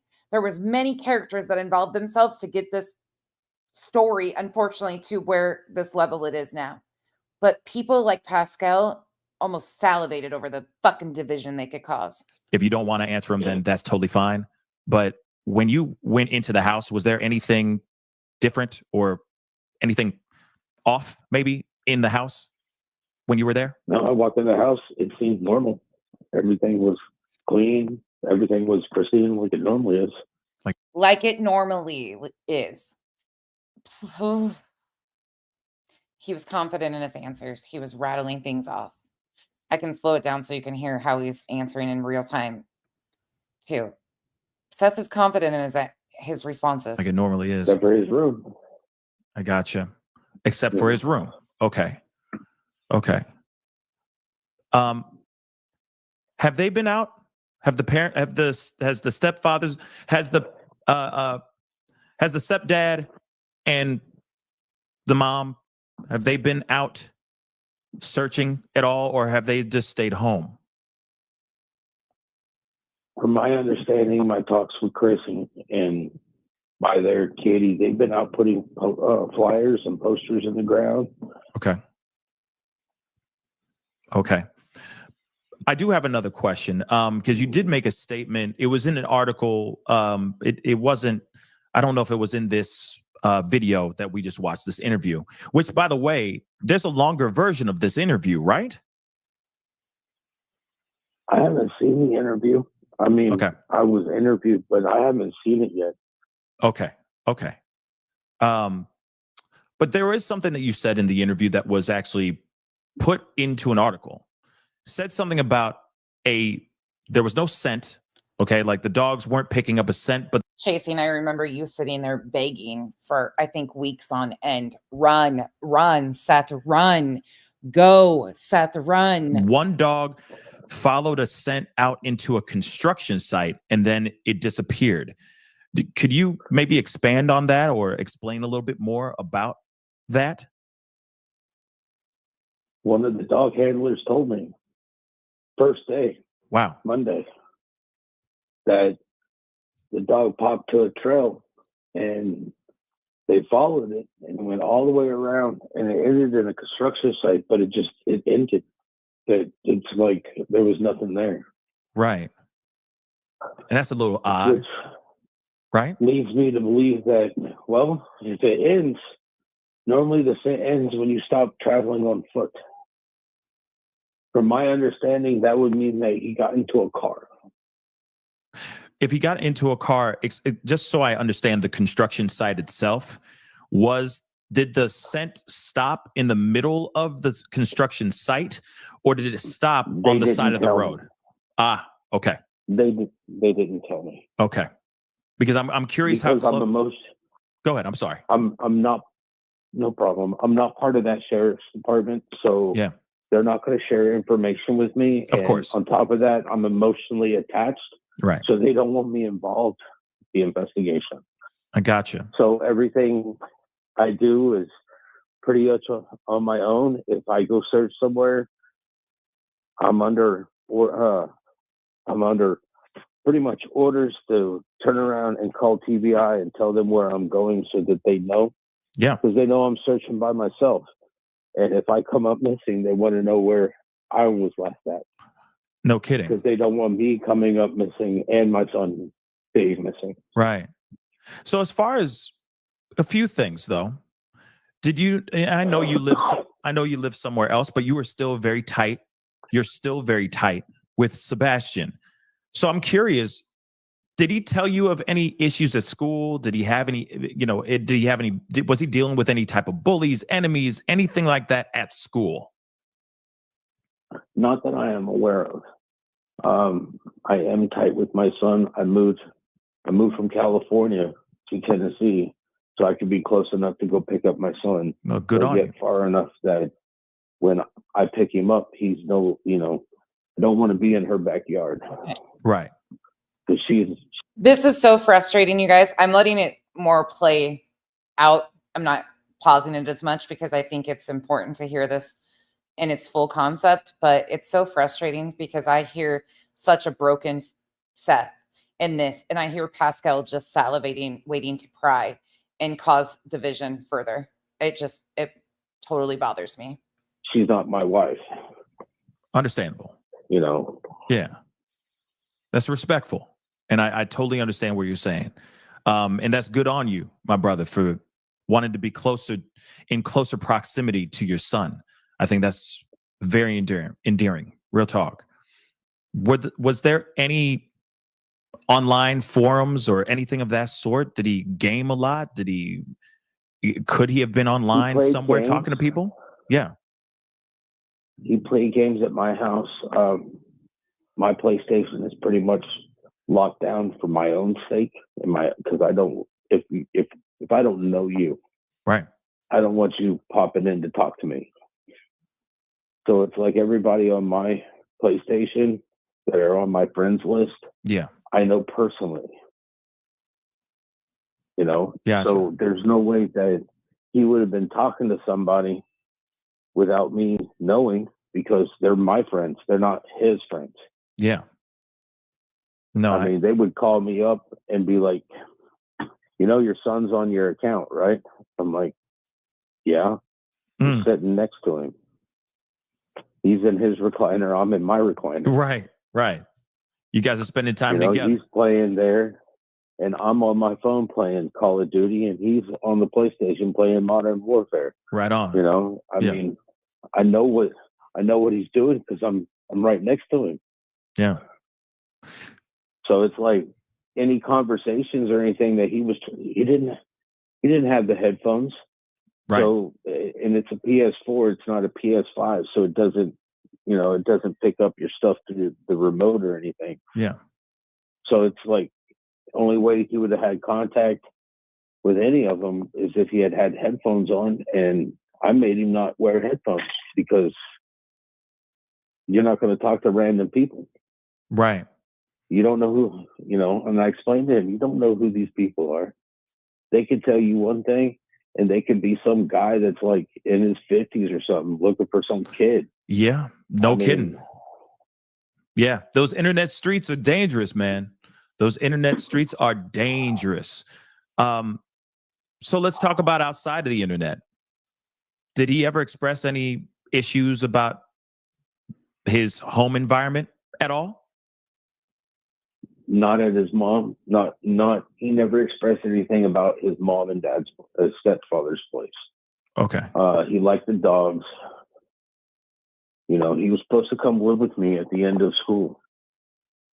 Summer break, he was supposed to move in with me full time. Oh, wow. He was supposed to. Oh wow. This is this is what both me and him have wanted for years. Yeah. Yeah. No, I understand that. And now you're out looking for him. Now I gotta find him so he can come live with me. Yeah. Yeah, I understand. Of course, I'm not trying to point any blame or anything of that sort. But the situation in which he just vanished into thin air is very suspicious in my personal opinion. What are your thoughts as far as him vanishing in the way that he did vanish? I'm missing something. Like I've stated since day one, none of this makes sense. Yeah. There's something missing out of this puzzle, and I don't know what it is. And I hope that law enforcement has figured out the missing piece so that they can bring my son back to me. Just the way Pascal is, even his facial expressions. Ugh. Content creators building a story. Right. I totally understand that. Has there been anything that you've heard so far? Maybe a piece of a clue, anything you said? I understand that there's pieces to this puzzle that are missing, but did they happen to give you at least something that could be some semblance of a piece to a puzzle? No, they're not including me in on. They tell me what they do, but they're not including me in on what they find. I understand. I do understand. Especially with your with your experience, of course, being a police officer as well. I can only imagine. Deputy sheriff. With all due respect, my apologies. Sorry. Well, I take my oath to the Constitution of the United States and the Constitution of Tennessee very, very dearly to my heart. As a deputy sheriff, that's what we're supposed to do. Make sure people don't infringe upon people's constitutional rights. Yeah. I got a few more questions. What was the last time you had a conversation with Sebastian? How Thursday. It was Thursday. Okay. So you Thursday before he left. Before he disappeared, or you mean before he left? Yeah. Okay. So before he left. Okay. I mean, because he's gone. Right. I mean, he's gone. Right. He's left. So, but how he either often left the house of his own free will, or he didn't. And He left. This is still in the stages where Seth was saying over and over again, he left. He left. If he went outside, No, I don't know what happened to him. Absolutely. So then let me ask you this then. Did you guys correspond or at least make phone calls often? AF, I will be honest. Something about that construction site has bothered me for a long time. That is more than I've said publicly about that. But there has been something about that whole coming and going of the construction site and not being shut. Like that's bothered me. Like, was it a daily thing, or would it be sporadic every once in a while you get a chance to talk to Sebastian? I'm just curious about the rhythm here, because it seems like Thursday and then it's just flatline, no communication whatsoever. So how often were you actually corresponding with your son? Captain, I know that might be your opinion or your thoughts or whatever, but until we have proof, can we not make allegations, because we have no proof that Seth hid him at all? I understand that a lot of people have opinions, but we have no evidence. And just like I wouldn't allow that being said about Chris and Katie, can we not do it with Seth, please? Thank you. I called him Thursday. I don't call him on Friday, Saturday, or Sunday because he's with his mom. Right. That way, when I have him Friday, Saturday, and Sunday, it's just a mutual thing. Yeah. Other than that, And you guys are free to have your opinions. Please trust and believe. Like, I know a lot of people have really strong opinions, but I just want to keep it as fact-based as possible. And I don't want to give anybody the like one side or the other. We're trying to look at this from the optics of how social media impacts and re-victimizes the victims and the families. People do have strong opinions, but are those strong opinions based on the actual facts of the case or off of rumors and speculation that have been fed to you by salacious content creators? That normally I would call him every day or every other day at about 3:30 because he would be home from school by then and either be working on his homework, or if he didn't have any homework, he was doing chores that his mom had him doing. Gotcha. And I would call him to ask him how school was. Normally we would talk for maybe 2 or 3 minutes. Yeah. You know, and it was routine. Call him up. How was school? You know, did your mama leave you any chores? Yeah. You know. So, but this was a Monday through. But this was more of a Monday through Monday through Friday type of thing. But then the weekends, you would leave him be to spend time with mom. Correct? I would pick him up on Fridays on my weekend. I would pick him up. I'd be waiting at their house when he. For those of you that know more about construction sites and dogs, cadaver dogs, if he fell into something, let's say on the construction site, and was covered over, wouldn't a cadaver dog still pick that up after the fact, though? Isn't that why they were using cadaver dogs? Just in case of something of that nature, if he fell in something. But they were looking at they had cameras going into the drains and things of that nature. I don't know how far dogs can pick up scent, cadaver dogs or anything else like that. But that's why I have a hard time believing that he fell in something on the construction site was covered over. My thoughts go a different direction on that potentially again, but I don't know. There's just so many things I don't know. He got off the bus. I see. But this weekend was not your weekend. Or this particular weekend was not your weekend. Right? No, that was his mama's weekend. Gotcha. You know, wow.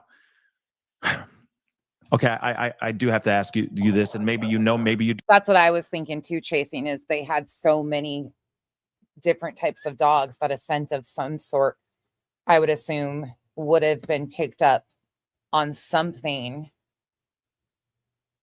And also, the construction site should know exactly what was moved that day, like what dirt was moved, you know, what parts of the job they were working on.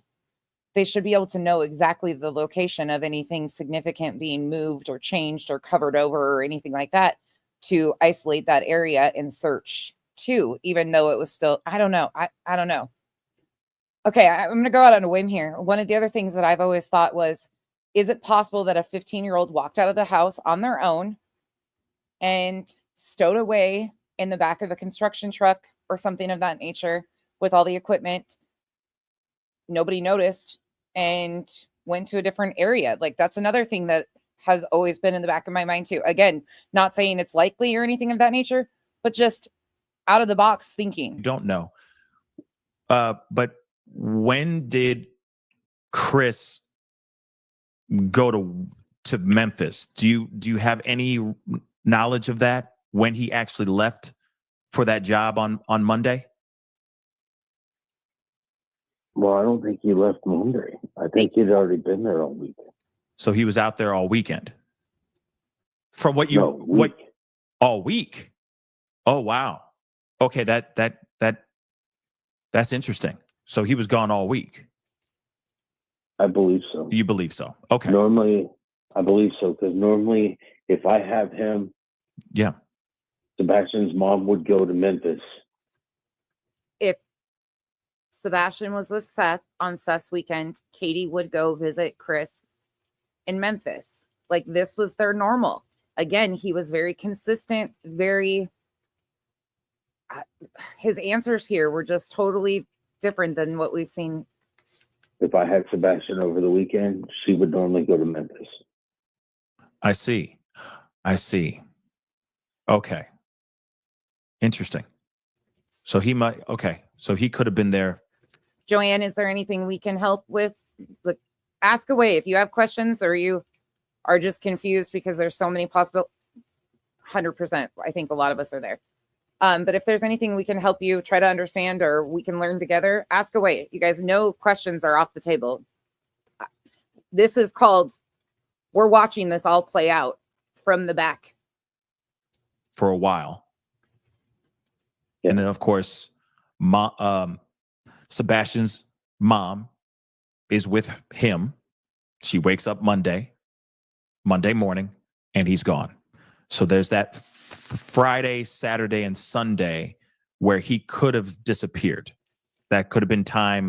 But a general contractor, a contractor, Sun and Sand Dollars, is going to know exactly if they poured any concrete that day. Do we even know that they poured concrete that day, or concrete trucks were in the area that they were pouring? Like, that's another thing too. They're going to know. They're going to have concrete trucks ordered. There's going to be all of that stuff. So we don't even know if there was concrete slabs being poured or foundations being poured or anything. Oh, the dogs. Yeah, I'm with you on that, Joanne. 100% with you on the confusion with the dogs. Somewhere around that time, let's just say. I mean, Sebastian disappeared sometime Sunday night, Monday morning. Sunday night, Monday morning. Okay. I apologize.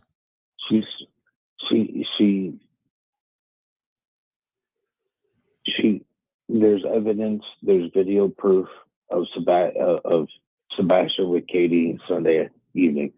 Are there cameras in the house or around the actual house? They went to dinner. Gotcha. So they did go to dinner on Sunday. His dad. And there's actual video proof of that. Yes. Wow. Okay. Wow. Well, Seth, The disappointment in Pascal just infuriates me. do you have anything that you want our listeners to know about the search, about Sebastian?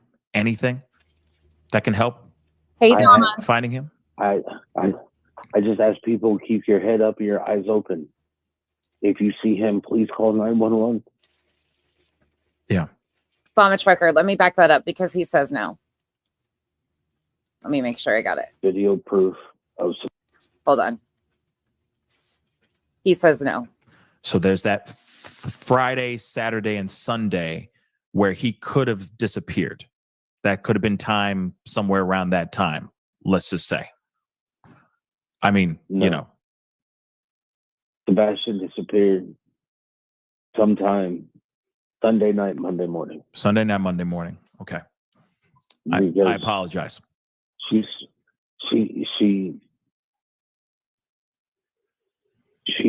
There's evidence, there's video proof of Sebastian with Katie Sunday evening. Are there cameras in the house or around the actual house? They went to dinner. Gotcha. He says no, and then he says they went to dinner. So I don't know if he's answering if there's not cameras in the house or if he's just saying no, it was picked up on at the dinner. He does say no, but it could be either way. So they did go to dinner on Sunday. Mm-hmm. And there's actual video. This is still March 11th. Yes. Video proof of that. Yes. Wow. Okay. Wow. Well, Seth, do you have anything that you want our listeners to know about the search, about Sebastian? Anything that can help finding him? I just ask people, keep your head up and your eyes open. If you see him, please call 911. Yeah. If he's hungry, give him some food. If you see him outside your house, do not let him in your house. Call 911. Get him something to eat. Get him something to drink. Can I ask? The do not let him in your house. I'm not sure why that was said, but again, I don't put much into any of this stuff. Pretty sure she's starving. Right. Do you mind me asking one more question? I know. I was just trying to wrap it up with you, but I got one last question. because I know that he was on medication as well. Was there any possible medication that he took that could give him some sort of mental break or some sort of psychotic break where he would? Does anybody have any thoughts on that? Like, why would that be said? Do not let him in the house. Anybody have any? It might have just been something rolling off of his tongue too. I'm just not sure why.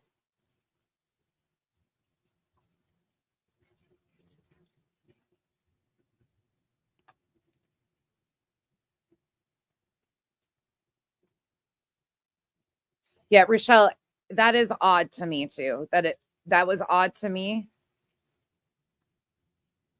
Just wander off without shoes on in the middle of the night? I have no idea.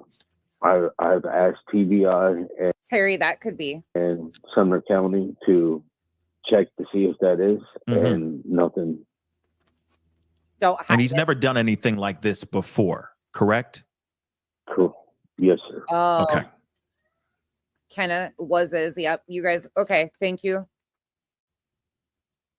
That makes sense. Yeah. What you guys are saying, I can see some of those. Yeah. Okay. Thank you. Not out of spite or out of anger, out of protest.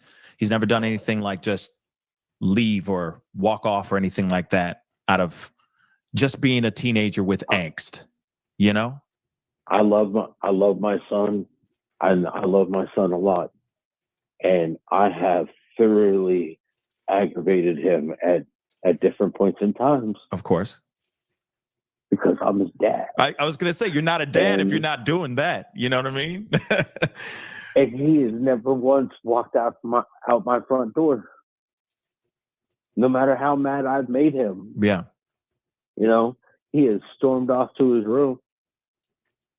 He has sat there and I don't want to talk to you. And I'm like, well, you can get over it. I'm your dad. Yeah. And I'm going to talk to you whether you want to talk to me or not. Yeah, absolutely. You giving me an attitude? Go load the dishwasher. You guys are having great opinions on this. Thank you for giving me. This is why this is important, because certain things don't land on me, and you guys saying given different opinions. Okay, I can get that. Okay. Thank you. Right. You know? Yeah. Absolutely. Your attitude ain't going to stop the fact that you live in this house and there's things that need to be done. Yeah. You know, I've taught him that don't let people get you mad or angry. Yeah. You know, that's you losing control and them having control over you. Yeah. You know, don't be like that. Be better than that. Yeah, absolutely. He you know, because I understand that he's autistic. I love him no matter what. Yeah. But I also understand that kids are cruel, especially in schools. That they are. We all did with that. If you weren't the popular one, you could be made fun of or whatnot. See, this stood out to me, if I'm being honest right here. This stood out to me because he was previously asked if there was any problems at school, and it was said no. And then he says, kids are cruel, which we know they are. We know kids are cruel. So I wonder, like, this is where my brain started going. Was he being bullied at school?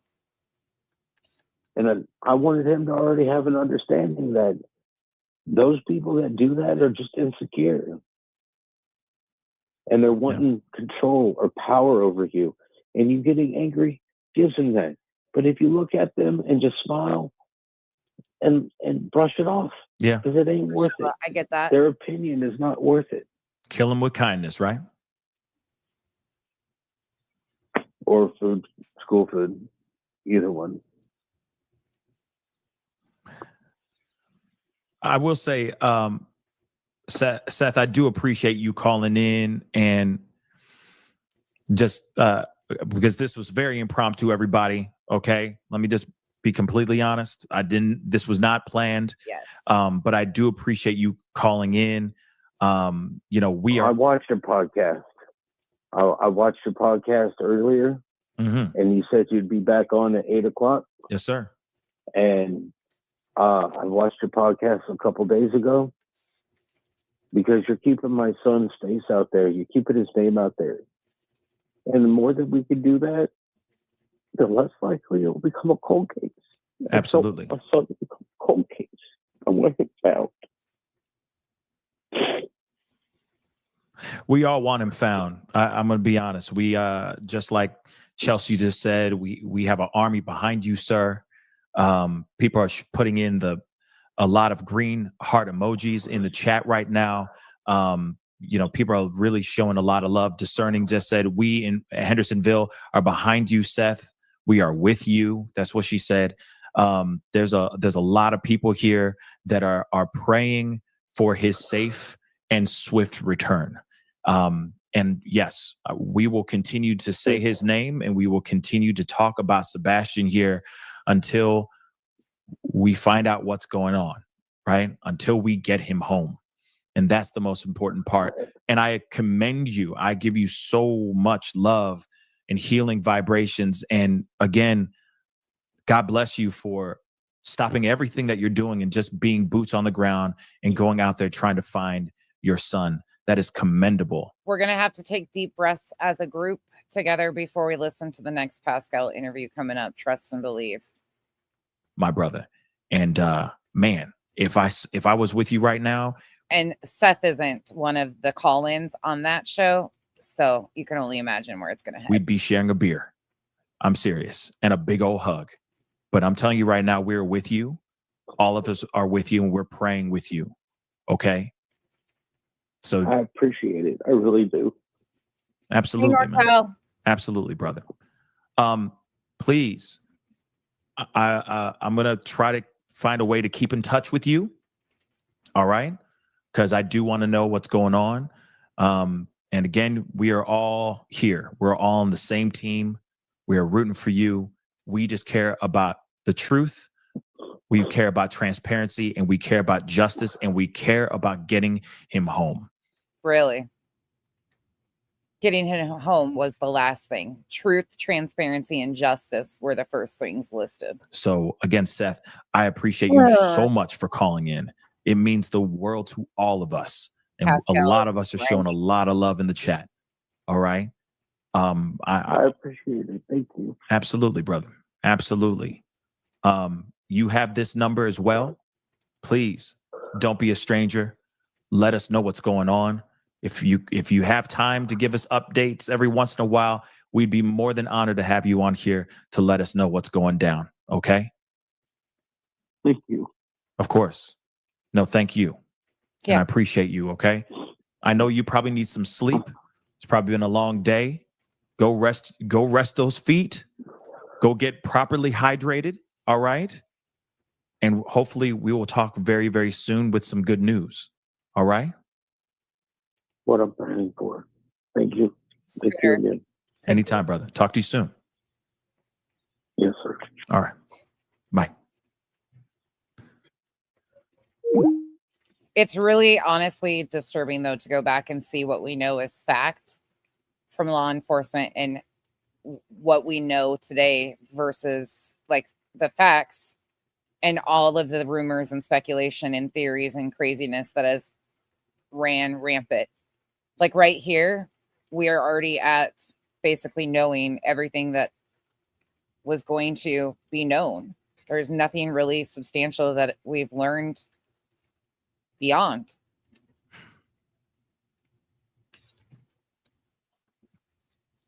Well, I didn't expect that to happen.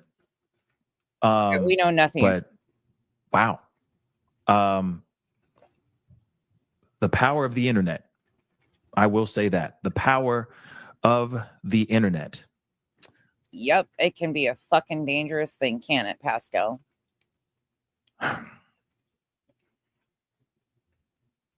I still have so many questions. You see, I still have so many questions. And in fact, Seth, that is a good question. Chelsea, thank you so much for saying that. I appreciate that. Seth, if you are still in the chat, please put in the chat if there is a GoFundMe, because I know that there's a lot of people that I want to hold it down, support you in your search for finding your son. Again, Thank you so much for calling in and being a part of the conversation and just shedding some light, because there's been so many questions about a lot of things that haven't been answered, but you helped answer a lot of those questions. But still, a lot of questions are still lingering. As you heard, Seth Rogers, Sebastian Rogers' father, even say himself that he is still trying to find all the pieces, that there's pieces to this puzzle that are absolutely gone, that they are missing. And that is really, really frustrating. Shut the fuck up. Okay, I'm done with Pascal right now. I need a break.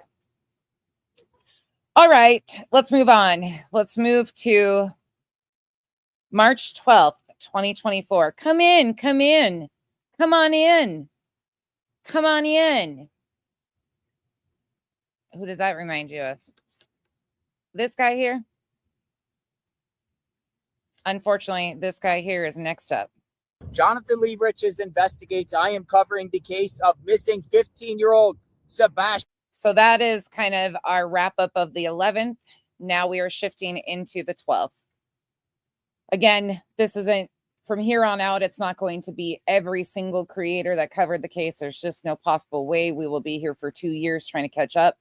But this is a bigger overview of the people who really involved themselves and had some sort of spin on things that amped up rumor, speculation, or something. Twists, turns, and all of the things. And that's a creepy pause, JLR. Sebastian Rogers. Let's talk about the stepfather of Sebastian Rogers, Christopher Proudfoot. He has ties to the state of New Mexico. I am in New Mexico. And there is domestic violence and child custody case filed in New Mexico by Christopher Proudfoot's ex-spouse. And this ex-spouse is seeking custody, emergency custody of Proudfoot and the spouse's child. Oh, wow. Sebastian Rogers remains missing. And just a couple notes. JLR's Facebook group, The Mysterious Disappearance of Sebastian Rogers, had already been started. He'd already said that the parents, Katie and Chris, were toast. We got to watch him eat burritos. That was the most dry thing I've ever seen. If he would just shove his food in his mouth and not talk, it'd probably be more beneficial. But, JLR and his antics. So here we go. This case is very interesting, folks. JLR investigates because in these court documents filed in New Mexico against Christopher Proudfoot, there is a witness list that was just presented to the courts 2 days after Sebastian went missing. And about a month or so before Sebastian was reported missing, Katie Proudfoot filed an affidavit in the case. It makes me wonder about motive here because Christopher Proudfoot, Katie Proudfoot, the number two only suspects in this case. Let me spin the camera around and show you the great state of New Mexico. They were never named suspects. They've never been named suspects. Of course, Katie was the last person with Sebastian, so person of interest, okay, but still not named by law enforcement as suspects. Now, where is this 15-year-old from Hendersonville, Tennessee? Why does Christopher Proudfoot, the stepdad, have all these ties in multiple states and involved with all these relationships prior to being married to Katie Proudfoot? And again, notice awareness for Sebastian versus exploitation of Sebastian and rumors around the parents. You're not seeing Sebastian's face. You're not seeing Sebastian's flyer. Nothing about Sebastian. You're seeing JLR run rumors about the parents. Again, tell me that he is about bringing awareness to these cases. He's not. And thank God Kyle is busy watching his race because he really has a love for this guy. And that's facetious as hell. Could be maybe because he was in the military. He served in the military, works as a crane operator. Or could he just be going from place to place because all these relationships that failed in his life, he wanted to move past and move away, get as far away as possible, like New Mexico.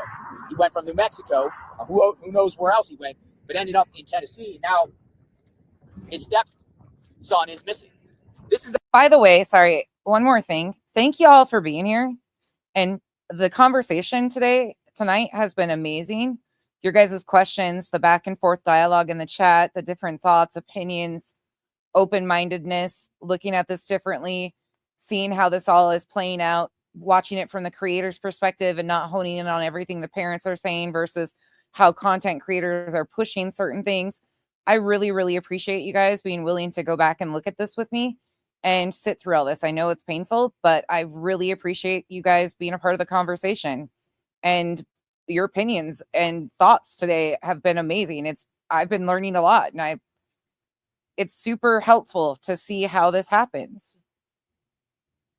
And all of you guys letting your experience and what you've seen before and stuff, it's been really, really eye-opening. So thank you again. It's at the same time that Katie Proudfoot claims to waking up on the morning of February 26th and discovered Sebastian missing, all while Christopher Proudfoot was at a job 3.5 hours away in Memphis. What in the world is going on? But there is court documents in the state of New Mexico here that JLR Investigates is looking in, getting some insight about who the stepfather is. There's a lot of inconsistencies in the stepfather, Christopher Proudfoot, and the mother, Katie Proudfoot's statements. For instance, they didn't go to the vigil for Sebastian, and that's a red flag. Inconsistencies in their statements. And the first thing he says is, they didn't go to the vigil. Dude, that's not an inconsistency in their statement. But you know how many people were like, oh, red flag, red flag. That's not, he said a statement. None of these creators know what their statements to police have been or law enforcement. None of us are going to know that. But they try to convince people, and this is how they do it. They circle talk the fuck out of you. Considering that Sebastian's biological father, Seth Rogers, went. And Seth Rogers, the biological father, who works law enforcement, cooperated with authority, has an alibi. He's not involved in any way, shape, or form with the disappearance of his son, Sebastian. He's actually out there helping find his son. He's provided some info and insight. Liza, that's a very interesting situation. I don't know who got in contact with Terry Lynn. I'm not sure who the initial source was, but Terry Lynn, as of the very beginning of this case, within days of Sebastian going missing, was saying that Chris Proudfoot had an RO, an active RO on him. She was getting info from someone, and it wasn't long after. I mean, it's like the 18th of March, I think, is when it comes up. But she's got connections to Robin Rogers and somebody around Nina. About Proudfoot. So did she have connections way sooner? Was there a friend of Nina's that was reaching out? Was Nina reaching out to? I have no idea. But they knew about the custody stuff way before anything. And we heard Clue talk about it too. The Proudfoots. One, Katie Proudfoot, last seen, or was like the last person to be with Sebastian on the evening of the 25th, Sunday. And apparently, according to internet rumors and speculations, Christopher was at another location, and Katie, they were starting to communicate and talking for hours into the night, the 25th, probably all the way up to midnight, the 26th. But something happened here. Another red flag. Christopher Proudfoot, Katie Proudfoot, they haven't searched one bit for their own son. This mofo is the reason I got involved in this case. This mofo and Spanky were the reasons I even started covering this case. I was freaking livid. Volunteers, hundreds and hundreds of volunteers, law enforcement personnel, horseback people and horseback community members, Sumner County, we're out there looking all over for this young boy out in the woods, out in the terrain. But there's no evidence of Sebastian leaving that home that authorities have shared with the public. And you would think if there was, they would share. No scent, no surveillance of Sebastian leaving the Proudfoot home. What kind of dirty deeds exist about Christopher Proudfoot in the great state of New Mexico, where I am? Looking into this case, working other cases too while I'm in New Mexico. Terry, enjoy your game. But Sebastian is still missing, and we're going to bring public awareness to Sebastian's situation. Well, how was Christopher Proudfoot in his relationship before and the court case? Is it connected in any way to Sebastian being missing? Well, maybe, because Sebastian's father, Seth, said starting once school was over this year, Sebastian was going to live with him full time. Why? Was Katie an unfit mom? Was Christopher an unfit stepdad? Were they both doing bad things to Sebastian?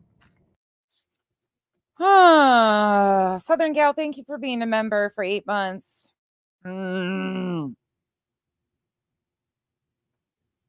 I disagree with you.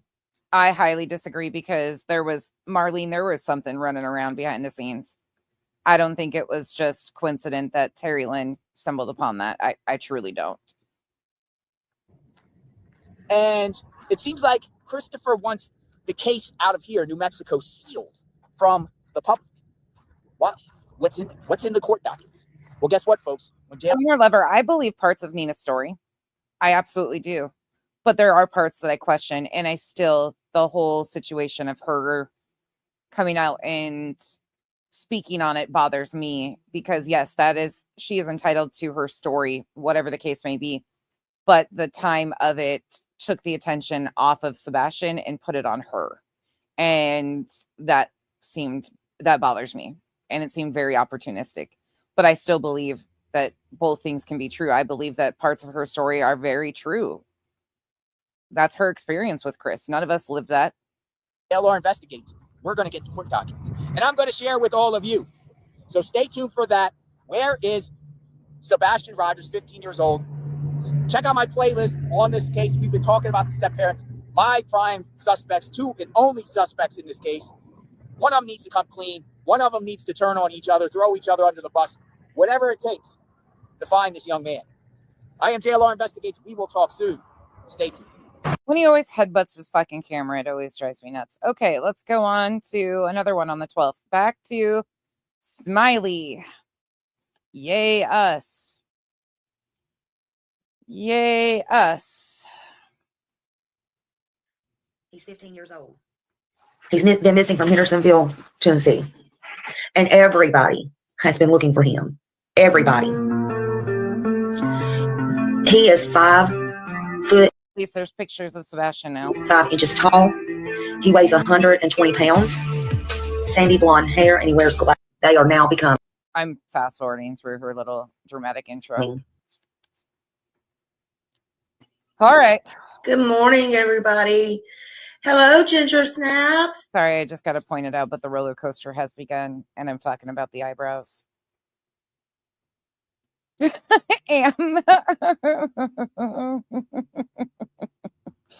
I gotta we gotta laugh for a minute. Sorry, I have to. We've listened to her long enough today. We gotta have something funny in here.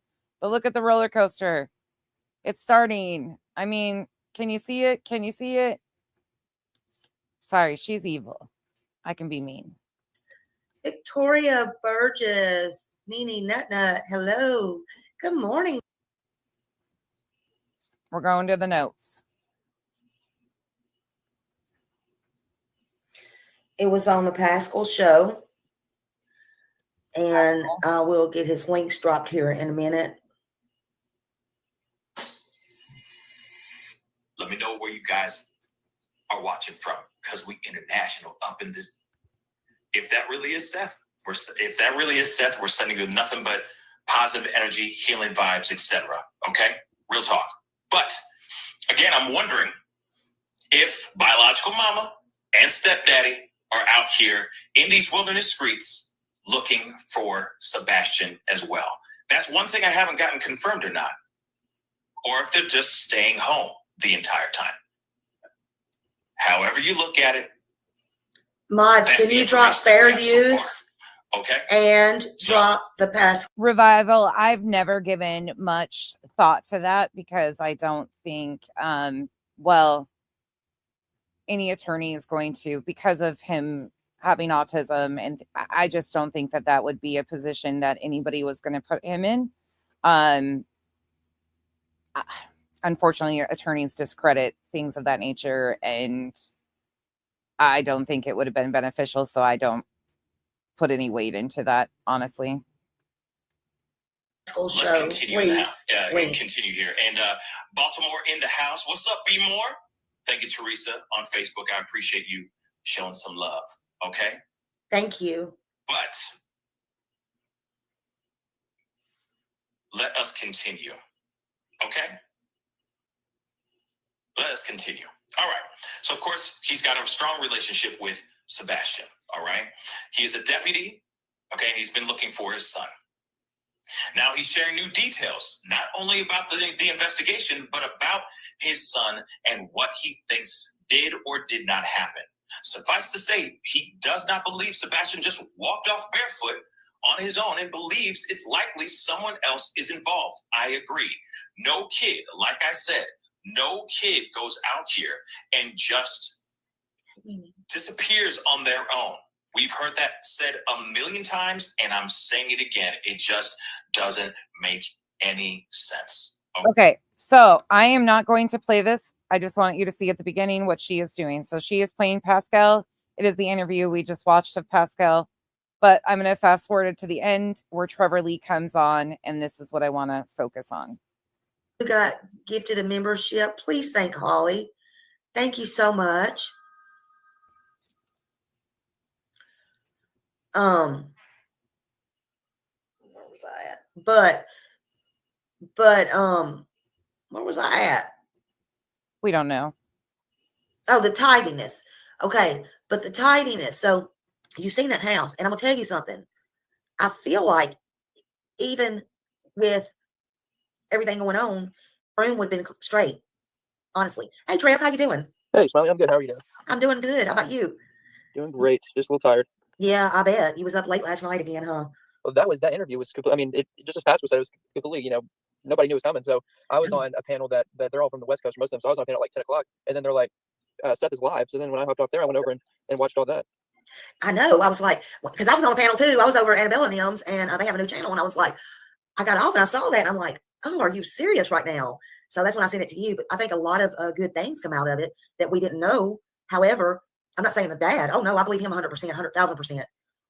But a lot of it's coming from the mom and the stepdad, like now the flyers and stuff. I wonder, I don't know. What is your thoughts on all that?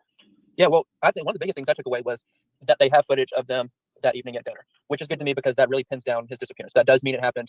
Revival. Yeah, I've always rolled my eyes when they try that. Truthfully, I don't even think that was on the horizon. Monday night into Monday morning. There's no more conversation of did he disappear Saturday, did he disappear early Sunday. That nails it down, which gives a smaller time frame, which only helps find him. Some of the stuff, depending on if it came from law enforcement or from Katie and Chris, depends how much I weigh it. If law enforcement told Seth that he was out there all week, then I believe it. But if they have not verified that he did not come home at all, then you still have to ask the question, was he there Monday through Friday and came home at sometime Sunday? Right. That's what I'm wondering. And did anybody else either catch that on camera, or did they just meet somewhere to have dinner Sunday? Or maybe if he wasn't on the camera, did they meet somewhere else? Or, you never know these things. Yeah, and sorry, I meant Monday through Saturday. That would be because then he would come home Sunday. Just speaking hypothetically, because and like I said, I think the biggest question that I still have is what time did Chris make it home after Sebastian was missing? Because he's 3.5 hours away. So if you look at it, so she finds out, decides at 6:15 that she's going to call him because she's decided that he's actually missing. We need to call the police. So she calls her husband. He gets a call at 6:15. Sits there and he goes on a 3-way call with police. So he gets done with it. Gets away from his work and gets in his car and heads back. So that's like 6:30. We'll say a 3.5 hour drive, and I'm sure he's speeding. I would be too, trying to get home. So we'll shave off 20 minutes, give him some grace there. He still is getting home at like 9:45, 10 o'clock, no earlier. Yeah.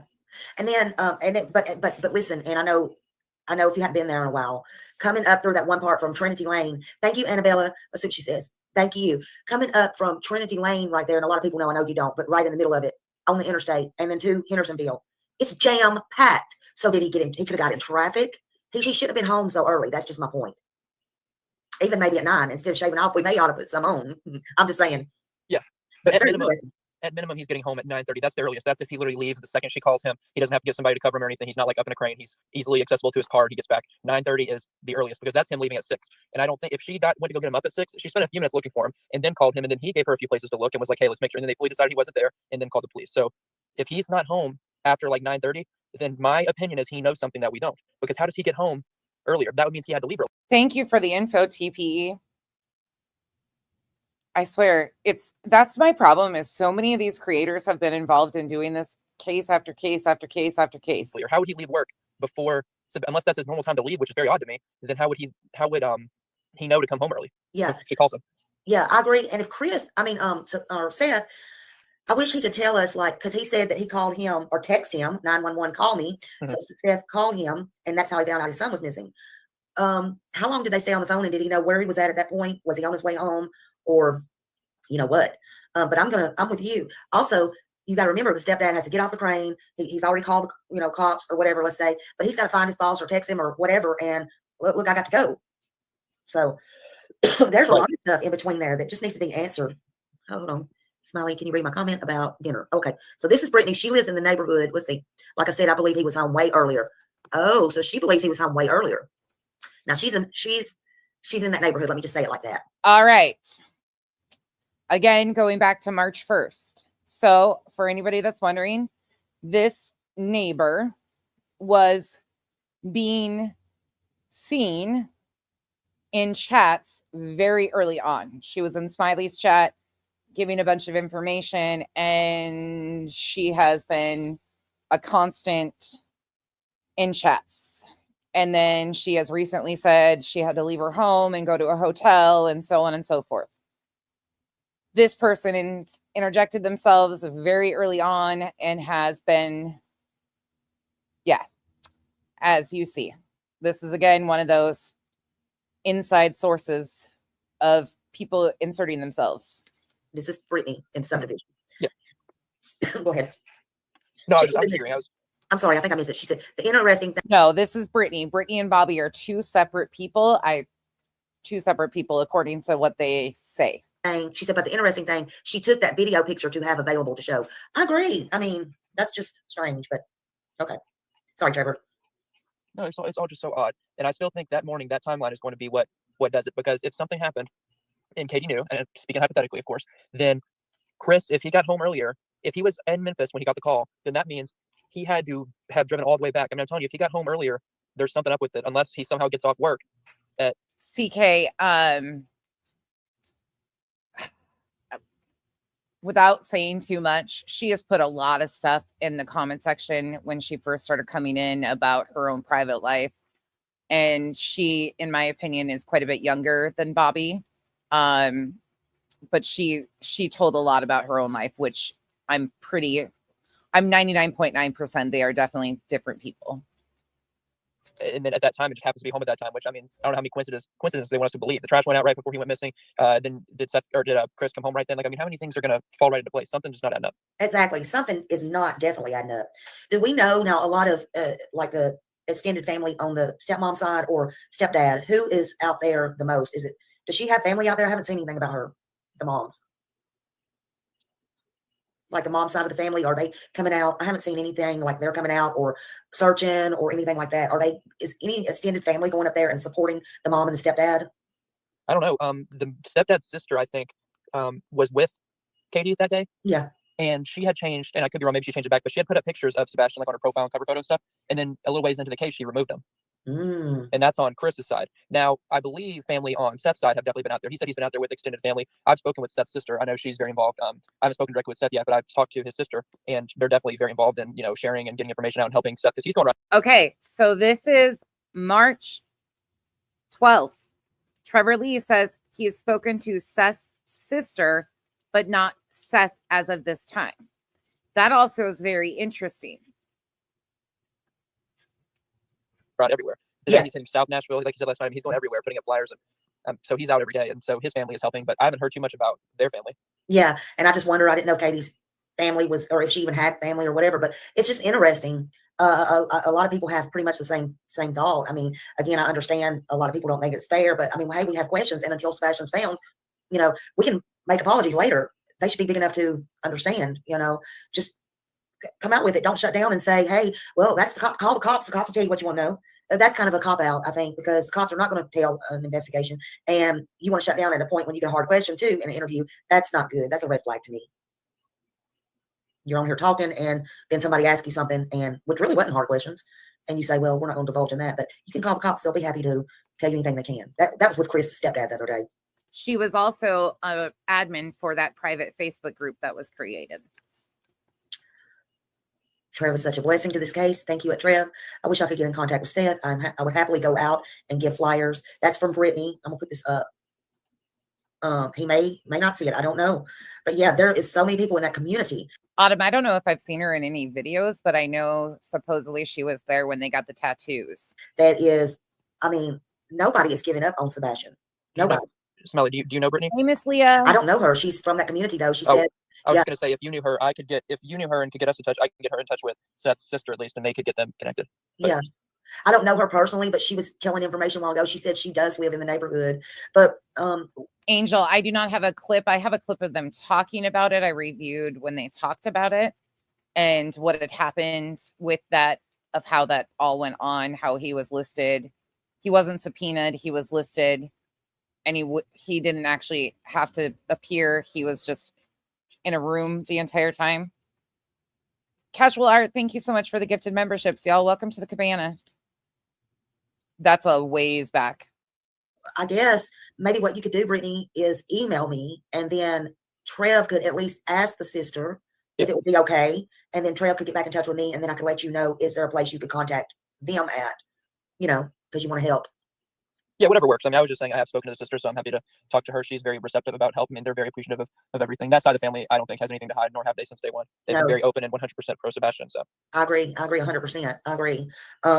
Yeah, and again, that the dad, he's from Clarksville. He's not even part, and he works down in down in Nashville, Davidson County. He's not even. I'm just curious how that went. Now that I think about it, though, how was Trevor in contact with the sister who doesn't live locally? Like, how did that connection happen? How? Okay. Huh?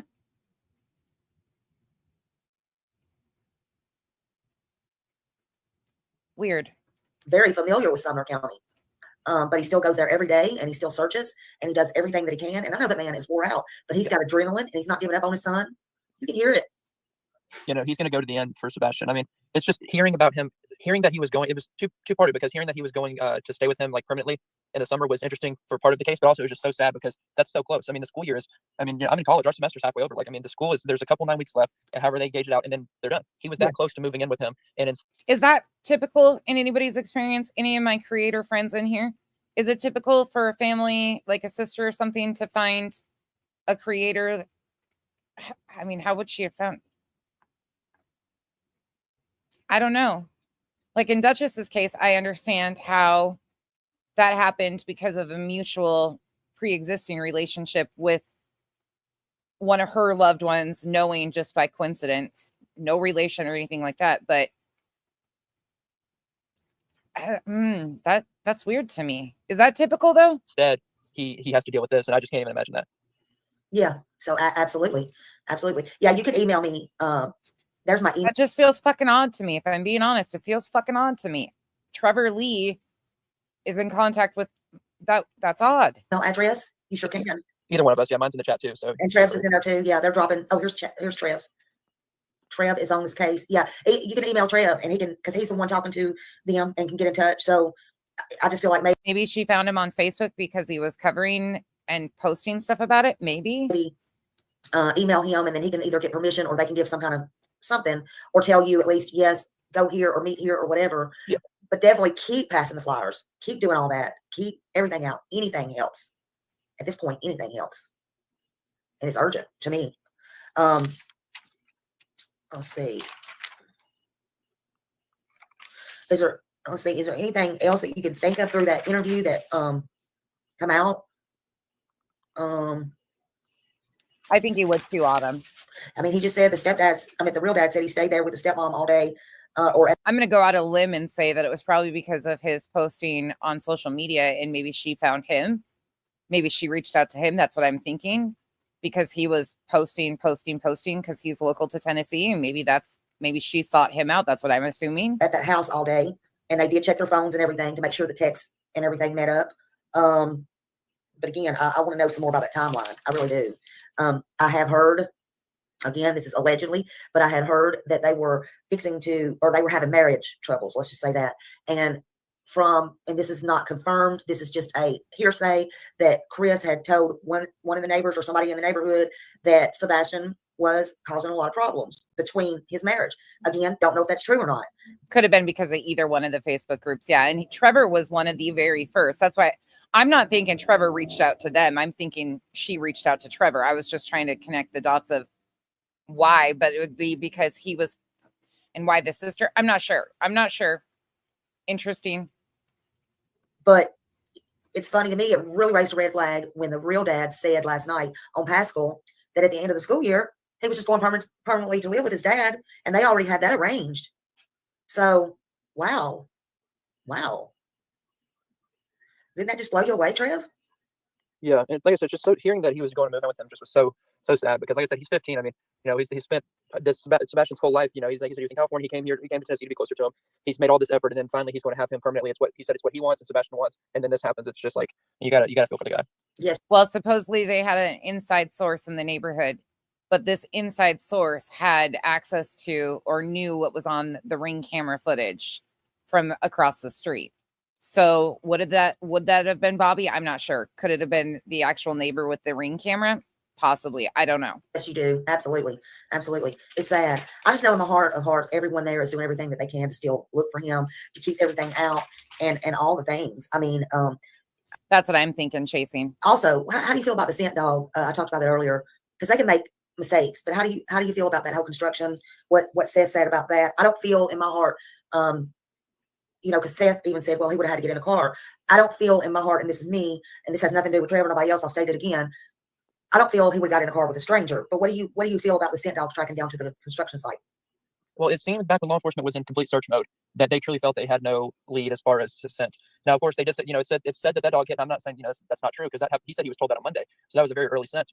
But at the same time, if they were that confident in it, would they have not said they had a scent track, and then they are now investigating what that led to because they basically made it appear to us that they had nothing. Yeah, and in my Lip locked, I don't think you hold an extremely unpopular opinion. Truly, I don't, because that's the foundation of most of these rumors and bullshit that get ran with. We've seen that so often. I think more of us are agreeing that they are a major problem. My opinion, they would have said, we're worried, somebody might have got him. We're worried he did walk out of the house. Okay, here's the scene of the, thing. It's just, it has red flags all over it. None of it makes any sense. They would have said something, I would think. I feel like, again, dogs are not, look, they can't smell in metal or, is it metal and glass, I think. But dogs make mistakes too. I have a case that I was doing that I hadn't fully put out, but it had already happened, and I put a little thing out about it. But the person was under the front porch, and the cops had been there already, so many times, and the dogs could not smell because it was the person. It wasn't a kid. They were in a metal barrel, and the only reason that they found out the next time is when they went out there and got on the front porch. Something about the nail or something noticed was sticking up through the porch, and so that's when they got the warrant and went back out there, and there they were this whole time. So I don't want to say that I'm just saying because that's the best thing that the cops can have is these dogs, but something is not adding up in this case, in my opinion. Oh, absolutely. It's completely shifted from a wandering off investigator case to a complete investigation. I mean, there's something to that. They don't just switch that and say, well, we don't know, because if he's still out there, you look for him. You don't just give up on him and say, well, he'll come back. Yeah. Keep looking. They scaled back because they truly had nothing, or they truly thought it was something else, one or the other, because if not, you don't just take away all search operations. Yeah. Look at that. Somebody said that, Brittany said that there are some that have heard the arguments. Now look at this one. She wanted to know, in mine and your opinion, if Sebastian was going to live with the dad, would Chris be upset to have to pay support? Wouldn't Katie have to pay support? Well, yeah, it would be Katie, but it would be still the money out of the household. Right. It'd still be money taken away. And I don't know if she's working now or not, but she may be, she may not be. I've heard a couple of different things about that. But if she is not by any chance, then that would come out of Chris's money, right? Right, definitely. Yeah, we've seen that early on. Yeah, seen that early on.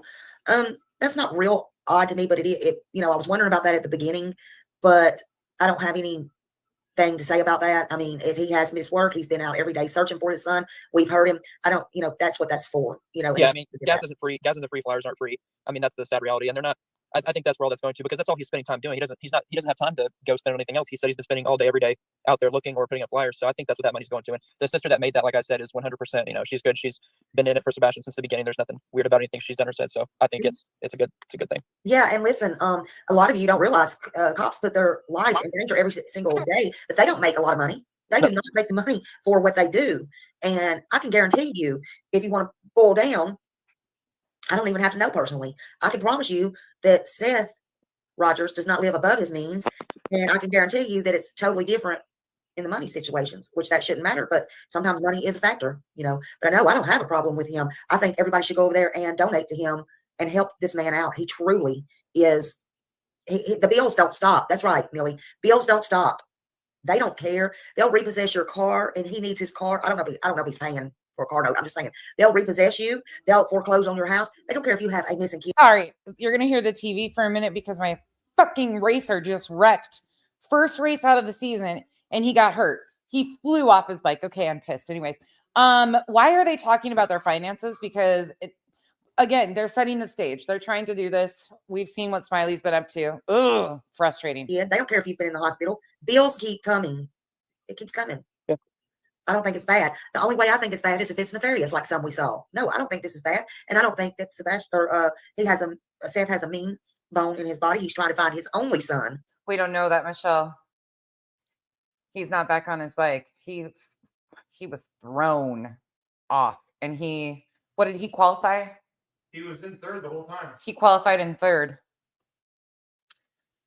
First race out of he better not be out for the season, or I'm throwing my fit right off the bat.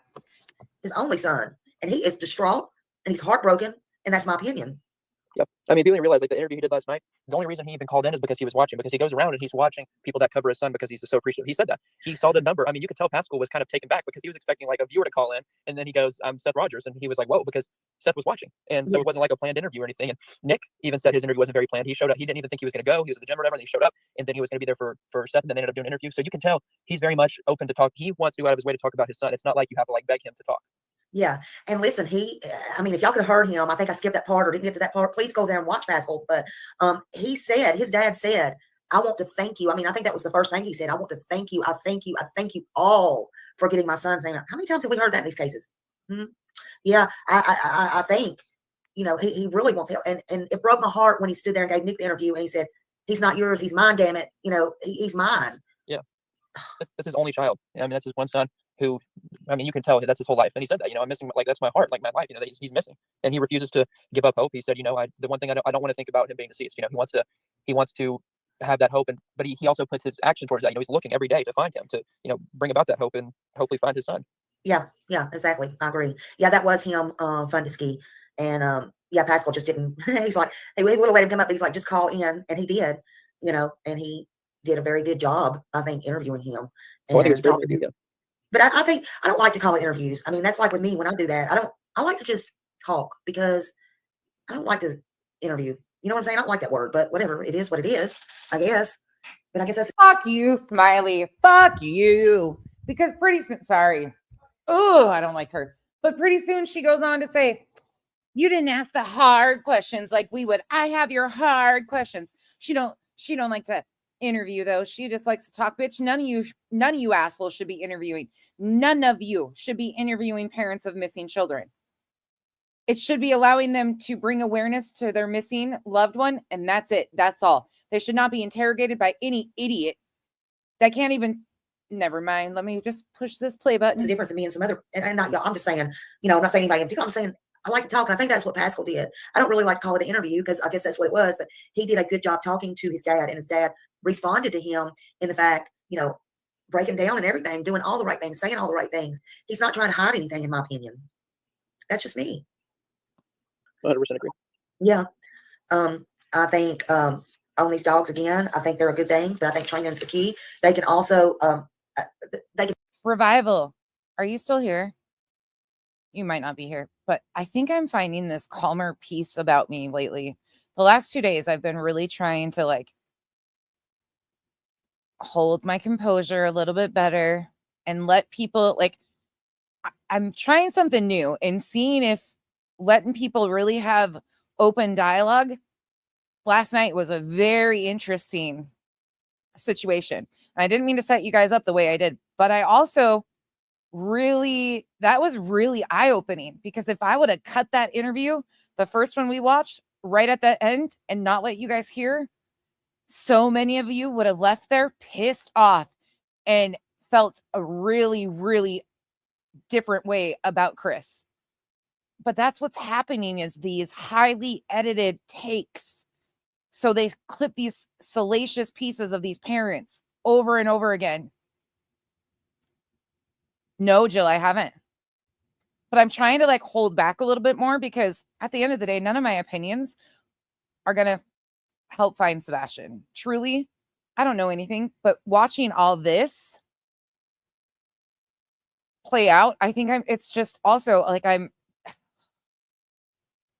some of it just takes me back and I don't even have anything to say. But then I have outbursts. I love it, Jill.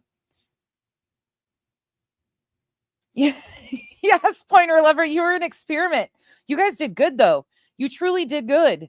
You guys really did good because you guys were open for open, honest conversation. And it's really interesting how people view, and I don't disagree with you guys on either side of things, like people that have strong opinions, which is really funny because a lot of people think I don't feel certain ways. And it's just because I've held back and not said things publicly. But there's certain things that I sit back and you guys would probably be stunned to actually know how I feel about some stuff. I did a little research on that this morning. They can also get their sense of smell off. You'd probably be shocked by how a lot of us feel about stuff. We just don't say it publicly because it doesn't help at all. And these are the scent dogs for alcohol, vinegar, mothballs, garlic. A dog can also lose their sense if they have an infection. Revival, can I have a gold star for not saying the F word as much today? Thank you.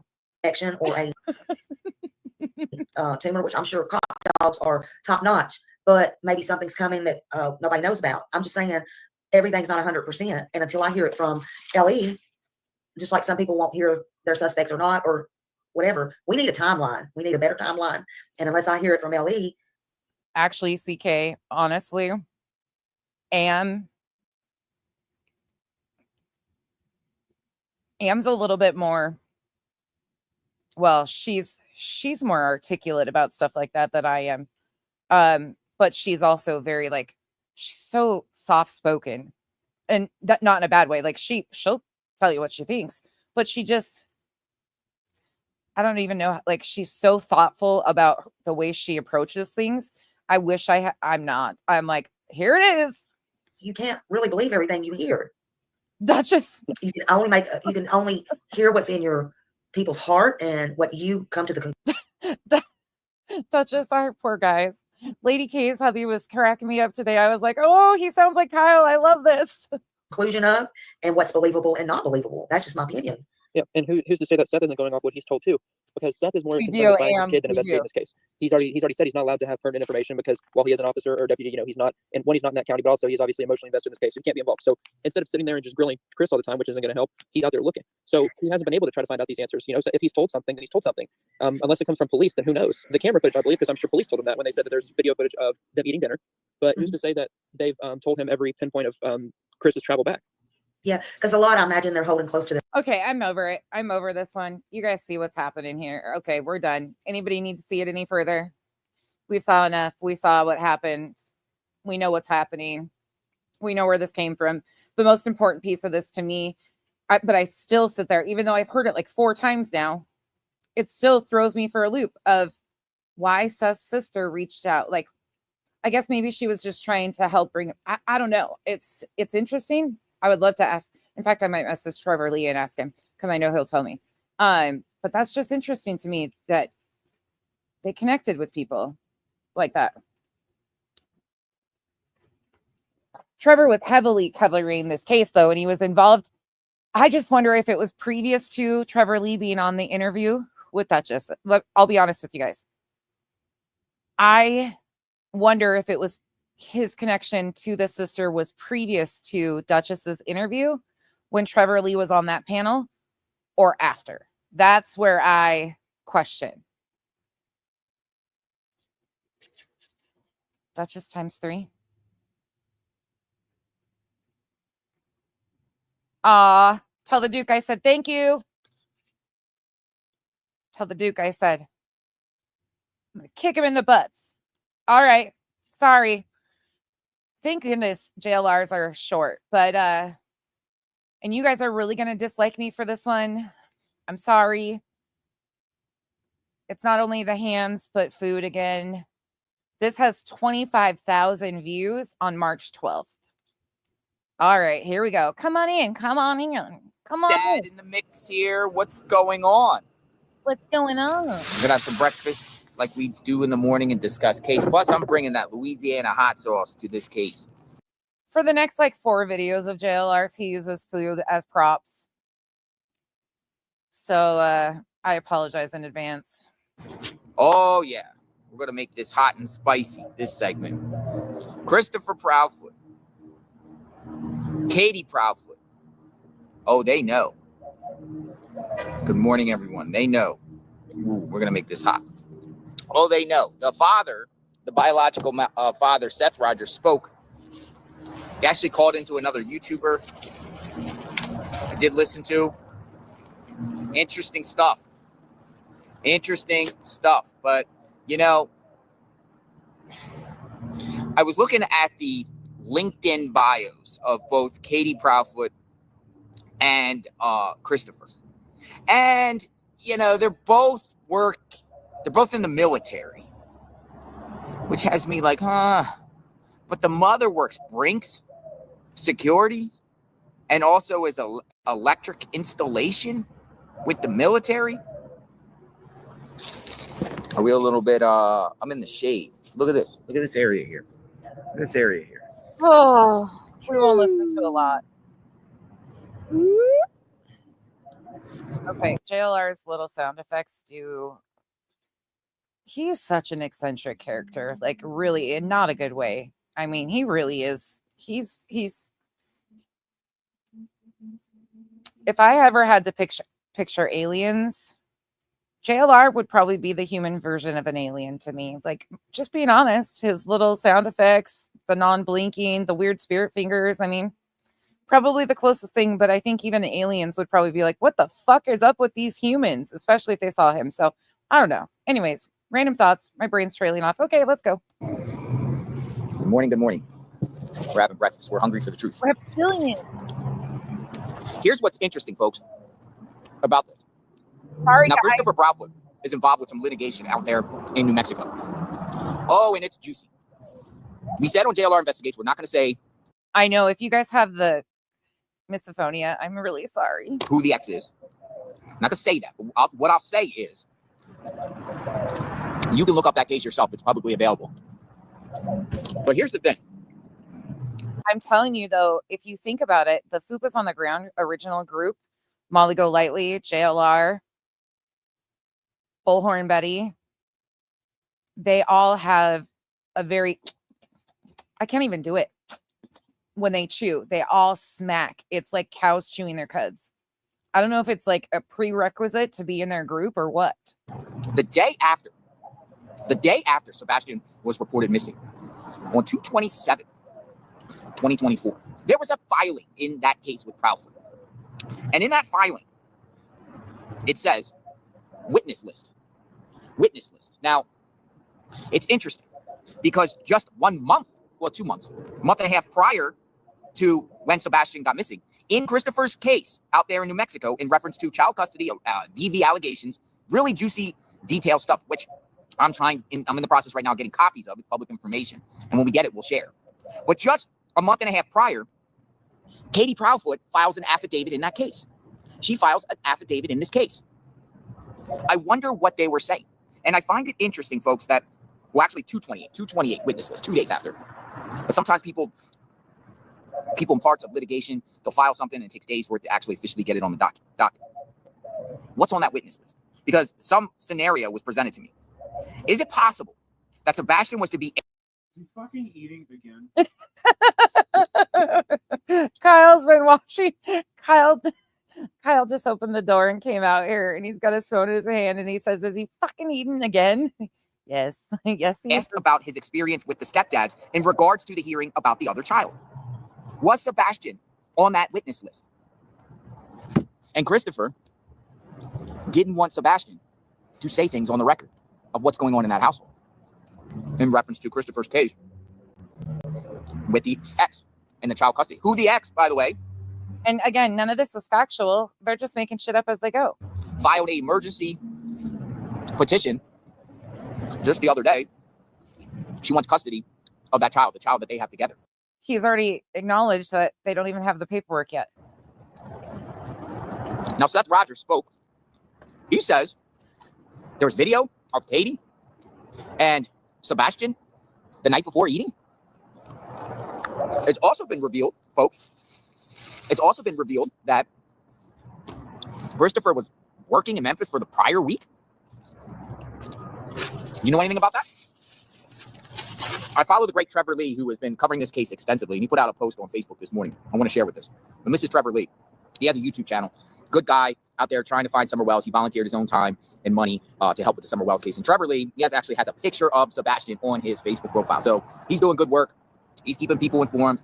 He stays very level-headed, objective, and he's a good guy. So he puts out a post this morning. I'm going to read his post. Day 16 in search of Sebastian. I have some new information regarding the timeline. Seth Rogers, Sebastian's biological father, spoke last night about the case. This weekend, the weekend of his disappearance, was his mom's weekend to have him. Seth gets him every other weekend. So that's interesting. The weekend that Sebastian went missing, he was with the mom. The next weekend, he goes with the bio dad. Seth had just finished up a 12-hour shift with the Davidson County Sheriff's Department when Chris contacted him about Sebastian being missing. He last spoke with Sebastian on the Thursday prior to his disappearance. So Katie reports Sebastian missing on the 26th in the morning. According to the stepfather, or according to the father, the biological father, he last spoke to Sebastian on Thursday.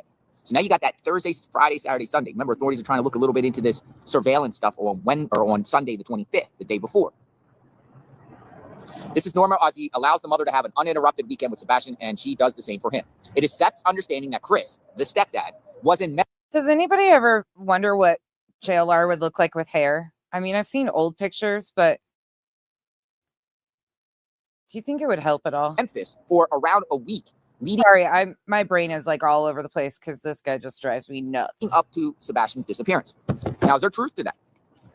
The mother, remember the mother? We played the mother's video yesterday where she and Christopher Proudfoot were speaking. They weren't speaking with their faces on camera.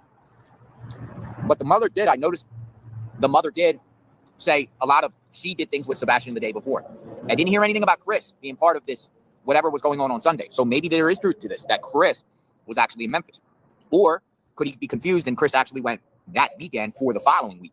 So it seems like the biological dad would know. He knows these key details, and he's sharing key details. So that's interesting. Because if Christopher was in Memphis 3.5 hours away, then we're getting into a situation. Is Chris protecting the mom? Or was Chris orchestrating stuff while he was at his work? Or is Chris not involved? Period. But you just said the last time that he was toast. But for Chris, knowing that he's been in numerous marriages, to go to the extreme to cover for Katie, see, in my eyes, I'm feeling Katie is the number one suspect in this. It's like almost the pieces are lining up. That if you could name suspects, and I'm calling Katie and Christopher prime suspects because they're both colluding with each other. One might be the lesser of two evils, but it seems like Christopher is ride or die with Katie on the situation. Katie's the last person to see the kid. The biological father says he wouldn't go out barefooted. He had an ant incident, got bit up by ants. He wouldn't go out there barefooted with a flashlight. It doesn't make sense, folks. So all eyes on Katie. Let's continue. Sebastian was slated to move in with Seth full-time following the conclusion of the school year. So the bio dad is saying in a couple months, when the school year ends, Sebastian will went into Seth Rogers' home like full custody. So could that be a motive right there for Katie to do something? Why? You're not gonna. That doesn't even make that shit right there drives me nuts. That drives me nuts when they do that. He was set to go move in with Seth. Is that possible motive? Why? If he was already moving out, what? Why? I'm gonna take my boy away. There is camera footage of Sebastian and his mother at dinner Sunday evening. That would be interesting to see. Well, where's this camera footage coming from? The Texas Roadhouse. We need to ask follow-up questions. Who got the camera footage? Is it camera footage within the house? Because if there's camera footage in the house of the mother and Sebastian, was it in the house? Did they have dinner somewhere else? Where'd they have dinner at? Is that the part of going out to get ice cream? Is that the part I've had enough of you already? Okay, so you already see he is now stating Katie is the prime suspect, but his eyes are on them. You see where he's continuing to head. We don't want to watch him eat. Nothing else is relevant. He repeats himself, talks in circles. Y'all get the same thing. All right. Oh, why do I feel like we're just bouncing balls back and forth? But these two are problematic AF, and I'm sorry, but it's like a ping pong game of back and forth bullshit between these two brainiacs. We'll mix it up in a minute, but let's get these two out of the way. I mean, let's add a hold, please. Let's give him something to talk about. It's Duchess. Did y'all not see it? It was Duchess. See it. It was Duchess.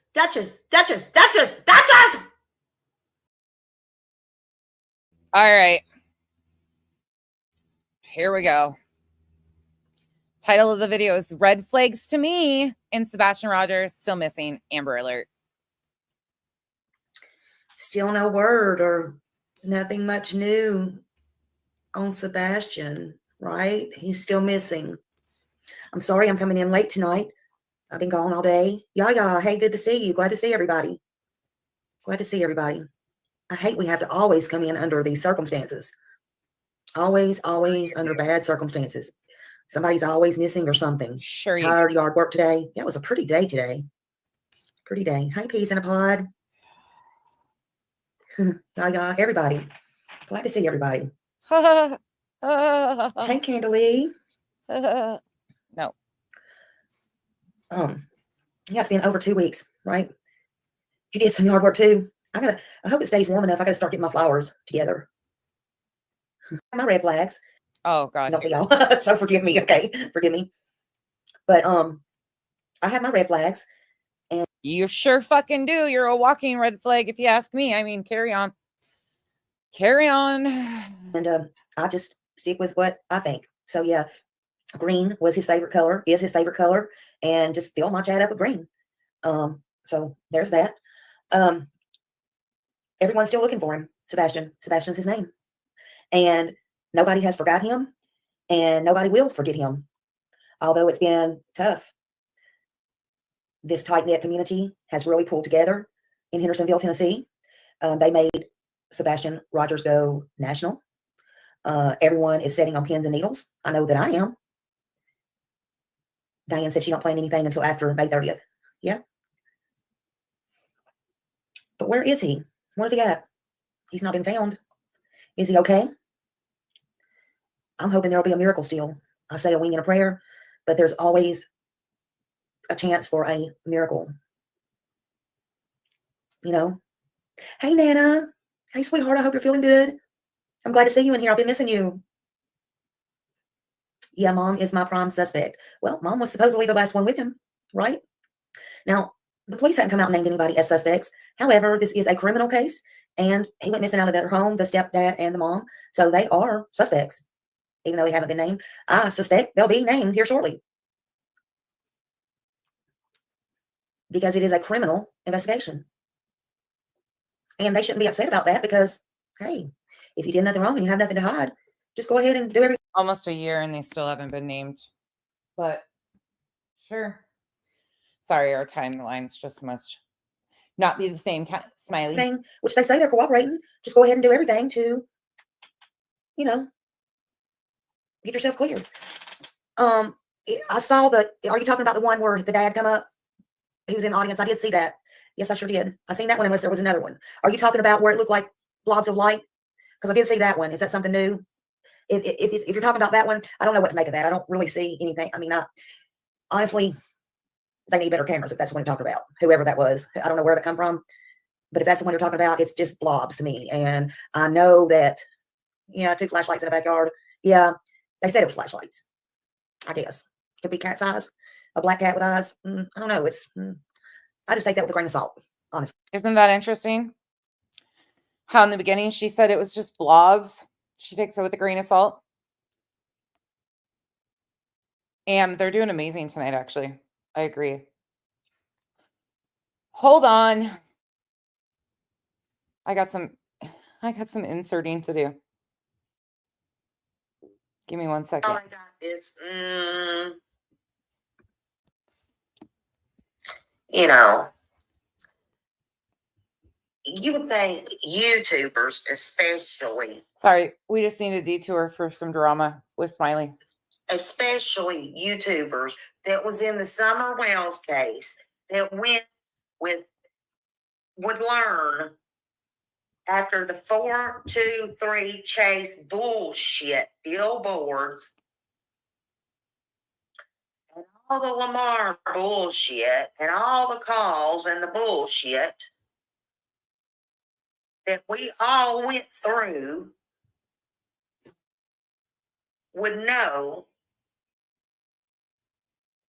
of all things that a damn YouTuber don't need to help a suspect. Help, for God's sakes, put your cash app out and coward funding for a fucking billboards and bullshit. Of all things. Really?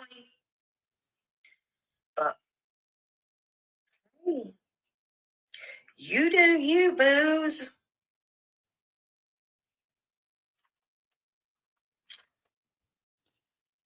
Oh, okay then. What's going on with all these other creators, right? I don't care. I don't want to hear it. I don't care. I don't care. If you have a life outside of YouTube, then go tend to your life outside of YouTube. When I was talking also, I wasn't specifically talking to you either. See, if the shoe fits, then wear that motherfucker, because you must have a guilty conscience that you hadn't posted Lori's picture because she's black, right? I don't know. I'm just saying. And I'm not mad at you. Damn it, stop putting that on me. But stop with the shit.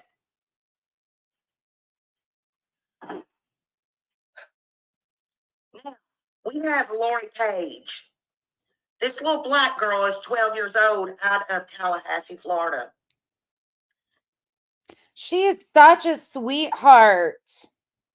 I don't know what all you guys are talking about. She's just transition now. Back to this. Let's listen to this. Let's listen to this sweet, sweet voice here. I don't know what it is. I'll let the police handle that one. Oh, you're going to let the police handle something? Oh, bullshit. Nope. Sorry. 1 second. I'm done. Back to 1.75. We have any opinions on that, honestly? Because where's the body? Where's the... Listen, I don't know. I don't know. Everybody can have their opinion on that. I think Smiley will set that one out. Have you ever saw Smiley keep her mouth shut? I think I'll set that one out. Actually, you know what? Because what she's talking about is upcoming. Let's just switch gears here. So Smiley said she was going to sit this out. Let's go. This is, again, March 13th. This is where shit gets real interesting. Back to the Pascal show. Seth does not call in, but this is very interesting. March 13th. What's going on here? New footage released showing movement in the backyard of Sebastian Rogers' home. This turns into a call-in show. Last name correctly. Okay. Shout out to the man. He's been very, very focused on this case, and I do appreciate him being so focused. He gave us some new footage. But while on top of that, he had a post, which we're going to take a look at here really, really quick. All right, before we look at the video, because I feel like this is a lot. You know, this explains a lot of things, in my personal opinion. Okay, and I'll ask you guys too. Does this post and does this footage answer any of the burning questions that you have lingering inside of you within this case?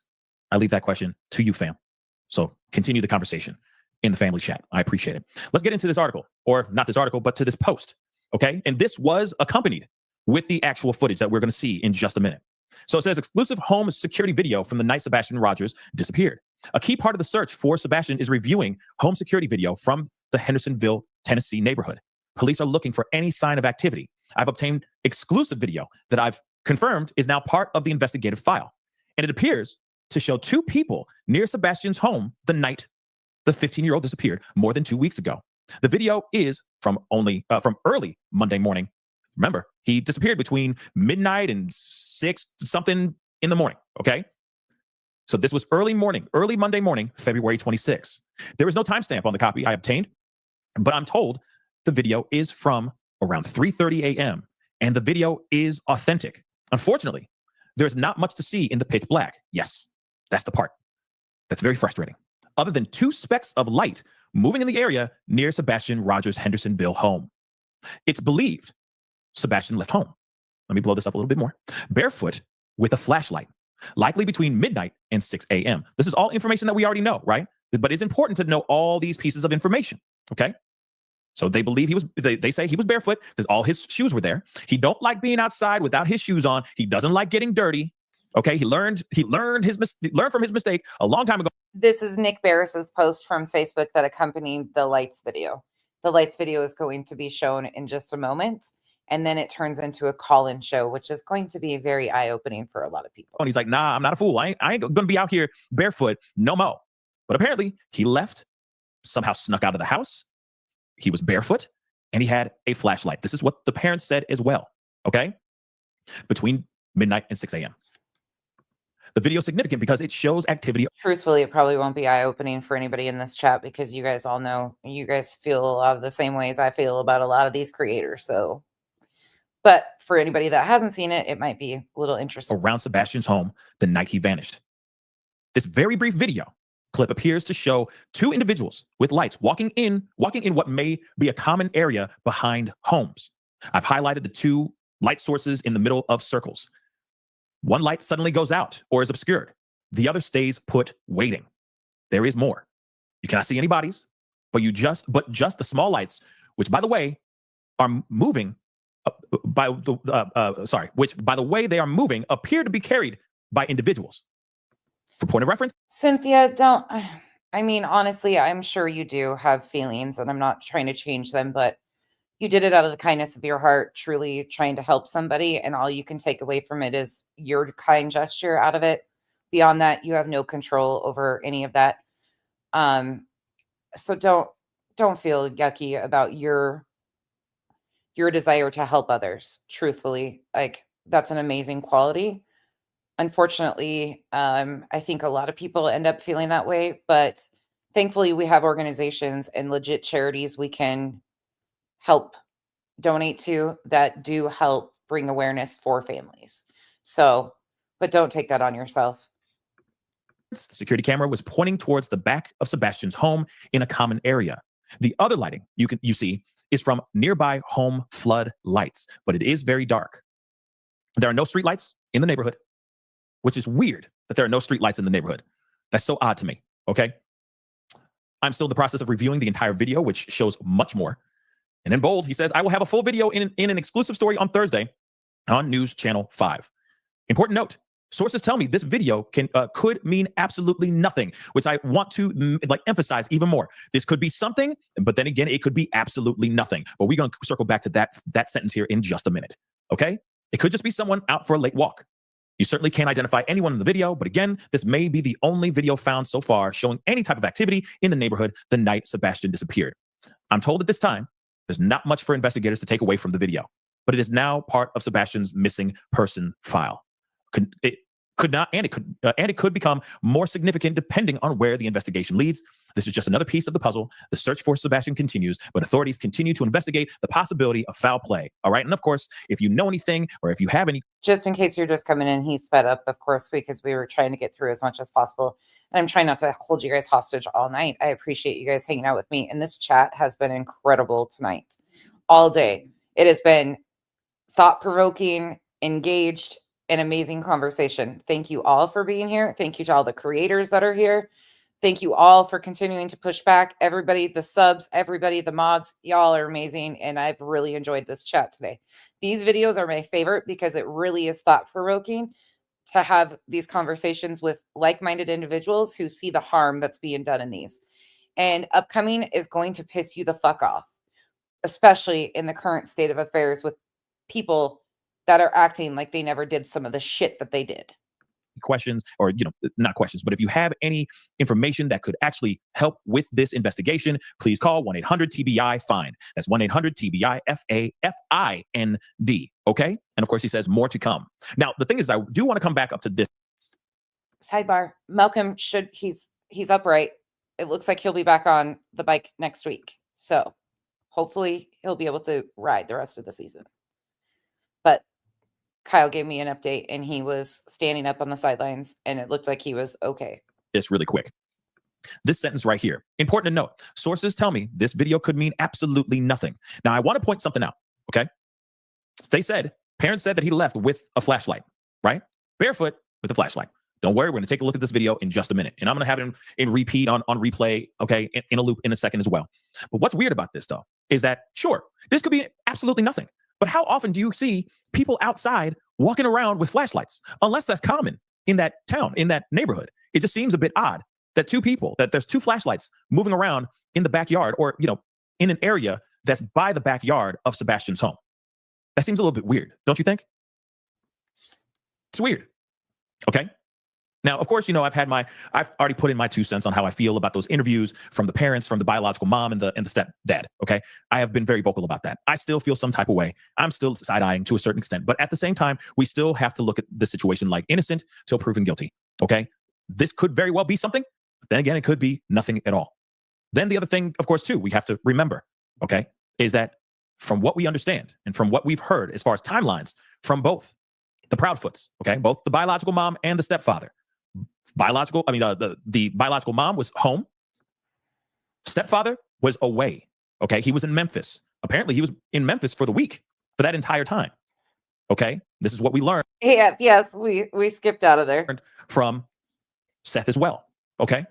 So the question still remains, if this is something, could it very well be Sebastian holding a flashlight, walking in the backyard area of his home? Could it be the biological mom? I hate to say that, but shoot, everybody's a suspect until they're not, right? Until they have an alibi.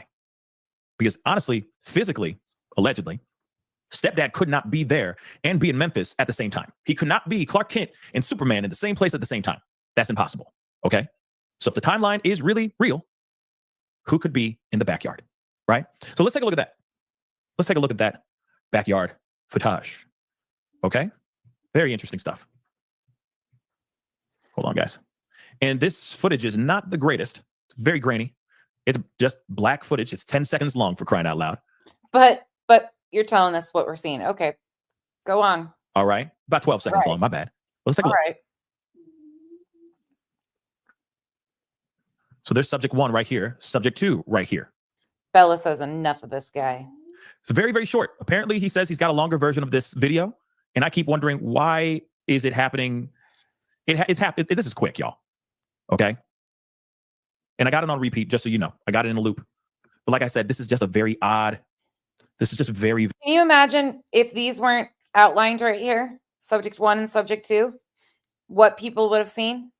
If there weren't the subject 1 and subject 2 pointed out in the video, do you think people would have still seen what they're seeing or claiming that they're seeing in this? Very odd.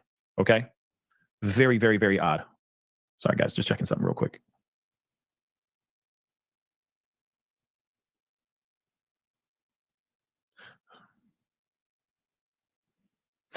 So yeah, as you see here, this could be anything, right? Now, this could be something. There's a flash of light over here. Hold up. Let me see if I can pause it on This could be something. Then again, it could be nothing. But like I said, there's another flash of light up in this corner too. I just noticed that. What's up with this? Right there. You see those other little flickers of light right up here? Why didn't they circle those? Oh, the shit with the lights pisses me off. And then, I keep wondering, like,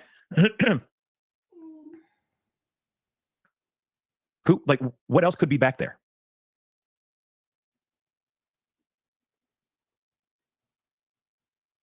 And again, I keep asking, is this normal? Is this standard? Right?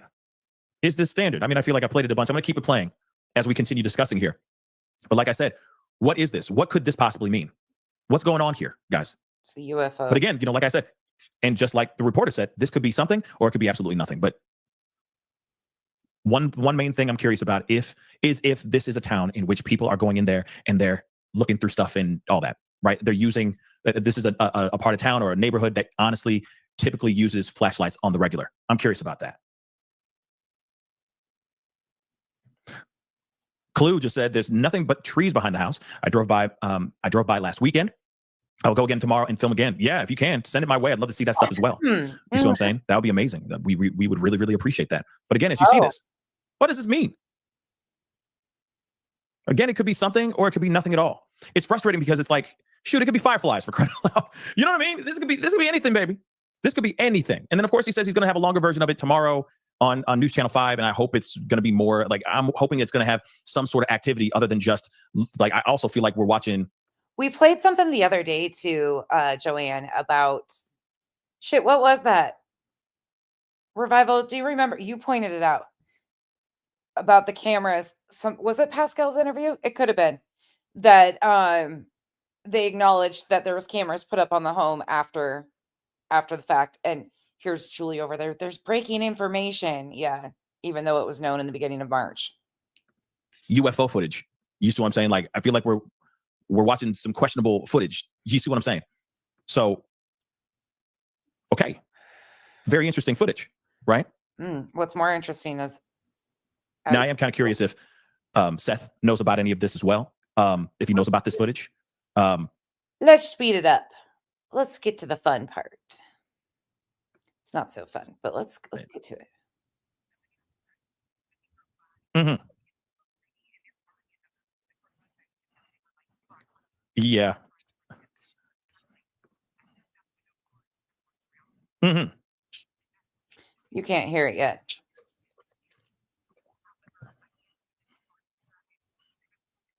Just wait. He'll fix it. Oh, I'm sorry. Hold on 1 second. I am so sorry, guys.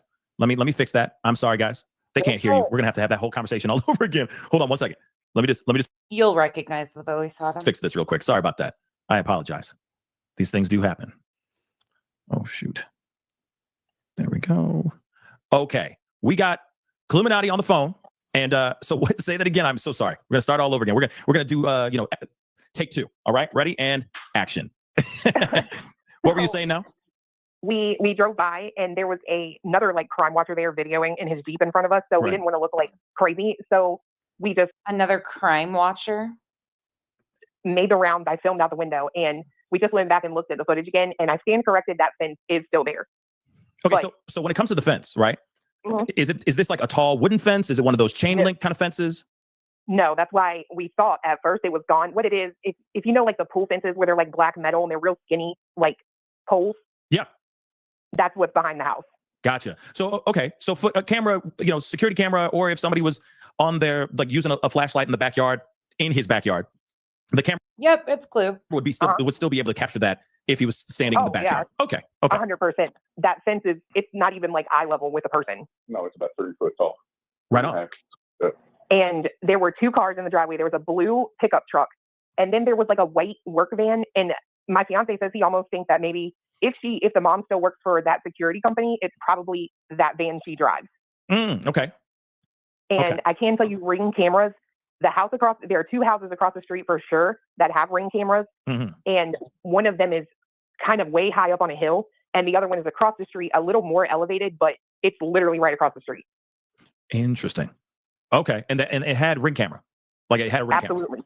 Okay. So, yes. So where do you think we're getting this footage from? So I will say I read something today and someone said that their house or the house across the street has floodlights on it.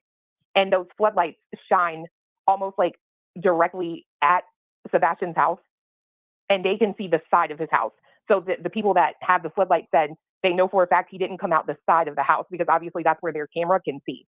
Right. I'm assuming this view is looking in the back, looking from the house behind them, the house that's on Kelly. Yeah. Looking back at their backyard, right? Like Nick Barry said. Yeah. This is the backyard. And I think I can kind of visualize that. So that's what's up. And we'll go back out there tomorrow and film again. And the space between the houses, it's probably like. We'll go back out there and film again. If you're not counting each house's property, there might be like a 3-foot maybe walkway or something. Yeah. So that definitely could be somebody walking between the two houses. You get the smoke. Yeah, she did. She absolutely did. She flip-flopped all over. She had very, very strong opinions, and you're going to hear some of those. really curious. How do you go from having these strong opinions over their behavior to flip-flopping? Because you meet somebody in person? No. Content views? More likely. I also have a huge dislike for her, but that's because I don't like shady ass characters who insert themselves next to parents for exploitation. Okay, so just so I know, and of course for everybody who's watching right now as well, the subject 1 and subject 2 lights that we're seeing. Oh, and people that want to start GoFundMe's to ship people back to Africa. Yeah, that part too. I don't like racists. Like, I know this is like it's like messing with magic eye. You know what I mean? Don't you see the elephant? And it's like, I don't see nothing, man. I just see a whole bunch of colors. This is just like, poop footage. But subject 1 and subject 2, can you gauge possibly like where they're standing or where they're at? Because you say between 2 houses, right?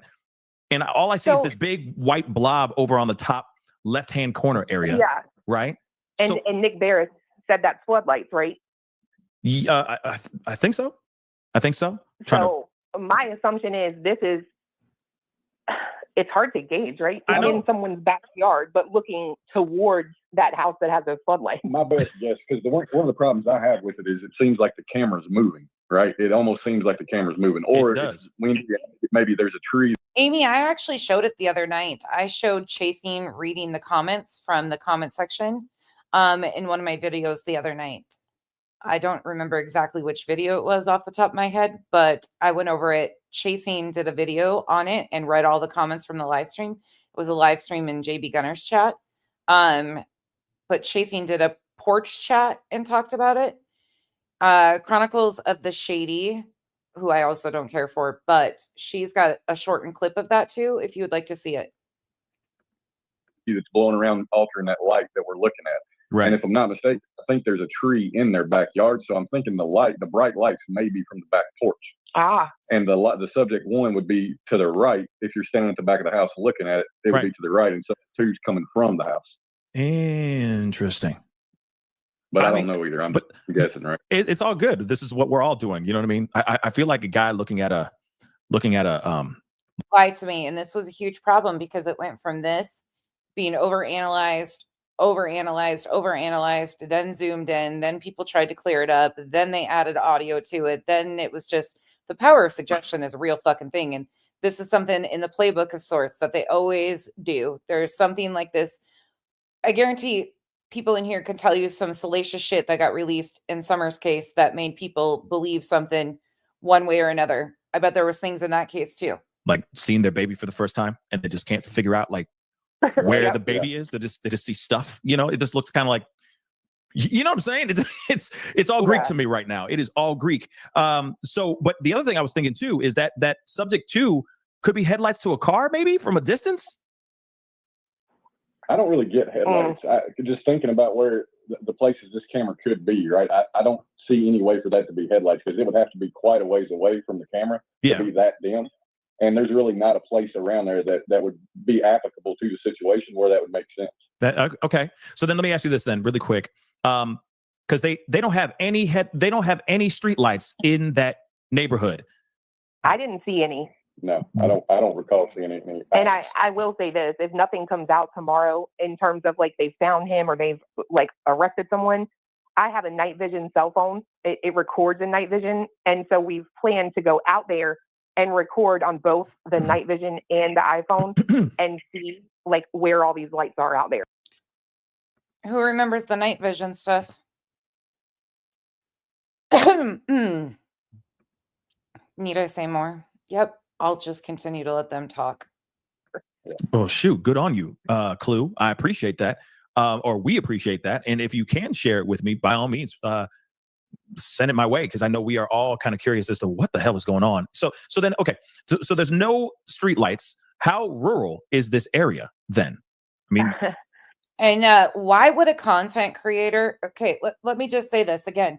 This is going real. How is this different than Betty keeping them under surveillance? Can anybody explain that to me? How are we so against Betty going out there and doing this to families, but we're okay with other creators because people like them or they think they're on the parent side, or what's the deal here? Can anybody explain that to me? How is this different? Yeah, she might not have jumped out in traffic, but how is this any different? Anybody? I see it all going real life. I see it no different than Betty. I see it no different than JLR. Yeah, so his neighborhood is the only neighborhood for in the immediate area. It's Yeah. the only subdivision in that immediate area. They're developing one just to the east, and when you go to the west a little, there's a couple more, but it's kind of isolated to some degree. it's the country. You Like, said it's dark. you said it's the country. Okay. Because wow. Okay. Wow. And I will say this, I don't know if you know this, but directly right across the road, right across that highway there, what I found particularly interesting is there is a SA who just moved there and updated his address Come on. in 23 January, December of 23. Whoa. Okay. Have they? Well, I mean, obviously you're not 5-0, but do we know anything about any movement on that then? Because if there is a registered monster lurking in the area, I mean, I feel like that's a tree. Our guard dogs should be barking up, right? Okay, and if you missed my initial coverage and all of this when I first started covering this and pushing back on the misinformation, one thing I did was go pull up the registered sex offenders in the area. Law enforcement had gone and checked into all of the RSOs within no time, right off jump. So they were doing what they should be doing. That is what was going on. Right. And I will say it is against children. And I find it really odd that he just changed his address. Like, he literally, I don't know if that's like he had to re-register, or from what I know, they have to do it when they move. So did he just move there? Right. I don't know. But his house is literally surrounded by nothing but woods. That's weird. And how convenient, right? Right. You know, for somebody who's, I feel like that should be part of the rules. Like, you shouldn't be able to live in a creepy areas. You need to live right out in the open, so everyone knows exactly who the F you are. You know what I'm saying? Yeah. That's so true. That's so true. And if you think about it, what makes it worse ridiculous. is if you drive by or drive to his house, Right. you pass a high school, and the next road you come to is the road you turn on to get to his house. Oh, that's how fabulous. close this guy is to a high school. What the? Angel, this is March 13th. So the answer would be yes. I'm hoping. I mean, obviously, we don't know everything. You know what I mean? We don't know if they're looking and all that, but, you know, the 5-0 is looking at this individual and all that. But that's very solid information to know, because let's be real. Tuesday said, if she's anywhere on panel, I'd leave. I have no interest, none. I might stay for a couple minutes if I'm engaged in a conversation with the creator, which is very rare. But I just stopped going places. There's no use. It's disgusting to me that this is welcomed in. Real. If he lives right down the street from Sebastian, man, okay.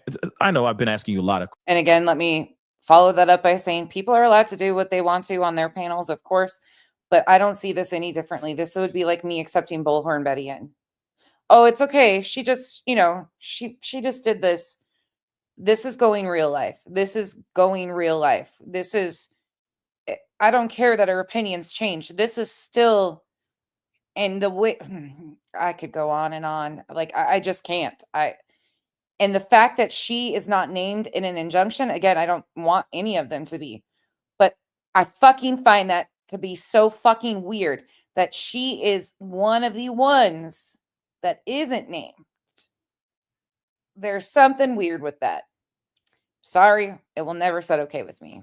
Questions, Clue, but and Clue's fiance, what up, Doe? But I have questions here. What's up, man? So I got questions, all right? Do we know, and this is, of course, something I never found out either. Leon 1010, I have a lot of respect for Ken.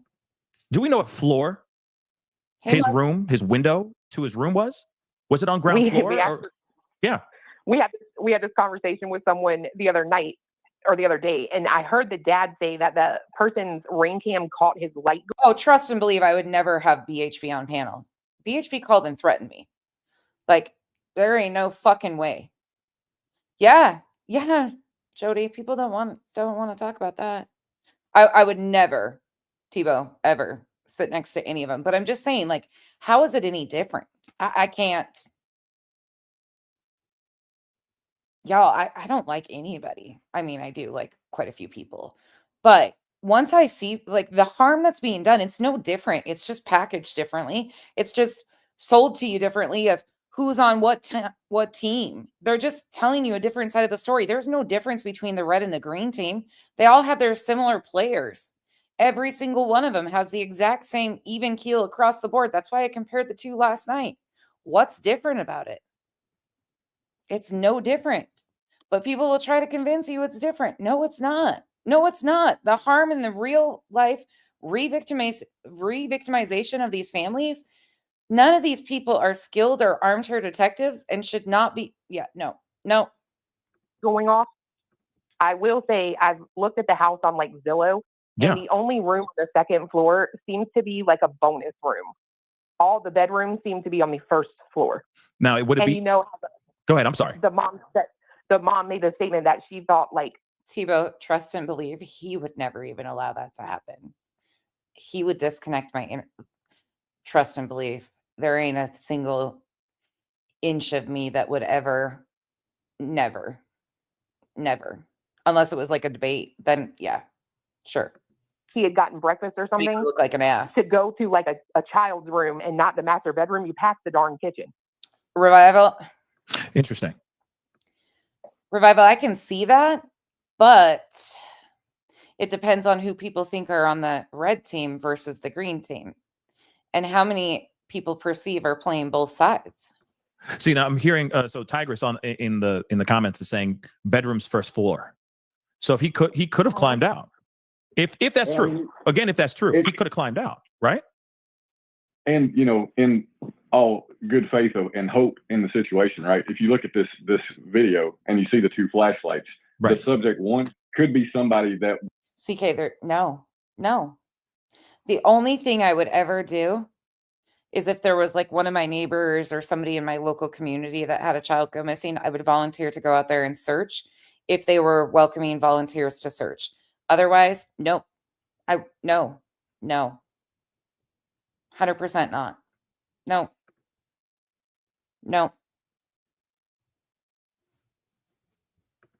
And maybe it's because I don't have that weird fascination with crime or missing. Like I don't. That had tapped on his window and was like, "Hey, come on!" And the subject 2 light is him coming out and coming to meet him, right? I mean, hopefully that's a situation and it's a kid thing and they're out hanging out somewhere, right? But I don't. It's a scary situation. I mean, Angel, I think there's a couple.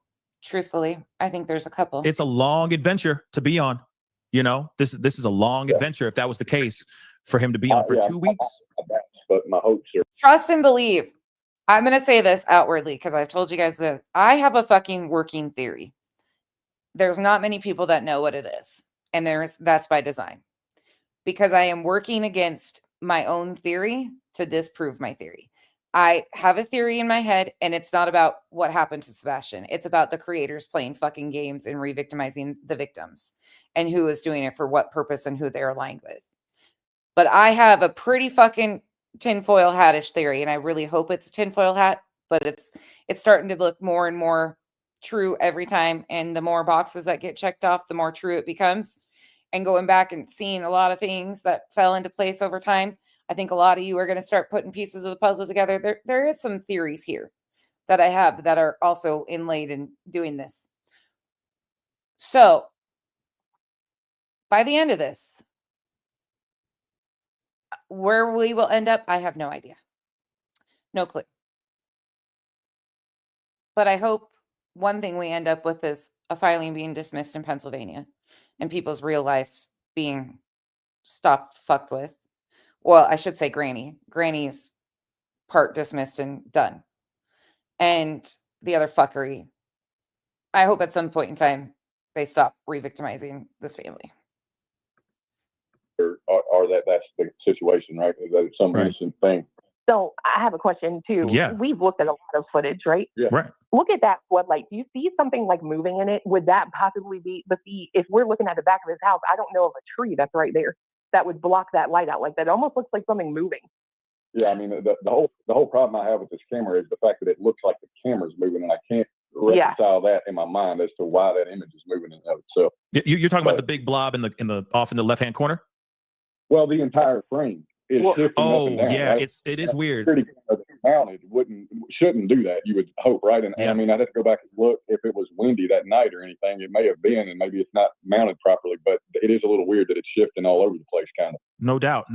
You know what? That's a very good question. I mean, unless it's on something flimsy, the camera's on something flimsy. Unless it's on something that's easily, or it's a real. And it's not by design that I only said grainy in that whole thing, because the other one, I have seen way too many fucking recent clips of real life phone calls being made to random people going real life and shit. And you guys know I don't fuck with the TikTok twits, period, point blank, end of story. I don't like false allegations, but when you are using it to attention seek, I don't really have much to say. So I hope for the other piece of it, because she got thrown in by proxy because of being in Pennsylvania and nothing more than that. Yeah, I hope her piece is dismissed and she can carry on with a beautiful life, because anyways. And I hope Betty has the day she deserves in court for doing what she's done to victims. There we go. Really gusty night, because actually, if you look over to the far, man, this is crazy. Like I'm an expert in pitch black video, but if you look all the way over to, let me blow this up, and maybe you guys are watching the show, you can still see the show, I'm assuming. Yeah. Okay. So if you look all the way over where subject 1 is, okay, and I got my mouse here, all this right here, okay, it almost seems like maybe those could be trees billowing in the wind type of thing as well.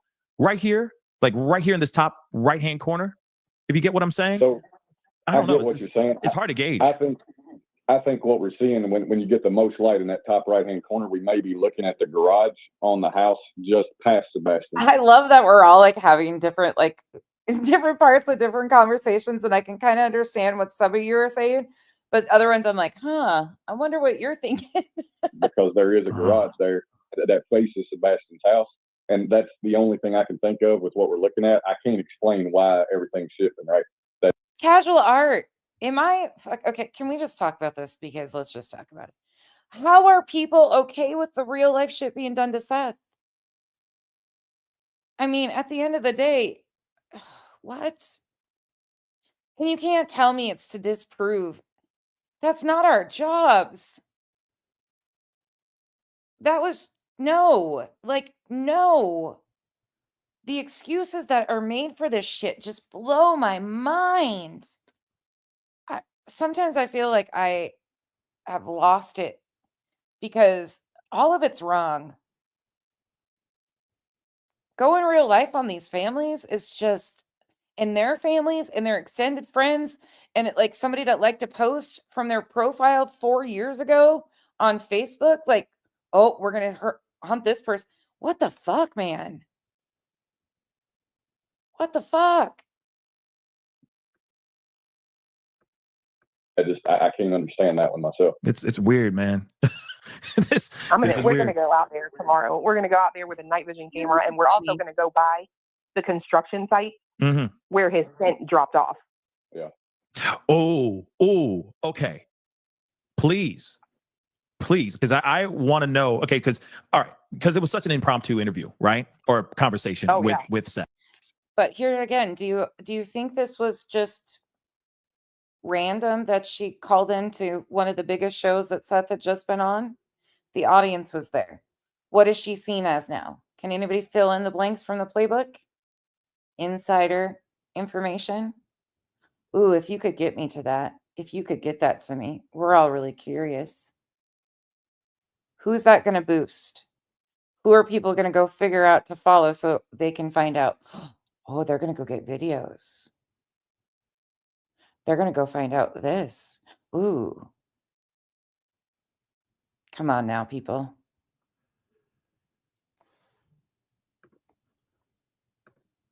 And obviously, I wish I had a little bit more time with him. And I wish I thought about this when I was talking with him. But one thing I was curious about, because he said went over to the construction site and then it just went dead, right? So I'm curious as to what does the construction site look like? Like the actual space, where did it dead end?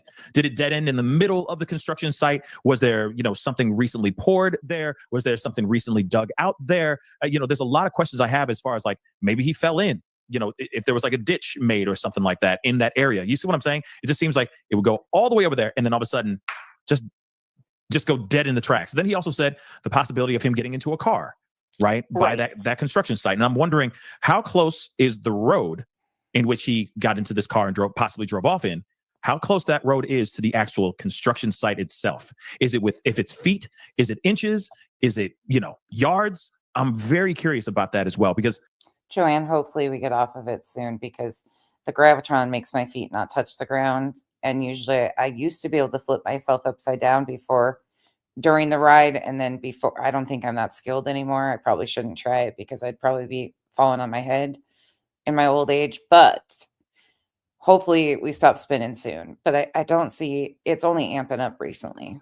That could answer a lot. And I think that's by design. Of things. And I'm wondering if depending on what the construction site looks like, I'm wondering if police have done the due diligence and dug through that area, but again, I don't know what that construction site looks like. So what I'm assuming is it's the construction site for the neighborhood that's going in. And if you listen, sometimes like people give you tidbits of information and you have to wonder if it goes with some you've already gotten. Autumn, I just went back up and saw what you said. He's been scamming, in my opinion. Maybe I'll feel differently later, but at this point, I'm not mad at it. I understand what you're saying, but hear me out on this for a minute. At the end of the day, we can't stop that from happening. The only people that can prevent him from making money off of his child's name, when there's 1,000 other people making money off of Sebastian's name, the only people that can prevent him or do something legally are the other parents of Sebastian. And this is, again, why laws have to change to protect victims' integrity, their dignity, their likeness, all of the things. Because currently, anybody can make money off of a victim's name, especially the parents. Like, he's got more entitlement to make money off of this than any of the rest of us by doing content. You know what I'm saying? So although we might feel strongly about that, unless there is something set to legally stop him, there's nothing that we can do. And for random people who have inserted themselves in other cases to go real life to prove something, that wasn't the purpose of it.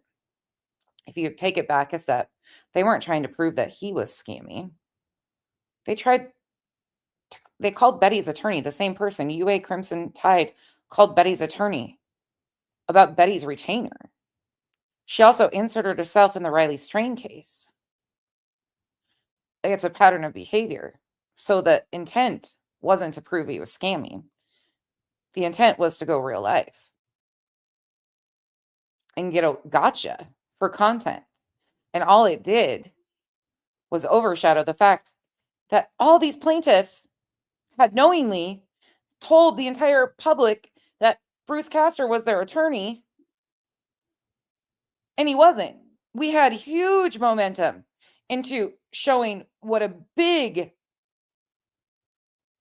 in my opinion, ridiculous mess at night, who claims to be a company supporting victims, which we don't want them to ever touch another victim's family, in my opinion. We had huge momentum in that direction. And then, oh, here we go with this. Oh no, going real life. Why was that? Something about that and the timing of that seems too coincidental to me. The sheriff, almost like, oh, look over here, not over there. I swear on everything I am, in the very beginning, he said something about a dog picked up tracks that in Autumn, when you sit back and really look, the connections connect. Led to the road, and it didn't go anywhere from there. Could he have possibly been talking about the road on the construction site? Yeah, because the subdivision. I think I can see where I think you'll see more of where I'm coming from too as we go on. It's the roads for the subdivision where the construction's going on. They're already developed, so it's on the nearest road in the subdivision to Sebastian's house is, I'm estimating it from a Google Maps image, I'm estimating it about a football field and a half away from the back of Sebastian's house. So it's not really that far at all. Darby, I can respect that too. Changing opinions, I can respect that too. What I don't respect is coming out and forming opinions based on people you don't even know and making such strong opinions publicly, creating narratives. Did those opinions really ever change? Or are they optically changing?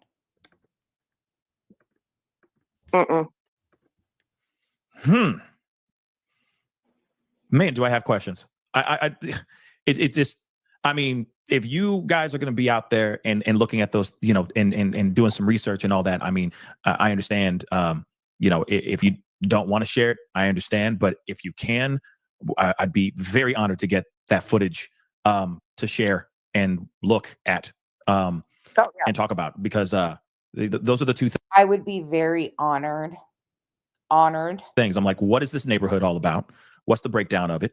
You guys have painted a very, very, very descriptive, precise breakdown of the actual environment in which he may have been walking around in. And then, of course, that construction site is definitely something big. And this is why I can guarantee you guys that you see how fast I am to make friends out here.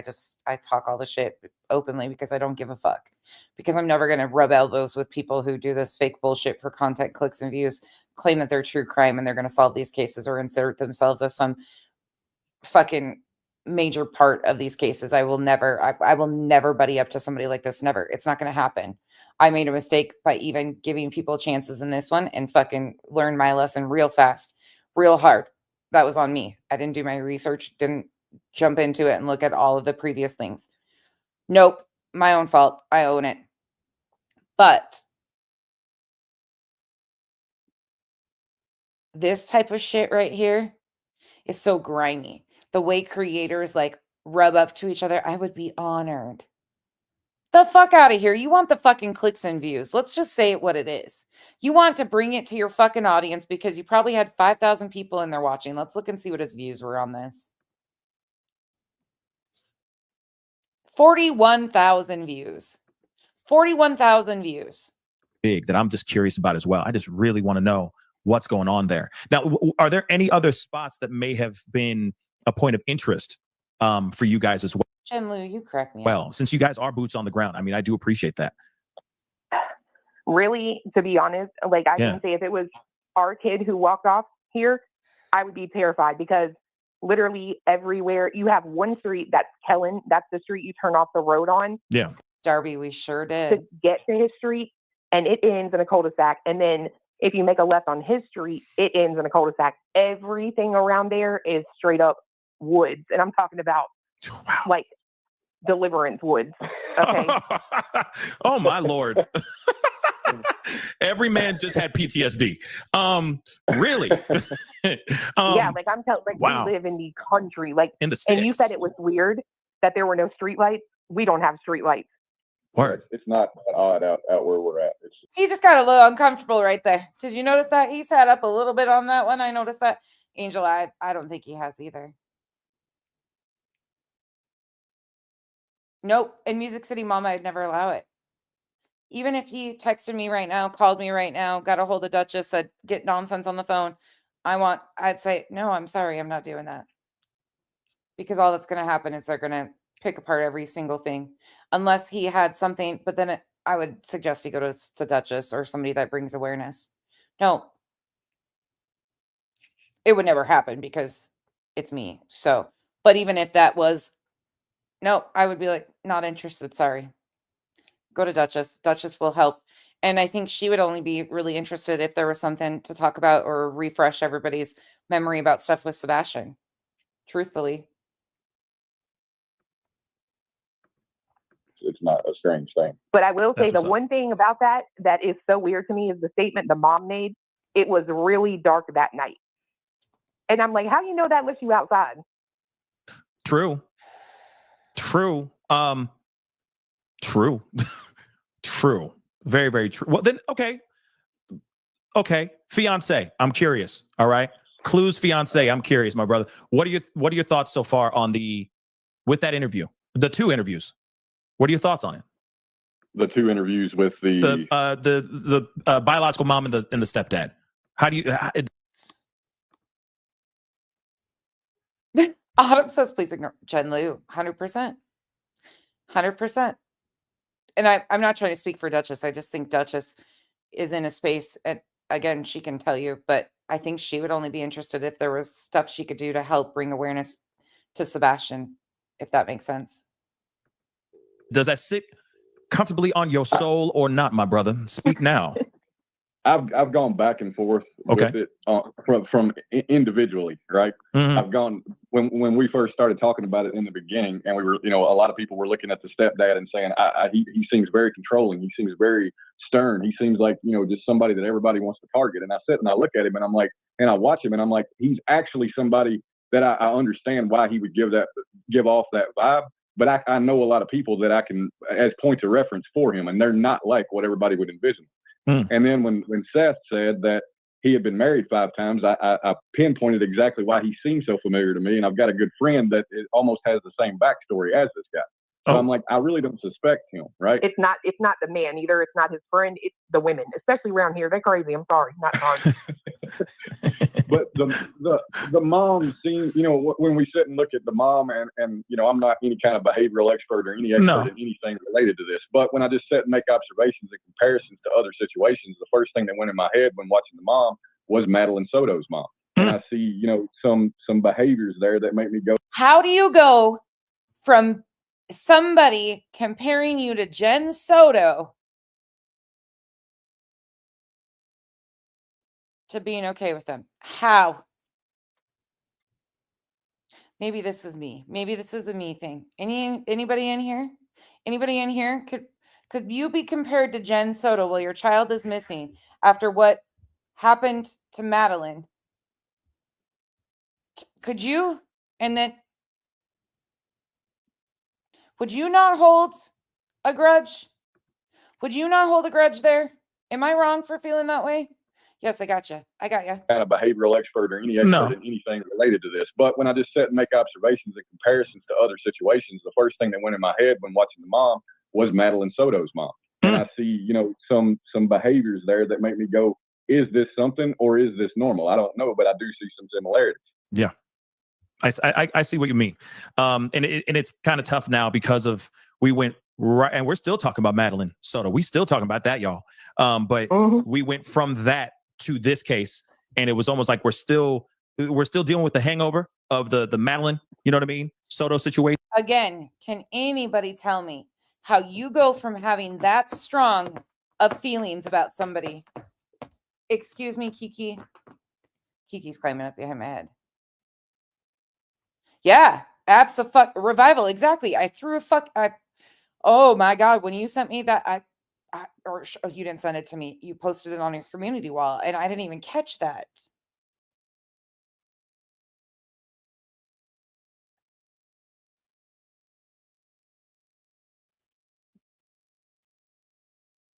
Janelle, I don't think they watch all of these, but I think in some of these, if you remember back to he has terabytes of information, I would assume some of these were ones that they were catching. Maybe not all of them, and I would hope not. But how do we go from having that strong of opinions against them to this? I don't understand, and maybe it's just me. Like, that's a strong, hefty fucking statement. And I feel like a little bit has influenced the feelings we're getting in regards to their interviews as well. But yeah, it's still very sticky in my personal opinion. But Clue, what are your thoughts? I don't. Oh, just say it, man. I don't like her. I'm sorry. Like, first off, you guys, I laid out a whole timeline about this today. The first interview you give, you go on YouTube.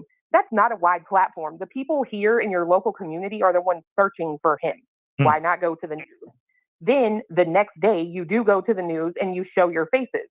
Then 3 days later, you give another interview and you say you're too distraught to go on camera.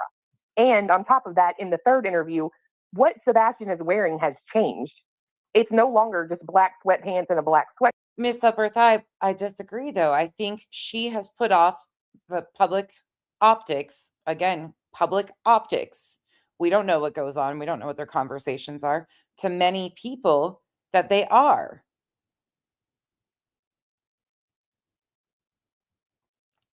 I think a lot of people would believe that they are. We might not feel that way, that they're friends, but a lot of people do. A lot of people actually follow that person because they believe and solely believe that they're connected to the family. This is March 13th. Nash Native. Good thought. I've wondered that myself.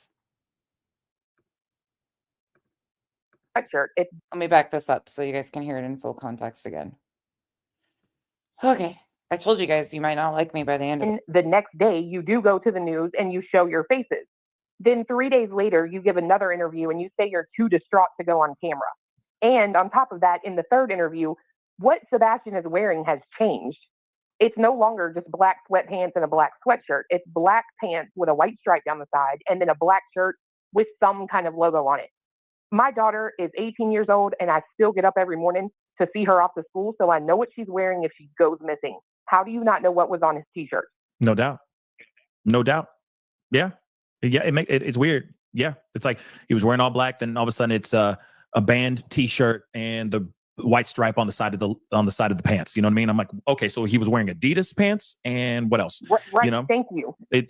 That's what instantly I'm going, okay, things are changing. And I do get that at first there's trauma.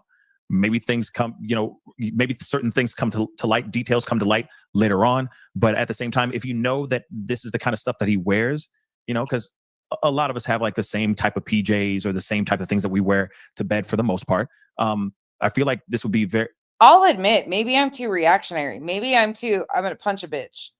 But you compare me to Madeline Soto's mom, Jen Soto, and considering what we know there, that's a punch a bitch button to me. That's not going away. There ain't no way you're coming in my home. Sorry.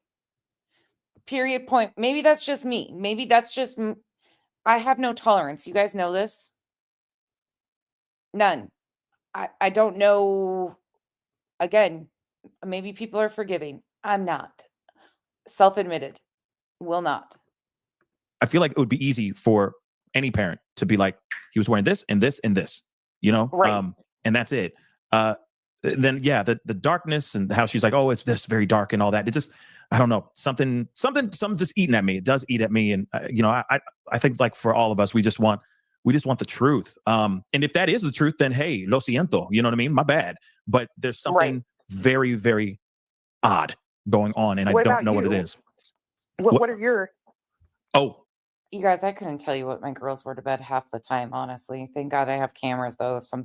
I would catch them. Well, But there's two of them and they look almost identical, and I call them by the wrong name daily, and they always laugh at me because I always think it's the other one coming down the stairs when my back is turned, and I just hear somebody coming down the stairs, and I assume it's the one because they're dragging their feet, and it's the other one dragging their feet.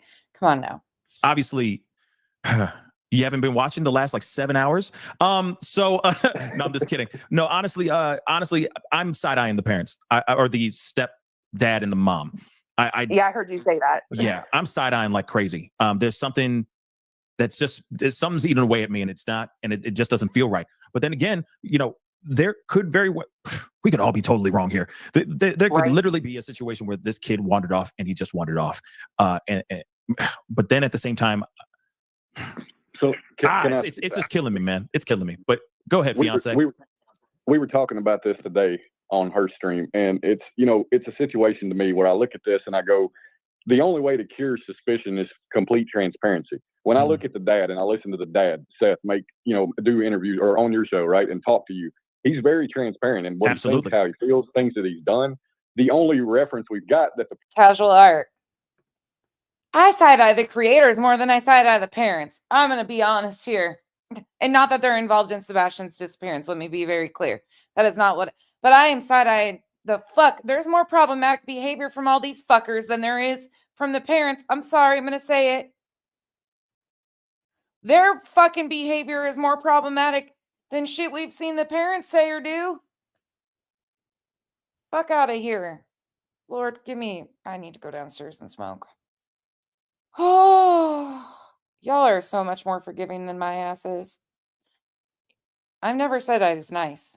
The mom and the stepdad have come out and talked. It doesn't seem like they're out there trying to be fully transparent. They give the perception of being on the defense from, and I could understand maybe if they're concerned with the attacks from social media and stuff like that. I guess I could kind of get that, but I can't really get it either because me personally, I wouldn't care. Well, and one last Planet Shell, can I ask you a question? Do all the ones that you see problematic, do they have association or connection to the parents of a missing child? All you have to say is yes or no. You don't have to name them or anything. But I would bet to say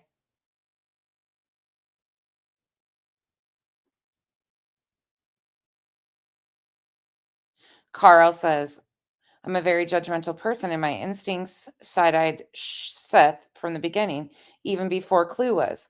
My thoughts are my thoughts from the beginning. Nobody has led my original thought. Carl, I can appreciate that you have thought the same way all along, that something just made you feel that way and you've stuck to it. That's what I don't understand though, Carl, is how people have such strong opinions and strong emotions and they flip it up. I don't understand. Yes. Jody, I know, but nobody wants to hear us. Let me back that fucking shit up. Nobody, again, it's not just, it's all sides. Just of these people that are doing this, that are creating this constant friction, fighting. And who's caught in the middle? The parents and ultimately Sebastian. Something's eating away at me and it's not, and it just doesn't feel right. But then again, there could very well, we could all be totally wrong here. There could literally be a situation where this kid wandered off and he just wandered off. But then at the same time, so it's just killing me, man. It's killing me. But go ahead, fiance. We were talking about this today on her stream, and it's a situation to me where I look at this and I go, the only way to cure suspicion is complete transparency. When I look at the dad and I listen to the dad, Seth, do interviews or on your show, right, and talk to you, he's very transparent in what he thinks, how he feels, things that he's done. The only reference we've got that the mom and the stepdad have come out and talked, it doesn't seem like they're out there trying to be fully transparent. They give the perception of being on the defense from, and I could understand maybe if they're concerned with the attacks from social media and stuff like that. I guess I could kind of get that, but I can't really get it either because me personally, I wouldn't care. Well, and one last thing I want to say, I've caught things that they said that don't make any sense. The stepdad is the one that said he called the sheriff's office, right? Yeah, and then the three-way called on a three-way call. But then you hear him say, and I was present for most of that. That's a lie. If you started a three-way call, you couldn't end that three-way call without the mom being disconnected from the sheriff's office. You said it. I had to put that in there. I'm sorry. But damn. That's big. That's a big deal. So again, I'm going to ask you guys, how do you go from saying stuff like that? I'll back it up.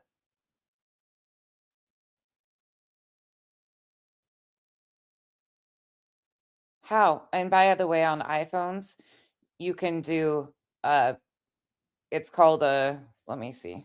What is it called?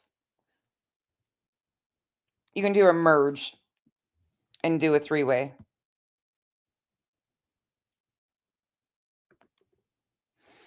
Oh, I don't know. I don't fucking know. This hurts my brain. Right? Yeah, and then the three-way he called on a three-way call. But then you hear him say, and I was present for most of that. That's a lie. If you started a three-way call, you couldn't end that three-way call without the mom being disconnected from the sheriff's office. You said it. I had to put that in there. I'm sorry. But damn. That's big. That's a big deal. I mean, if you call, you're right. If you call the sheriff's office. No, you can merge and drop a call out and still be connected to, like, on iPhones. At least I don't know on the other devices, but I've done it before. You call 911 through three-way. You can't hang up on the phone. Last I checked. No. Right? So you got a good point there. Damn. Oh damn. Oh my damn. But see, that's the thing though.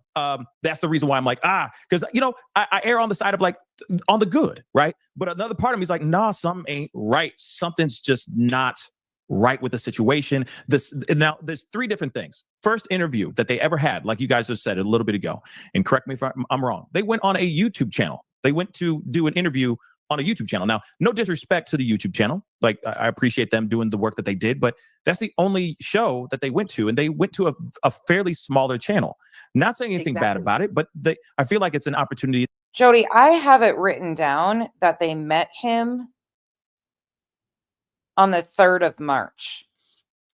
Now, I'm going to have to go back and listen to the video that she came up on panel when we were doing that timeline together. Because if you remember, I had her on panel and we went over the timeline and the whiteboard and we were putting in the timeline of things. And I invited her up to fill in the dates of some of the things, but I'm almost positive, and it's on my calendar, that they met him on March 3rd. I have it on my calendar as they met him on March 3rd.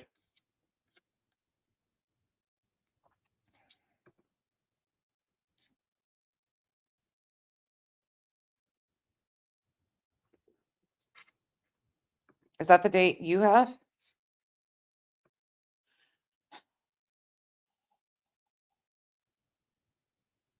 Now I'm going to have to go back and watch.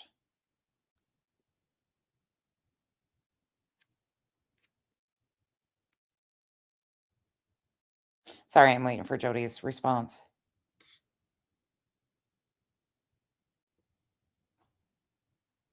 I know she met Dolly on the 24th. Maybe it was the 23rd.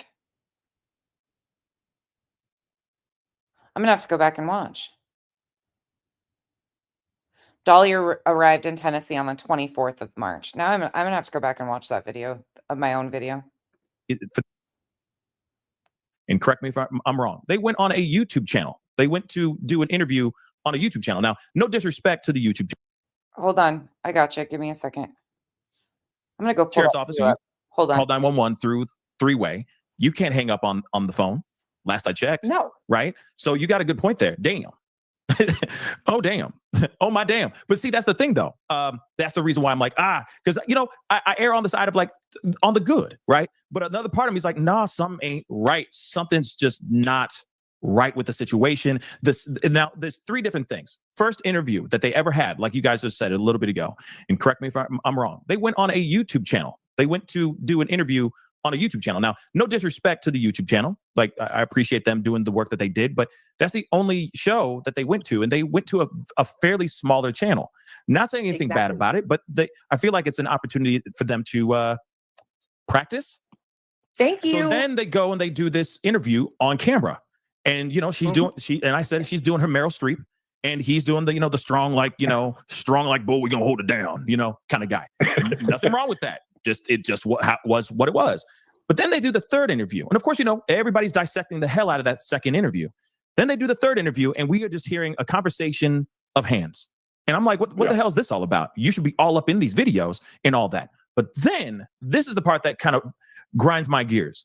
According to Nick Barris, News Channel 5's reporter, where we got this footage from, he said in a post that, okay, he sat down, he had an interview, or he had an impromptu interview with Seth Rogers, the biological father. Get ready for that interview. It's very telling, blah, blah, blah, bombshells, right? Then he says on top of that, in that same post, I've been trying to reconnect with Mr. Proudfoot, with the stepdad, and he's refusing to return text messages and phone calls. Now, I get it. You're not gonna, you got things to do. You're moving out here in these streets, especially when you're trying to find your stepson, right? But at the same time, wouldn't you want to use every single platform you can get to let people know that your stepson or your son is missing? Like, I'm sorry, I don't care how busy I am posting posters. I'm getting on that camera. I'm getting in front of that camera, and I'm using that as my loudest speaker box I can think of, right? And he's now avoiding them too. So that's weird, I think. Technically, he is and he isn't. So Nick Barris said on that Facebook Live that something to the effect of he would ask the hard questions, like maybe that's why the guy's ignoring him or something like that. Oh. Did you know, though, that Christopher Proudfoot made a comment under that video and said, "What is the hard question you want to ask?" Oh, I didn't see that. Yeah. But So but why ask? Why even ask that? Why go onto the social media and why not just contact him via text and be like, "Hey, I'm ready. Like, if you got questions, I'm ready. Let's go." Sorry. Pause. Here you go. This is May 28th, 2024. Oops. Hold on. Let me go back out of here. Let me see. Interesting. That's wrong. 229. What date did you have for the GoFundMe being created? The 29th, but let me go look. Let's go verify it. Oh, wait. Did they take it all the way off here? I can swear we saw that the other night. Looking. Well, the problem was it doesn't show it on the site that I could find. And going into the Wayback Machine, it doesn't show. But my understanding is Created February 29th. Okay. All right. And then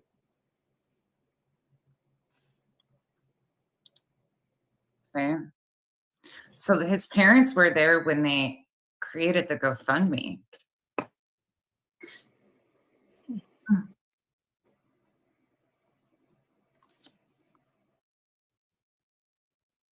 Okay, let me catch up on some of these comments here. okay, are you ready? Yep. 3-2. Okay. Seth's parents leave for Texas. Okay. 3-3. You got us meeting Seth, and then do you want the details of that like the important details of the conversation or no? Yeah, actually, yes. If you're So- okay with, I'm sure it's the stuff you've talked about. Yeah. Okay. There was a definite sort of running down of Chris and Katie. And he also told us about the SA that happened to Sebastian. And that's when he also said, "You can call me daddy," right? Yep. Not to me, okay? Because he might have got hit. Yeah, he didn't tell her that. Good thing. There you go. March 3rd.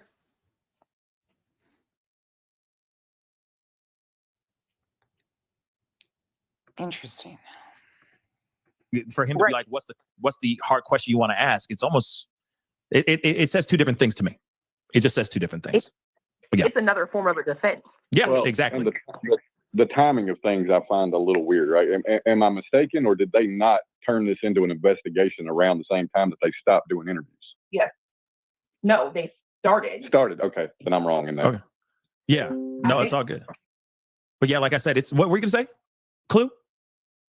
I think that's right. I think they turned it into an investigation. On the 4th, right? They scaled back the search on the 4th and started pursuing an investigation. And then they did their first interview, I think, on the 7th. Okay. I think. Something like that. But yeah, no. Was it? I don't remember the timeline, to be really honest. But I will say this though too. He was No, Gramanini, no. I came into it. I'll show you guys my first video in this case. Hold on, let me pull that up. Some people have always thought I was true crime, but no. What we were doing is building a timeline of when everybody was involved. Like in that timeline, we build out when everything was started, the GoFundMe, into when creators got involved, who was contacted, who was coming. We built it all out. It was actually really interesting. But the first time I actually started talking about this was this one.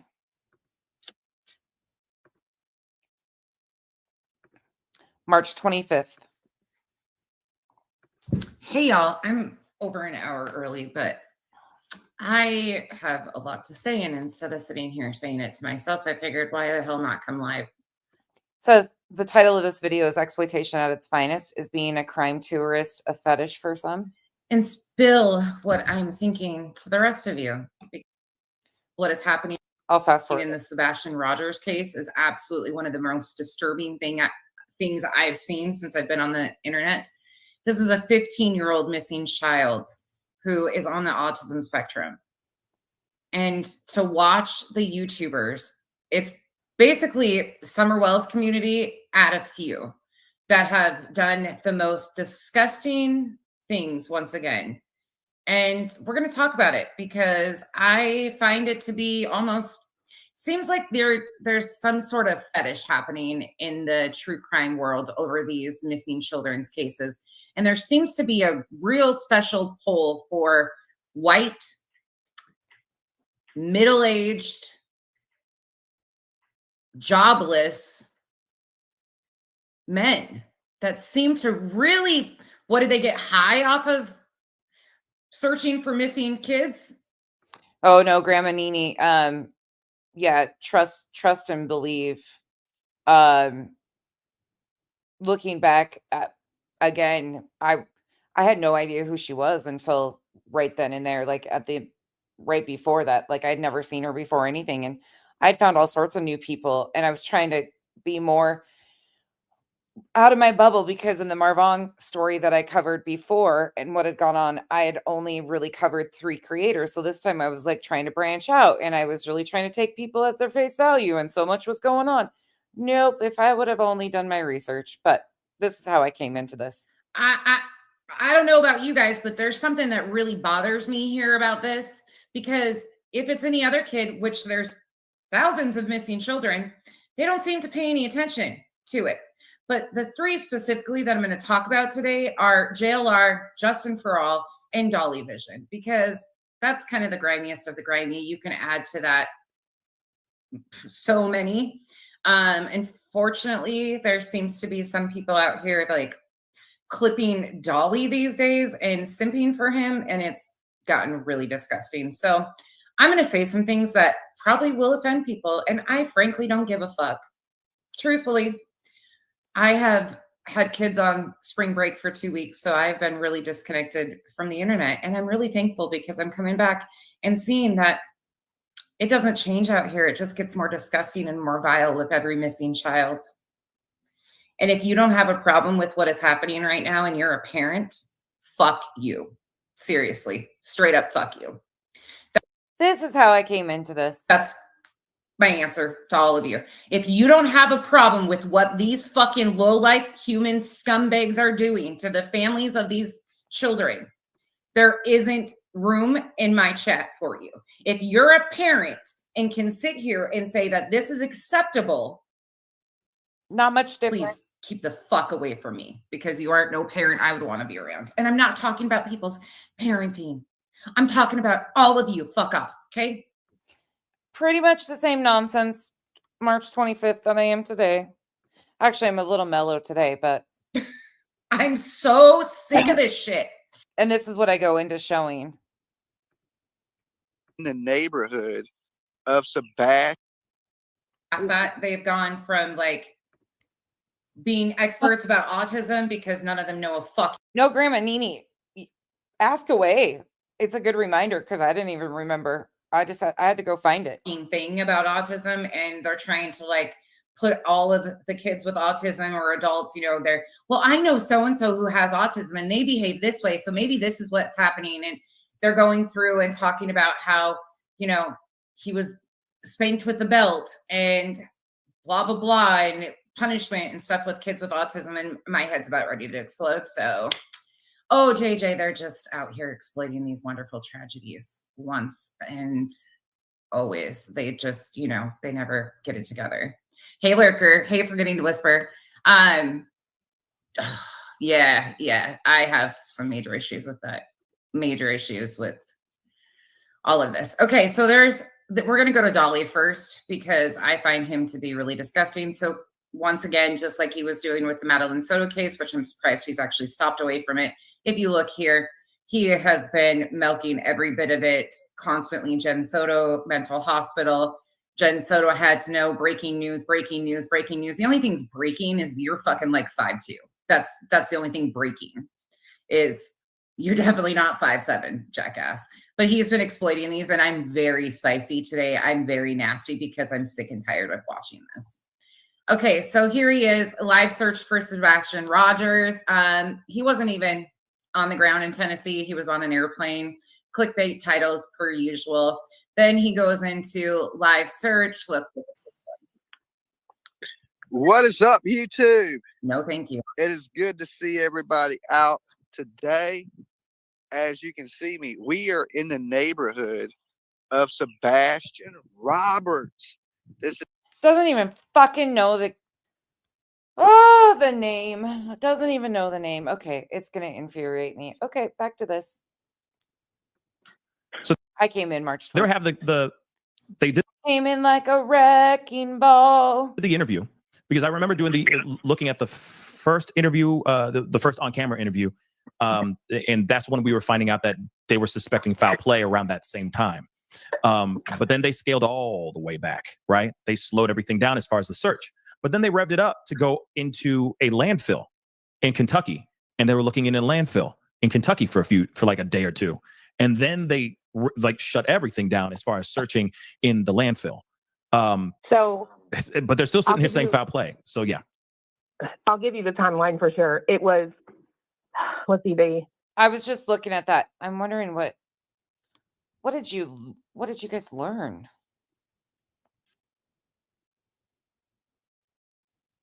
I have all of those videos. I downloaded them before he deleted them.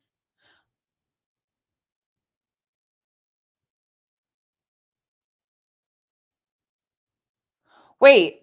I cut the Jose part. I think I have all of his deleted Jose videos. I'm pretty sure I saved all of those before he deleted them because I was covering them like a year and a half ago and pointing out shit. Did you hear about the audio file he's putting out as audio of Sebastian being unalived? No, the fuck he's not. No, he's not. No, the fuck he's not. Hold on. Hold the fuck on. Hold the fuck on. In his most recent video?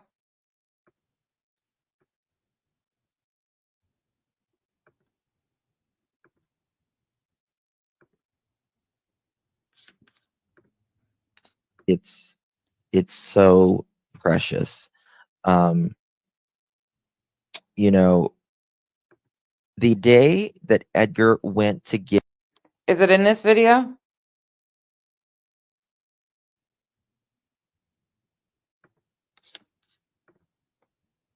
Hold up.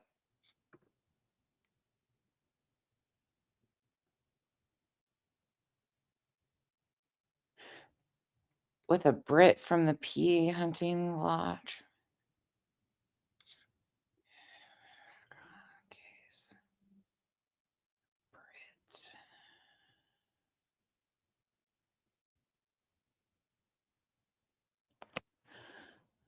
AF, are you talking about Colin?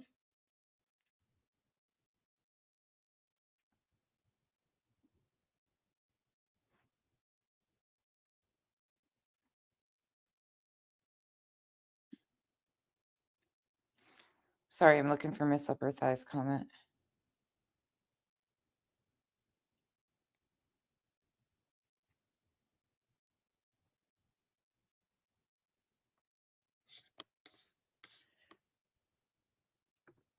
Hold on. I just got sidetracked. Give me 1 second. I'm gonna transcript this.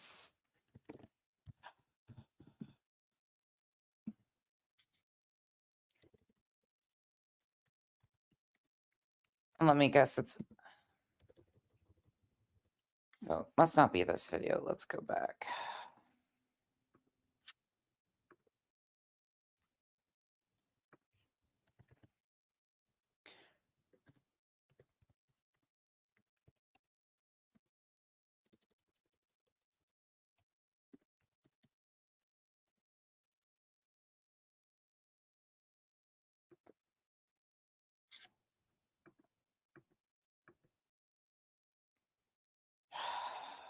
I don't know which one it is.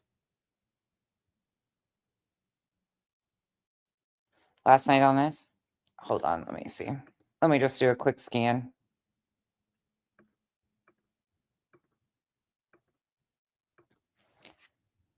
Let me see. What else would it be under?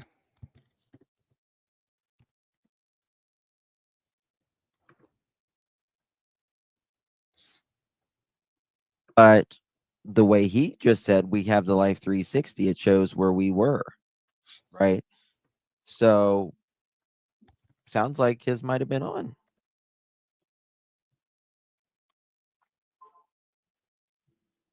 The last part you just played on the phone when he called Seth. No, absolutely not. And everybody has their own opinions, but Seth was at work. You know, after I got off the phone with He law will be enforcement, from his mother, and I just started watching. What the fuck is this? Snack. What the fuck is this? Sorry, detour. In my vehicle, I saw I had a missed call and a text message. Christopher Proudfoot. Text message was a 911, so I called immediately. He's the one that told me that Sebastian was missing. Katie woke up, Sebastian's missing. So I left the parking garage and headed straight to her house. When I got there, there was already law enforcement presence there. So I walked in and just started listening to what was going on. So I got to hear her telling law enforcement asking questions, me listening to the questions and listening to the responses from his mother. And I just started watching body language, listening to words coming out. Did I form an opinion? Yeah. Something has happened to my son under her watch. And once again, she wasn't being an adult. She wasn't being a parent taking care of an autistic child. When I got in my vehicle, I saw I had a missed call and a text message. Christopher. Okay. He doesn't say the time, but that's good. Let's go back to what we were playing here. I don't think it's in this one. Now lose the privilege to for help, and he's a. Well, it switched us to Ruby Frankie. I'll have to dig for it.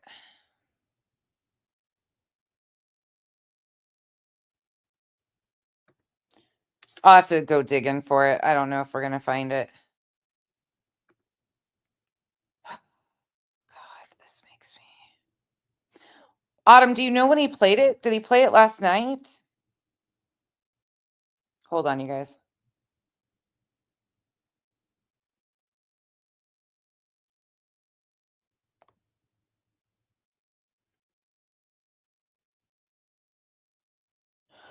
Oh, is that the one that Michelle? Hold on, let me go look at White Boys right quick. White Boy put it out. If it's the audio of a long time ago, yeah, we went over it months ago. Let me go look at White Boys.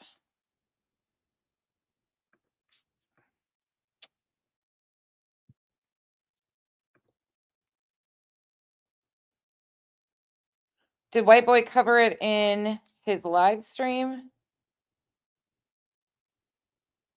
Must have. Hold on. Hold on. I'll find it. If it's that audio, then yeah, it's the freaking old audio that we listened to months ago. That's pure static that they added to the lights. These people make me sick. How many of you remember what he did to Naomi Judd?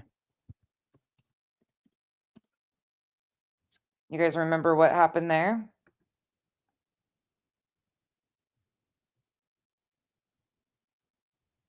Hold on.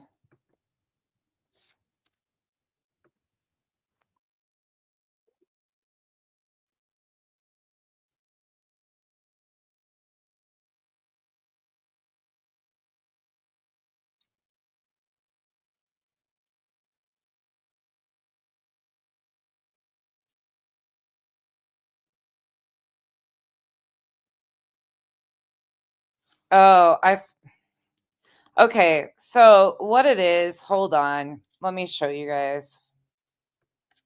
Let me show you what's going on. Okay, so somebody called into White Boy Lockdown. It's the audio we've heard before, you guys. It's that same static shit that they all made into. We covered it months ago. But this caller calls in and says this to White Boy. Here you go. He did run away. There was a time that I thought he Somebody lured him out, maybe. I don't know. You know I what I don't do? either. In Here's what I Tennessee- know. I've heard so much shit listening to all these creators, and I've heard audio where I swear to God it sounds like that they're killing that child. And I don't even know if it's true. if I've heard that, that's no. Right. Did you listen to it? Yeah. Oh my God. Like, so what does that make you think? Is that real or is that fake? I don't know. Real, but it Oh could my be. God. I'm I gonna don't start know. crying. If that's real, then he's screwed. I mean, Jesus Christ. Yeah. So you've heard it. Because that's the biggest thing that has my attention in all of this is that audio. Yeah. Fuck that. Okay. No. You guys know what they're talking about, right? So Autumn, what it is, it's the audio that they claimed somebody had captured from the neighborhood, and you can't make shit out of it. Spanky and his audience all like went through. Let me see if I can find it and see. Hold on. Sorry, guys. Detour. I just feel like I need to clear this up, though.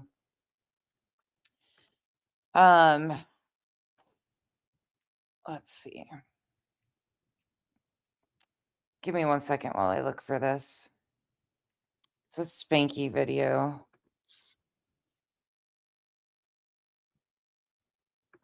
When he tries to play that game in his chat. Oh,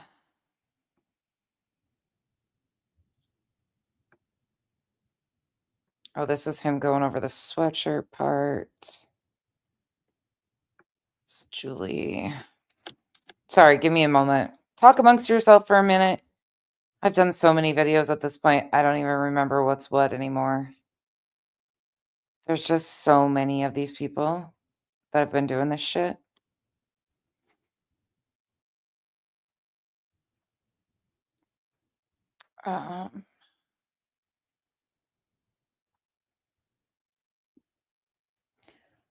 Gosh, I don't even remember when this was. I might have to find it and share it.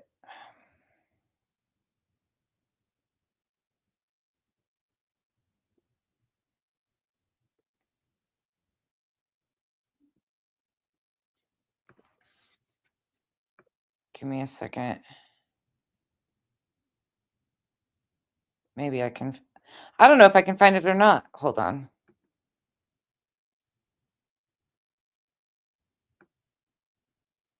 Here's Spanky going over the 27.27 miles.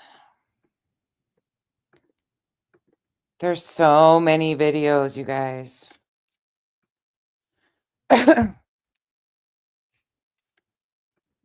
Sorry, give me a minute. Here, I can let you guys listen to this while I search. Scaled back the search on the 4th, okay? And that's the same day that the stepdad and mom gave the face-to-face interview. Yeah. The next day, the bio dad gave a phone interview. Then on the 7th, they searched the landfill. And I will say this, a little bit of inside info, that landfill search was leaked. Oh. Yeah, so the public, I think, from what I hear, was not supposed to know they were searching a landfill. That was leaked from someone to Nick Barris, allegedly, okay? Oh, damn. And the only reason that we knew it was happening is because media was out there. Now, I've also heard, I can't verify it, of course, it's all like rumor mill around here, but that they were going to search another landfill in Tennessee. I Well, when are they going to do that? Because the longer they wait, the more soot, trash, mucky muck is just going to keep layering on top of what could potentially be where he is. You see what I'm saying? The more that they're like, we're going to think about it. It's like, no, get your ass over there. Start digging, So you know? allegedly they searched the Tennessee landfill on the 11th, if that is true. Okay. Wow. Somebody made a post that said they're searching an additional landfill in Tennessee. They got a warrant. Okay. Who's this somebody? Like, don't worry, I'm not trying. I'm just curious. Like, was this another reporter, or is this just, somebody out here in these streets just got their ears to the pipes? I think it's just like a person, like a random poster person. You know what I mean? Because I screenshot the post, right? Oh, I see. Okay. Gotcha. But I will say that the only other, again, the inside info, it comes like third hand, fourth hand, or whatever. Mm-hmm. It was crazy because I then heard about it the same day or the day before I heard this. They literally searched the landfill in Kentucky, but someone told me that they think he might be out of state and that they're going to start diving in on the stepdad's past. The next day they were searching the landfill in Kentucky. Okay. But then it's like, why are they taking so damn long to do that, man? Like, why is it taking so damn long, man? We already know about the 5 wives, okay? he got 5 of them. 1, 2, 3, 4, 5. He got 5 of them, okay? We already know about the DV stuff, the custody battle that's going on apparently with one of his kids, okay? All that stuff that's going on in New Mexico, or not in New Mexico. I don't know where it is, but it's going on somewhere else, It is. okay? It's in New Mexico. It is in New Mexico, right? Okay. So, But I yeah, go will ahead. say he filed for divorce here. He's the one that filed for divorce in Sumner County in 2017. So I guess that's right around the time that he met Sebastian's biological mama? I don't know. I got the lady's name. I can send it to you, his ex-wife's name. I'm good. But I do appreciate you letting me know that. No, I just, like that's when it gets really, murky. Yeah. You know what I mean? I mean, if this was like something where it's like we find out that he has something to do with this and all that, then I would totally dive into that. How many of you actually think that he didn't want that information? He thought really quick. He was quick thinking, though. Quick thinking on his feet right there. Found it. Told you guys, it takes me a minute. But I will find it for you. When in doubt, I will try to figure it out. Okay. Here you go. This is the audio that woman is speaking about, that Spanky put out. And factually speaking, it wasn't that long ago. It was December 4th. Here you go. I hit his head. It was horrible. Or, yeah. Listen to this bullshit. With the original person who uploaded this file, they will not speak. I can say the person who uploaded this won't even speak to these people. That TBI has this. What the fuck? FBI has this. I don't know who they have called back. I'm really mellow today in compared to what I have been in the past. On a couple occasions. And hold on. I'm going to pull this chat there up. has been some movement, in my opinion, on this audio. Liars. Fucking and I feel more confident in it. But at the end of the day, I cannot tell you which home this came from. I do believe I have it down to 2 homes. But I will never tell you. They have no idea where this even came from in the neighborhood. Something that is 100% that I can't verify. Like, if I can't speak to the person. Then why even put it out here? It is a neighbor. Yes, it is a neighbor. Someone there recorded it and leaked it. Supposedly a neighbor. I personally, Revival, I don't know, but they need to bring back this energy because I like this person better. She takes no shit. I don't know. I'm bring more of this shit on and I'll be right back to this. believe the audio. But he believes it.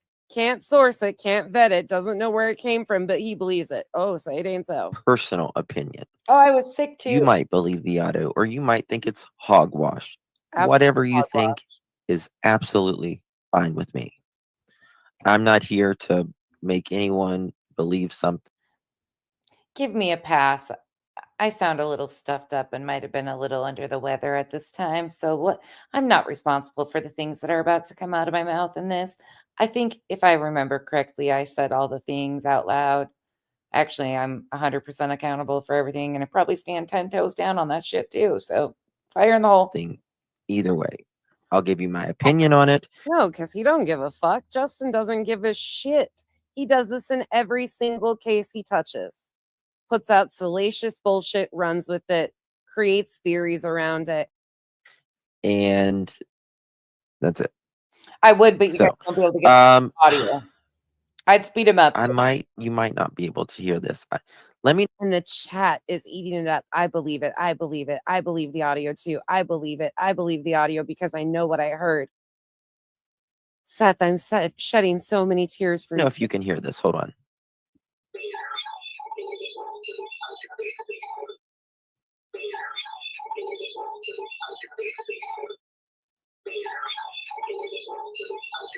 I hear that. Right there, yeah.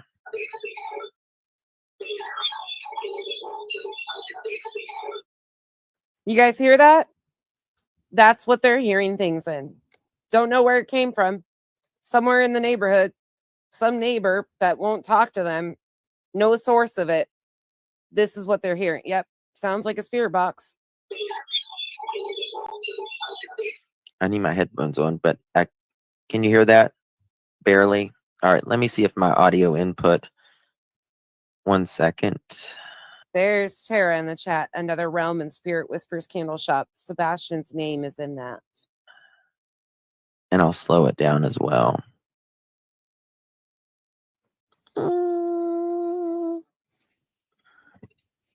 This is fucking sick.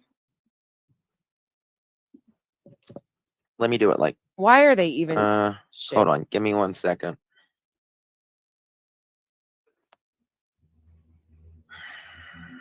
This is just, sorry, I'm scrolling up because, the same people. All the same people in Julie's stream too. 1,800 people were watching this live. This video has almost 13,000 views on it.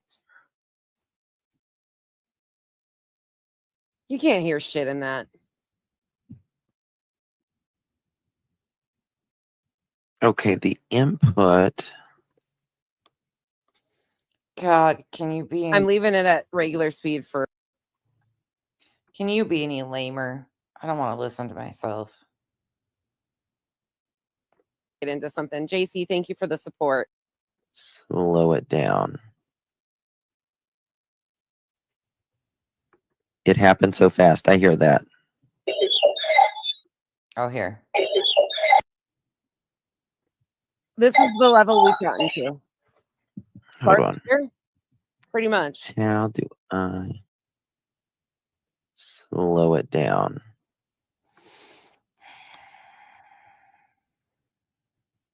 Look at the accusations in that. This one is. It happened so fast. I hear that. It happened so fast. You hear that? That sounds completely different than the first blob he played of. Did I just scare the shit out of you, Dexter? Dexter just jumped. Poor Dexter. I'm sorry, buddy. He was dead asleep and he just bolted off the bed like, what the fuck is going on, Mom? But that first audio that we heard sounds nothing even remotely close to this. They have no idea where this came from.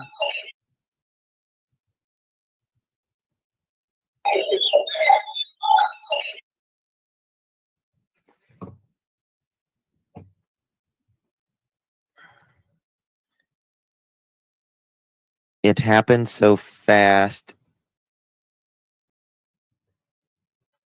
It's horrible.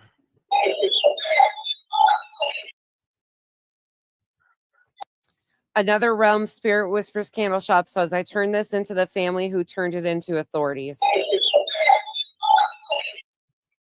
Or something.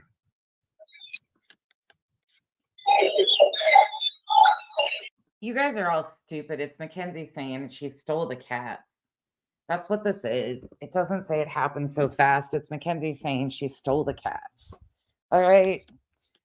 Look, oh dear. That's about how brainiac these people are at this point in time. That makes more sense. Kenzie stealing cats is more fucking logical than this shit. It is. Lady K, it's saying you're an ass. Kenzie stole the cats. You're an ass. Shit, we could all. I mean, any of it makes more sense than this shit. God, how did we get here? Autumn, this is what that woman is believing is the audio, though. Somebody else by the name of Alicia Cardwell says, promise, no, different audio from a different neighbor.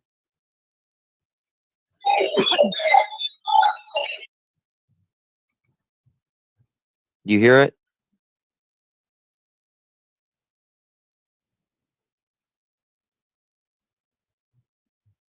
Oh my God, Em. Of course, the chat's saying, yes, I hear it all. Em, actually, that would be freaking fun as shit. That could be enjoyment from beyond. Doing a fake spirit box night with a bunch of random funny shit that we all try to decipher that are just funny ass. That could be fun. That might be worth it. All right, hold on. I'll play it through. And then we're almost done, you guys. I told you guys it was going to be a long day spent with Becky. Fucking wilds, right? Explore Core, thank you for becoming a member. Get off. He is. He's like watching. He's YouTube's melatonin. Doing like this. Always peace. I totally read your comment wrong. I thought it said, get out of my ass. That's what I thought it said, but it says, get off my grass, ass. I thought it said, get off my ass or get out of my ass. That's all I thought it said. My reading, I can't even read at this point. My brain is mush. Mush. Yes, very good, Justin. Split this. Well, if you fuck with it enough, Delete. get into anything. Just watch the spirit box people and their experiments. Or, I mean, just go to Sarah and she can just channel people at the drop of a hat. She speaks to the previous sheriff, which was so disrespectful. She speaks to Sebastian. She's got a little freaking transformer that goes off and alerts her. She argues with the spirits, tells them to behave themselves. I mean, you could do that too. Fuck. Are we the problem, you guys? Are we the problem? Why are we not like the rest of them? Why are we not okay with all this shit that they're doing? Is that an us thing? These people and then I'm going to there was 1,800 people eating this up. split page. Okay, I'm going to do this right here. Hold on. Somebody even says someone in the background is saying, get him in the car. Let's find a word. Am I fucking losing my mind? or are these people out of their fucking mind? What is it? Because I feel like I'm losing my mind and find this to be so disgusting. Split them. And such a reach. Okay. What is wrong with us that we don't buy into this shit? Are we the problem? Okay, what is wrong with me? You guys, this is not intentional. I have no idea what I said a month ago on December 4th at this timestamp. And I just said almost the exact same fucking thing. This happens all the time. I pause it, I review something of myself, and I'm saying the exact same shit. I need to get new lines because on December 4th at the 2-minute and 24-second, I was saying the exact same shit I did. Yeah, I need to be more original. We must be the problems.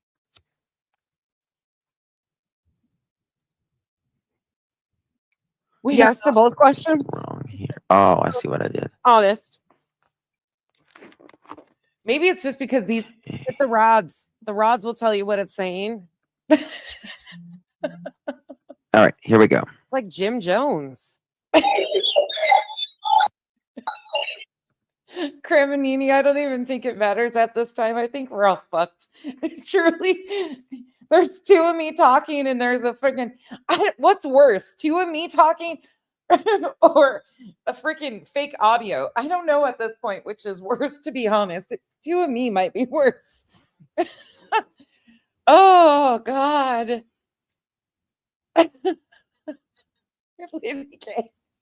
Oh, we've hit that rummy point of the evening where everything's just freaking the shit we've heard today, though. The shit we've heard today.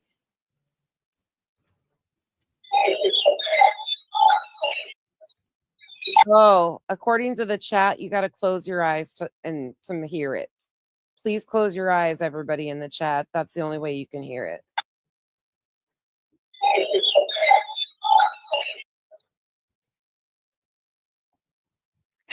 Happens so fast.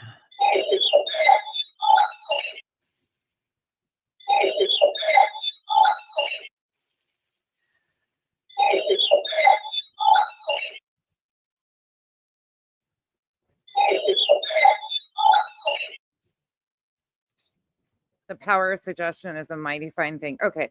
Anyways, that's the audio. That's the audio. All I keep hearing is get out of my ass. That's it. I'm done. It says get out of my ass.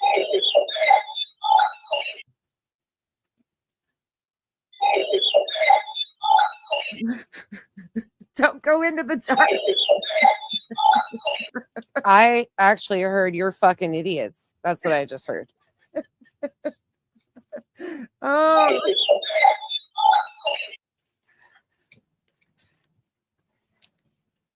Duchess, that's the crazy part. Like, can I have some popcorn? I think we all need some at this point. But the crazy thing about Spanky is, let me just give you guys a rundown of a few things that I know for a fact that he's done. Marvon McRae announced that Marvon McRae, a Marine veteran, had passed away when it was not factual. That was when he was in Georgia harassing Quentin Simon's family, playing screaming, crying baby music outside of Billy's house. Off a $2 super chat. He took crime scene photos of the Judds unaliving and salivated over it online. He tried to unblur or find his pause spot of Kylie Rodney. He and his mods helped facilitate and hunt down Jose Roman, who eventually ended up no longer with us. But don't worry, he bought him a pair of boots. He doxed an SA victim down to her social security number and all of her information. Jared Lysick's victim. Every single story, Spanky has done something horrific in. And every part of what I just said is all provable.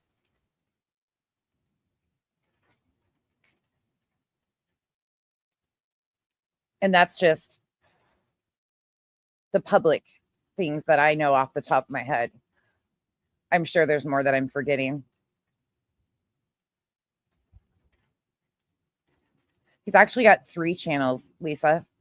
He's got Justin for All, which is demonetized. So he started his Clutch the Pearls channel. And then he had his backup Hey Sweet Tea, which is now his monkey business channel. Yep, an SA victim. That is when he was talking about AWP's victim, Rainbow. He doxed the SA victim down to her social security number and blamed it on the courts for not redacting the information. He was in such a hurry to get it up that he didn't take the time to redact the information and put it all up there publicly.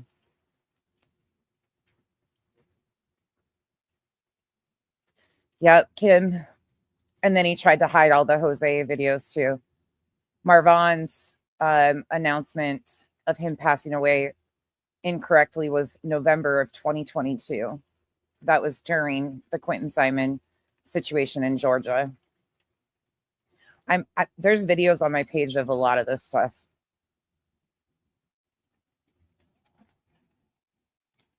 He did like a 30-second apology for the SA victim. Yeah. Yep. He is honestly one of the ones that I have one of the biggest problems with. He has done stuff like this and he gets away with it. And he's a handler. If you don't know what that means, he always is the one that connects himself to people with inside sources. So other creators connect to him and he feeds his misinformation trickle down to the other creators. So they facilitate the narratives even further. So he runs his information through BJ, Smiley. They all see Justin as this virtuous beacon of truth. Freaking gross. Yeah, well, and the scary part about him, Bubbles, is he's not money motivated. It's not about the money for him, even though he makes a killing doing this. He's not money motivated. He doesn't need the funding. That's the craziest part, is it's even scarier. Okay, I'm going to finish this out really quick with this one, and then we're going to wrap it up for the day and come back to it later. My brain can't take anymore. So we understand a little bit more of his history, but at the same time, from what we've gathered with what Seth has said, okay? And by the way, I appreciate you being on for so damn long. Thank you. But what Seth, the biological father, has said, stepdad was Chris Proudfoot, okay, was in another city for that whole week that he was home, that Sebastian was home with his mother, his biological mother, right? So yep, he's got an alibi. So he may not have had anything to do with his disappearance. He may know about his disappearance now, and he may be holding it down. He may be the Jennifer Soto. Yeah.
Even my computer said, bitch, you're done. Bitch, you done. I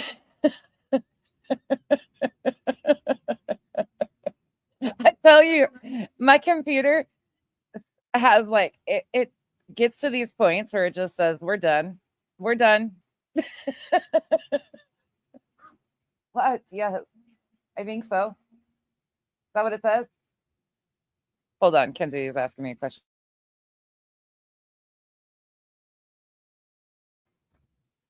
I swear, the computer, it does this. It does this every time. It just says, no, we're done, bitch. We're done. Okay, here we go. We'll finish it out. And then I was like, okay, I'm not going to push too much. Right. Don't push. You know, Yeah. I was like, oh, I want to push more, but I'm like, nope. I'm going to be respectful because I know he only knows so much. But with her going to see him, like by him saying specifically that on the weekends he has him, she normally goes to Memphis. To me, that just kind of virtue signaled that he probably basically resides in Memphis. Yeah. I mean, if he's operating cranes out there and he's on some big project in Memphis. Bubbles, I hope you and everybody else are safe. That has been horrific to watch. Yeah, he could possibly be there quite a bit. Oh yeah, and it's like a massive crane he operates. It's like 500 feet tall. Yeah, it's a huge responsibility to do what he does. You know, this ain't some random thing. I mean, it's a big deal. But yeah, it's very interesting. Yeah, because there was a. Oh no, my computer works wonderfully, Rainbow. It works perfectly. It just has enough of these voices and says, bitch, I'm out. It just takes a mental health break. Can you blame it? Look at all the demons it's possessed with. Flash of confusion when that happened for sure. When he said that, I was like, okay, so what else? Okay, I'm going to move on. Like, you know, I need to get these other questions out and get those answered because this may not be something he knows. Because it seems like he, and of course, you know, I don't want to speak for him, for Seth, you know what I mean? You know, my heart is with him and, you know, I'm praying for him big time, but it seemed like it was how he was saying things. It just seemed as if, all right, I'm going to respect the distance. You see what I'm saying? Like between me and biological mom, like I ain't trying to be in her backyard. That's what he basically said. Like, I ain't trying to be in her backyard. Like, you know, she ain't my wife, you know, so I'm going to be respectful and keep my distance. Right. And so I feel like there's a lot that he may not know, but he has a very strong relationship with his son that we know. You see what I'm saying? Oh yeah. So, So like I said, there's a lot of things that I'm still just curious about the relationship, the dynamics between stepdad, biological mom, and Sebastian. Like, I'm wondering what the Proudfoots and Sebastian's dynamics really were. You know, if there was any issues at home, so on and so forth. But you know, I know people are going into the group chat saying a lot of stuff, talking crazy, with no solid proof. You know what I mean? People say a lot of things when they're passionate. You know, when they feel some type of way about something. So I feel like the more we hear from 5-0, which I hope we hear something soon, because we're getting nothing but we're getting black video. We're getting blacked out video with white dots. You know what I'm saying? Yeah, so it's terrible. I need more, you know? I really, really need more. So I do find that dynamic though between the two parental units, like you were just talking about. Yeah. I do find it really weird. Like there's questions for me that are just like, what? Like I think if my kid was missing, I think I would be the one to text the person I wait. Oh no, Elizabeth, I'm so sorry. Gosh, that's hard. I'm so sorry. I'll be thinking of you. Oh, if anybody can help, it's you. Down with and made the kid. I know that's a lot of stress though, but you can only do what you can do too. It's so hard when they're so little. Not my husband. Yeah. I find it weird that in some of his interviews, he mentions not once but twice that Chris said this, and Chris, I got a text message that morning from Chris, and it's like, why do you not communicate with Katie? Yeah. You know what's so fucking weird is putting this back into play, that she had met. This is the 13th of March. 10 days previous to this, she had met Seth. She had met Seth 10 days previous to this. There's some things that just make my head spin right now. I kind of see that as a possibility. I can see a situation where that's another example of the respect angle. Or she's crazy. Okay, you said it. Not. Oh, they're not little ones. Well, that's still hard when your animals are sick and struggling. It's the hardest thing ever. Us. No, but it could be a thing. Yeah, there could be tension. That's the other thing too. Baby mama, baby daddy drama type stuff. Maybe it was that kind of thing too, where it's like, you know what, I'm gonna be in this other city. I'm gonna be in close proximity, but I ain't gonna be that close because respectfully, okay, you know, we had our thing. One beautiful thing that came out of the relationship, and the only good thing that came out of this relationship was our son. bringing Sebastian into the world. Other than that, I keep my distance. I'm going to wrap with the husband, her new husband. I'm going to be respectful, so it doesn't seem like, because I also see what fiance is saying here too. Hey, I'm not trying to make it seem like I'm trying to have some extra. Yeah, Revival, that's within the first week. The first week of him being missing. I don't like. I actually wish I would have been wrong on that, to be honest. Intimate relationship with your By the way, Kenzie found another new cat. We have a new cat outside too. or wife, you know. So I'm going to respectfully speak to you as, you know, man to man. I got you. Like, I get it. That's your wife, not mine. So I'm going to be respectful, and I will correspond with you about everything else. So I can see that. I can definitely see that. But then, you know, I've seen co-parenting done in 15 million ways. You know what I'm saying? And I've seen a lot of baby mama and baby daddy drama. So yeah. So that could very well be it too. But, you know, Clue, fiance, I appreciate you guys calling in and just giving us your 2 cents on everything. The footage, if you do find that footage, I know you're probably gonna be using it for your show and all that stuff. By all means, do your thing. But if you get some time and want to share it, that would be really appreciated. I would love to see some of that footage. And I'm sure everybody here would like to see it too. Say it again. I don't mind sharing it. I have a YouTube channel. It's small, but I mean, I really do it because I'm nosy as hell, and I get away with that excuse of it's true crime, where you can be nosy, right? But I do need like an email. You got an email? info@thepascalshow.com. info@thepascalshow.com. Yes. Please send it my way. That'll be greatly, greatly appreciated. Thank you so much. All right. All right. Thank you for talking. Of course. To me Of course. and him. Yes, of course. Fiance. Nice meeting you, fiance. All right. Nice to meet you. All right. Talk to you soon. All right. Bye. All right. Bye. I appreciate that phone call. Let me get this one. Well, if that doesn't sum it up perfectly, let's play that little segment right there again.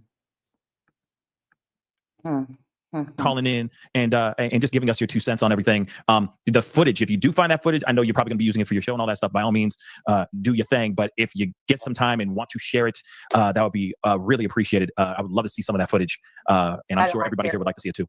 Say it again. I don't mind sharing it. I have a YouTube channel. It's small, but I mean, I really do it because I'm nosy as hell, and I get away with that excuse of it's true crime, where you can be nosy, right? But I do need like an email. You got an email? info@thepascalshow. I'm nosy as hell, and I can get away with it because it's true crime. I can get away with kicking families and victims at their worst moments because it's called true crime, right? Yeah, no. Oh, casual art. No, I'm sorry. Gosh, all of you guys with puppy issues and cat issues. Oh, I'm sorry, you guys. Oh, sorry, you guys. Trust and believe. Yeah, Lady K, I don't think we could have summed that up better ourselves. March 13th, we're not even finished with it because we still have the lab on March 13th and JLR on March 13th yet. Oh, and that just kind of turns the corner of a lot of chaos that falls into. Yeah, Angel, and this is why it stuns me that people can't see what is going on. It really is shocking to me. Southern Gal, he's struggling. He's still really out of breath and he's still without a lot of energy, but I think he's getting better day by day. Like he's not falling or anything of that nature, but he's coughing a lot of crap up still, which is good. It's coming up. So, but they said it would be a while for him. Thank you guys. Yeah, that Ellen, we haven't even turned the corner of like when it really gets crazy in April and May. Like that's the crazy shit. But March is when the foundation of the misinformation and going back, people didn't even realize that these rumors were concocted and created by a lot of these people before they were regurgitated by the rest of them when they came in. You see who we haven't seen yet. We have not seen. Let me just give you a rundown of who's to come. Oh shit, they're upstairs. Never mind, my notes are upstairs. But insert most of the creators that we've seen. Spanky, BJ, a lot of these people, Chris McDonough.